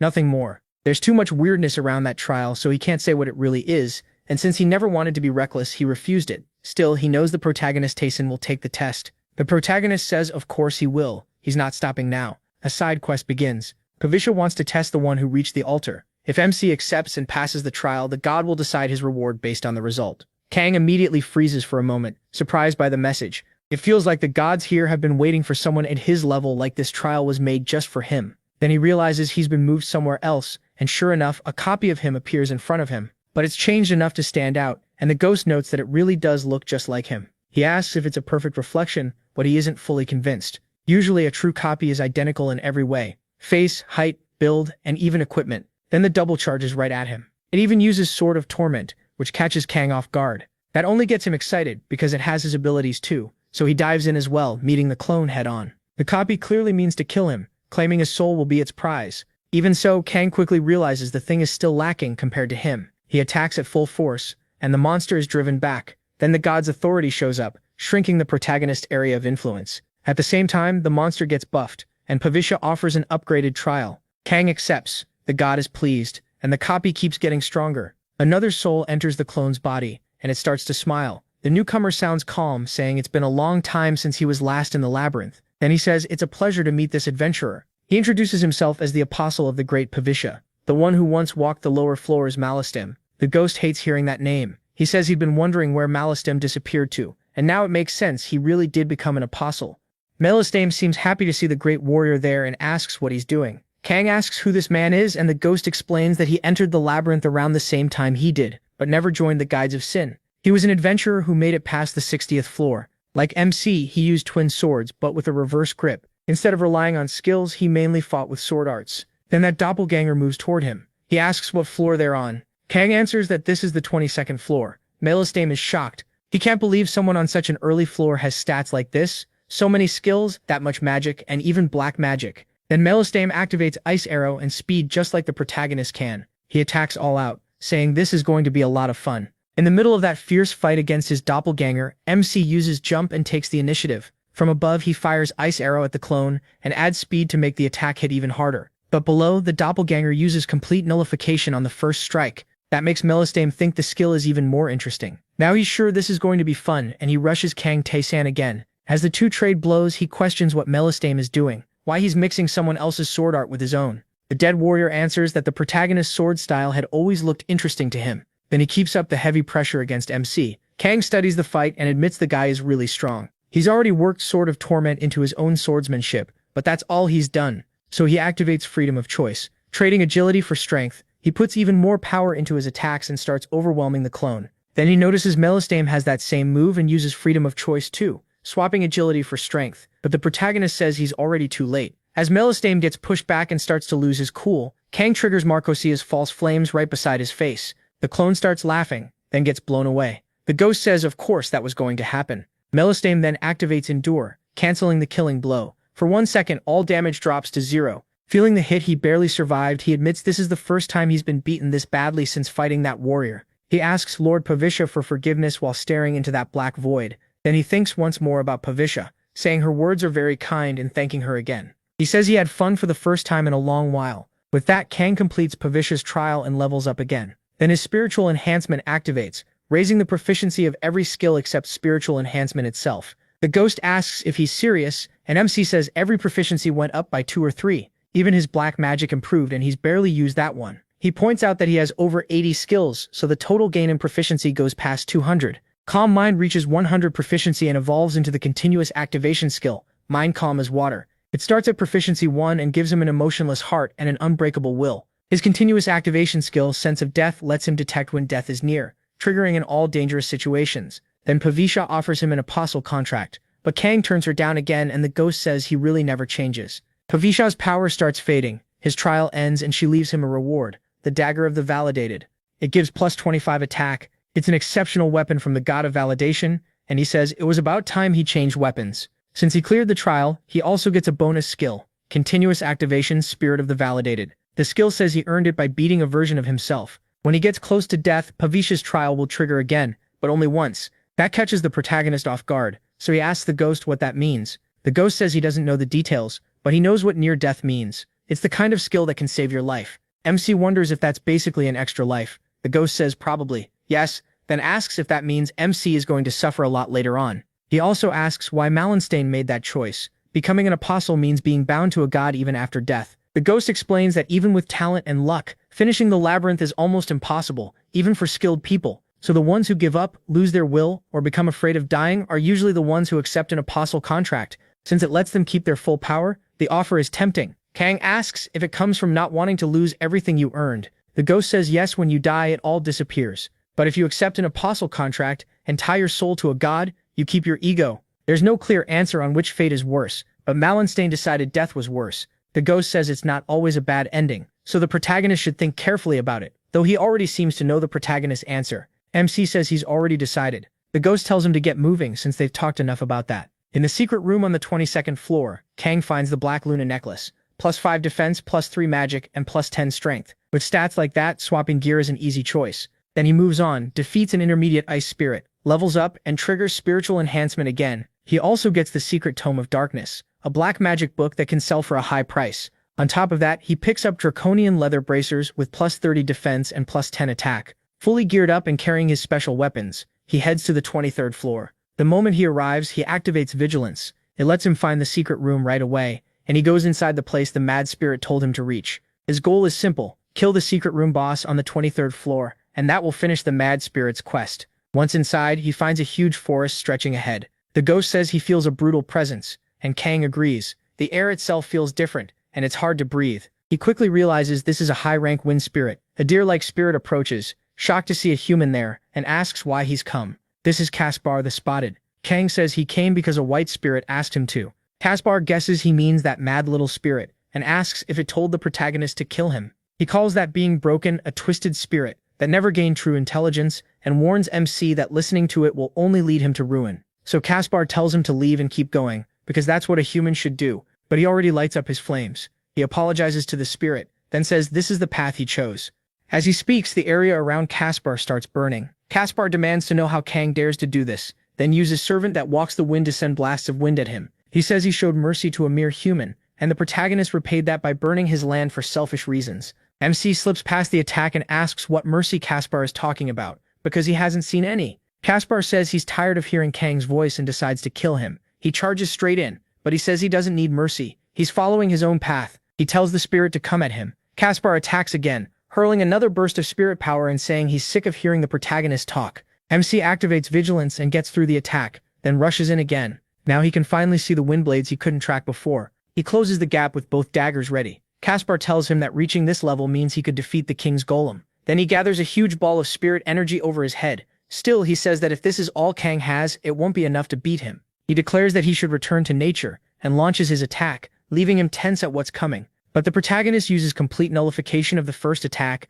turning back the danger and ignoring everything the spirit just did. Then he combines speed with jump and gets above the creature. He drops down with a heavy strike, but the spirit blocks it with swirling wind around its body. Kang is genuinely surprised. Caspar admits he's impressive. No low or mid-rank spirit could have stopped him, but says that's his limit. With power like this, MC still can't touch him. MC knows he's right. Even with speed, heavy strikes, and dodging, nothing has worked. Still, the same goes for Caspar. He can't land a clean hit either. Most of his techniques are built more for defense than offense, and the most annoying part is that no activation screen has appeared since the first time he used that skill. So Kang has no way to prepare for whatever comes next. Even with that pressure building, he keeps smiling. He wonders if this is really a spirit technique. Caspar gets irritated and asks why he is smiling, calling him crazy like a moth flying into a flame. But Kang only gets more excited, thinking he wants that skill for himself. He uses Dakarabia's distorted flora, throwing a summoned creature at the spirit. The protagonist says he'll start with black magic to hold it down, especially since it works well against spirits.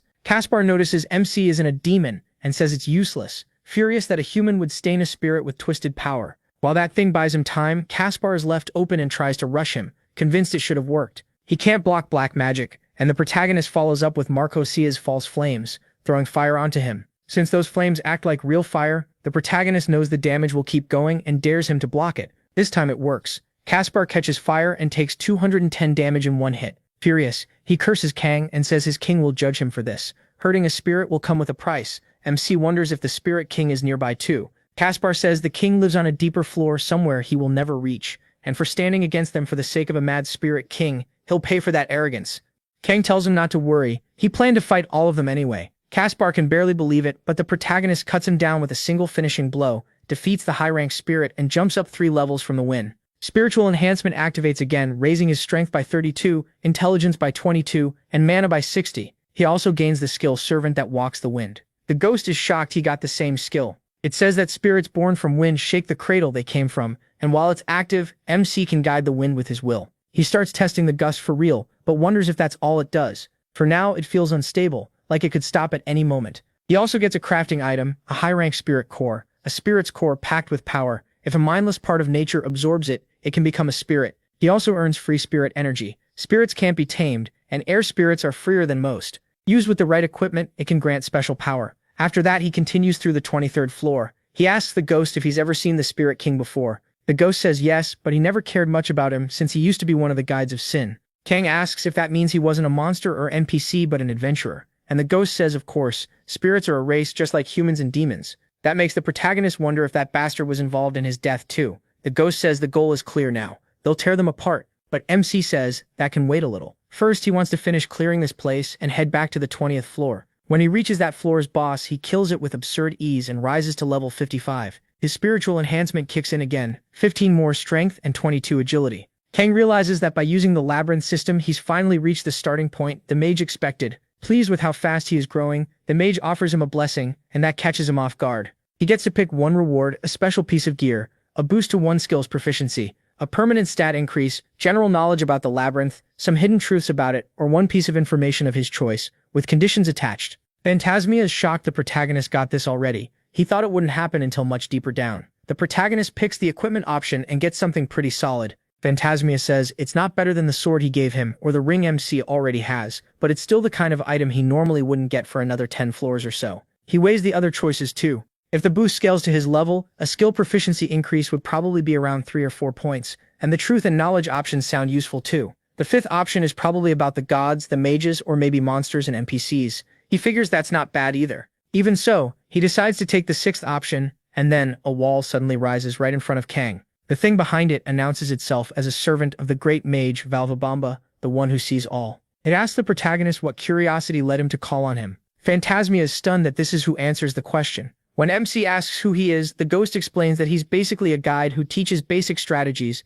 The deeper you go in the labyrinth, the more he shows up now and then to explain things and point the way. Valvabamba introduces himself as a servant of the great mage. This labyrinth was made by his master, he says, and its laws and knowledge are in his hands. Then he tells Kang to ask whatever he wants. Since he knows the labyrinth, he promises a proper answer, and he takes a moment to think. By now he's learned all kinds of skills. Some of them should have been almost impossible to get, and a few aren't even known by adventurers who reach the deepest floors. So he asks how skills are learned. Were they made by the mage from the start, or do they come into being when someone meets certain conditions? Valvabamba says he has received the question, and compares it to asking which came first, the egg or the chicken. Kang doesn't get why he put it that way. Valvabamba explains that the labyrinth holds countless mysteries, and one of them is the endless number of skills adventurers gain. To understand where they come from takes deep knowledge only a servant of the great mage would have. The protagonist cuts to the point and asks for the answer. Valvabamba says skills are not made ahead of time. When someone does something near impossible, or repeats something enough times,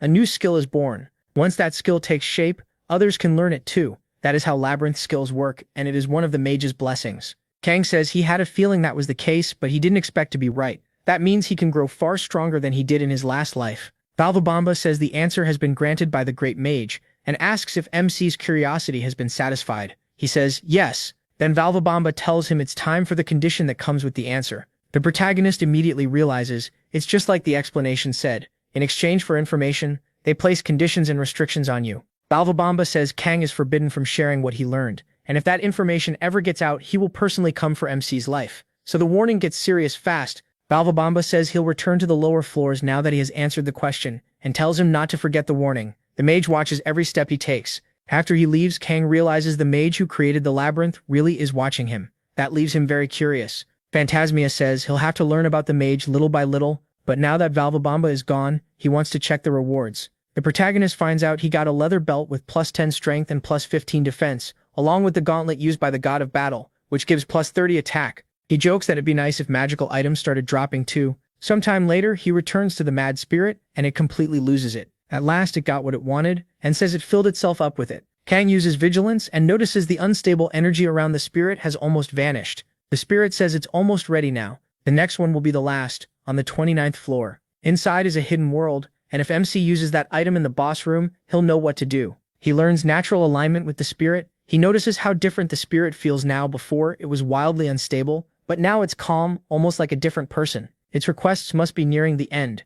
The spirit says it is the land of spirits, a paradise for those who ran away. That is where the roots of the tree that preserve the world are kept. It tells Kang to bring them because that's all it still needs, and it's almost finished. As the protagonist looks at the spirit, Phantasmia calls out to him. MC has started giving off a slightly crazy look himself, so the ghost tells him they need to get out of there, and says those spirits are the ones in the wrong. All of them are. He looks at the spirit and comes to the same conclusion. Before going deeper, he decides to collect the equipment he left with Arfam. When he returns to the blacksmith, he heads to the 19th floor. Arfam is surprised the protagonist is back already, then hands over the shoes he made from the material the protagonist brought him. They're shoes made from ore taken from a golem forged with a spirit, plus 15 attack, plus 40 defense, plus 30 agility, plus 15 movement speed, and plus 8 action speed. They can also store spirit energy inside them, which surprises MC, so he asks what that means. Arfam says it means exactly what it sounds like. He can infuse them with spirit energy. He tells him to think of it like what he did with the warrior's weapon. These shoes can hold a similar kind of power.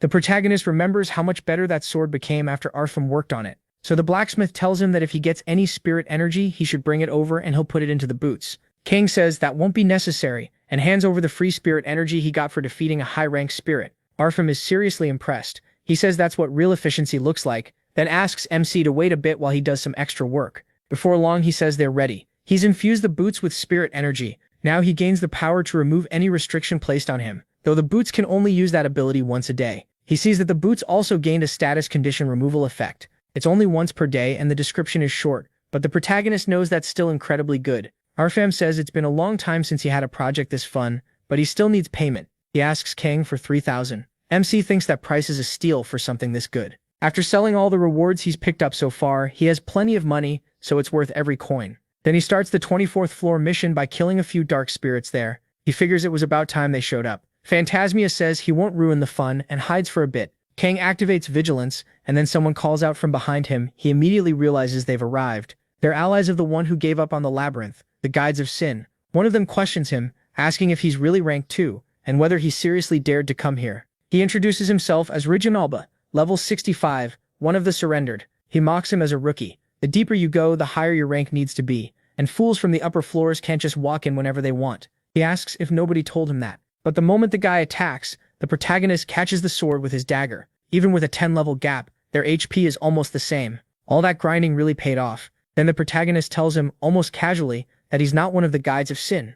The man asks who MC even is because he has no idea how someone like him made it this far without the people above noticing. Still, he says he will die here, and that he'll show him the crushing gap in their stats. Instead, Kang strips the sword from his hand with barely any movement at all. The man is left wondering what just happened, shocked that this bastard stole his sword so easily. He tells the protagonist not to get cocky. Blocking one strike means nothing. The gap between the 20th and 30th floors is absolute, and he won't even be able to scratch him. Phantasmia can't believe what he's hearing. In his eyes, MC is already completely broken. Then the enemy notices the warrior's ghost and is stunned. Phantasmia points out that he has a busted skill that ignores physical defense. He gets ready to strike with both his dagger and the flames of Marcosia, and Rorion takes 225 damage plus 67 more. The hit drops him to his knees. He demands to know who the protagonist is, saying he's never heard of someone like him before. MC reminds him that his friend went up a while ago, then asks if he didn't notice that the guy never came back. That makes him remember Jagan. He says they were told Jagan died along with the invader,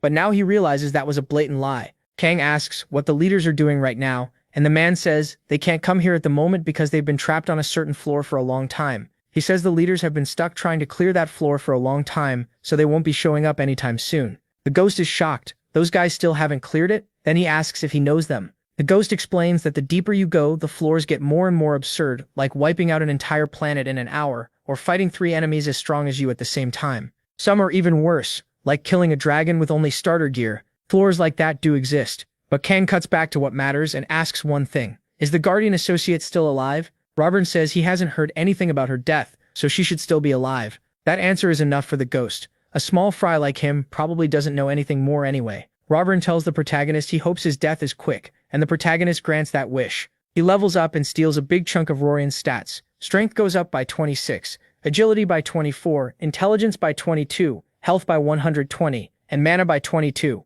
After that, MC opens his status window. His numbers are crazy, and even the ghost is stunned. No normal level 56 should have that much health, and those kinds of stats. The ghost says he is going to become more of a monster than the monsters waiting below. He wants even more power because he still has a long way to go. He remembers how badly his friends were crushed. That's why he knows he has to get even stronger to protect his future. Meanwhile, on the lower floors, they notice that Rurian is dead. They wonder if he tried to enter the 31st floor. One of them asks if the rank 4 guides of Sin killed him. Another shuts that down. Rurian died on the 24th floor, and that's exactly why he called them. Then they start wondering if it was the same guy rumored to have killed Jagan, the one traveling with the warrior ghost. The man who brought it up says Jagan died after going to the 20th floor. That shocks the others, because they thought Jagan had killed the invader. They were told both of them died in the fight, but now they start to wonder if that whole story was a lie. Meanwhile, Kang keeps heading down.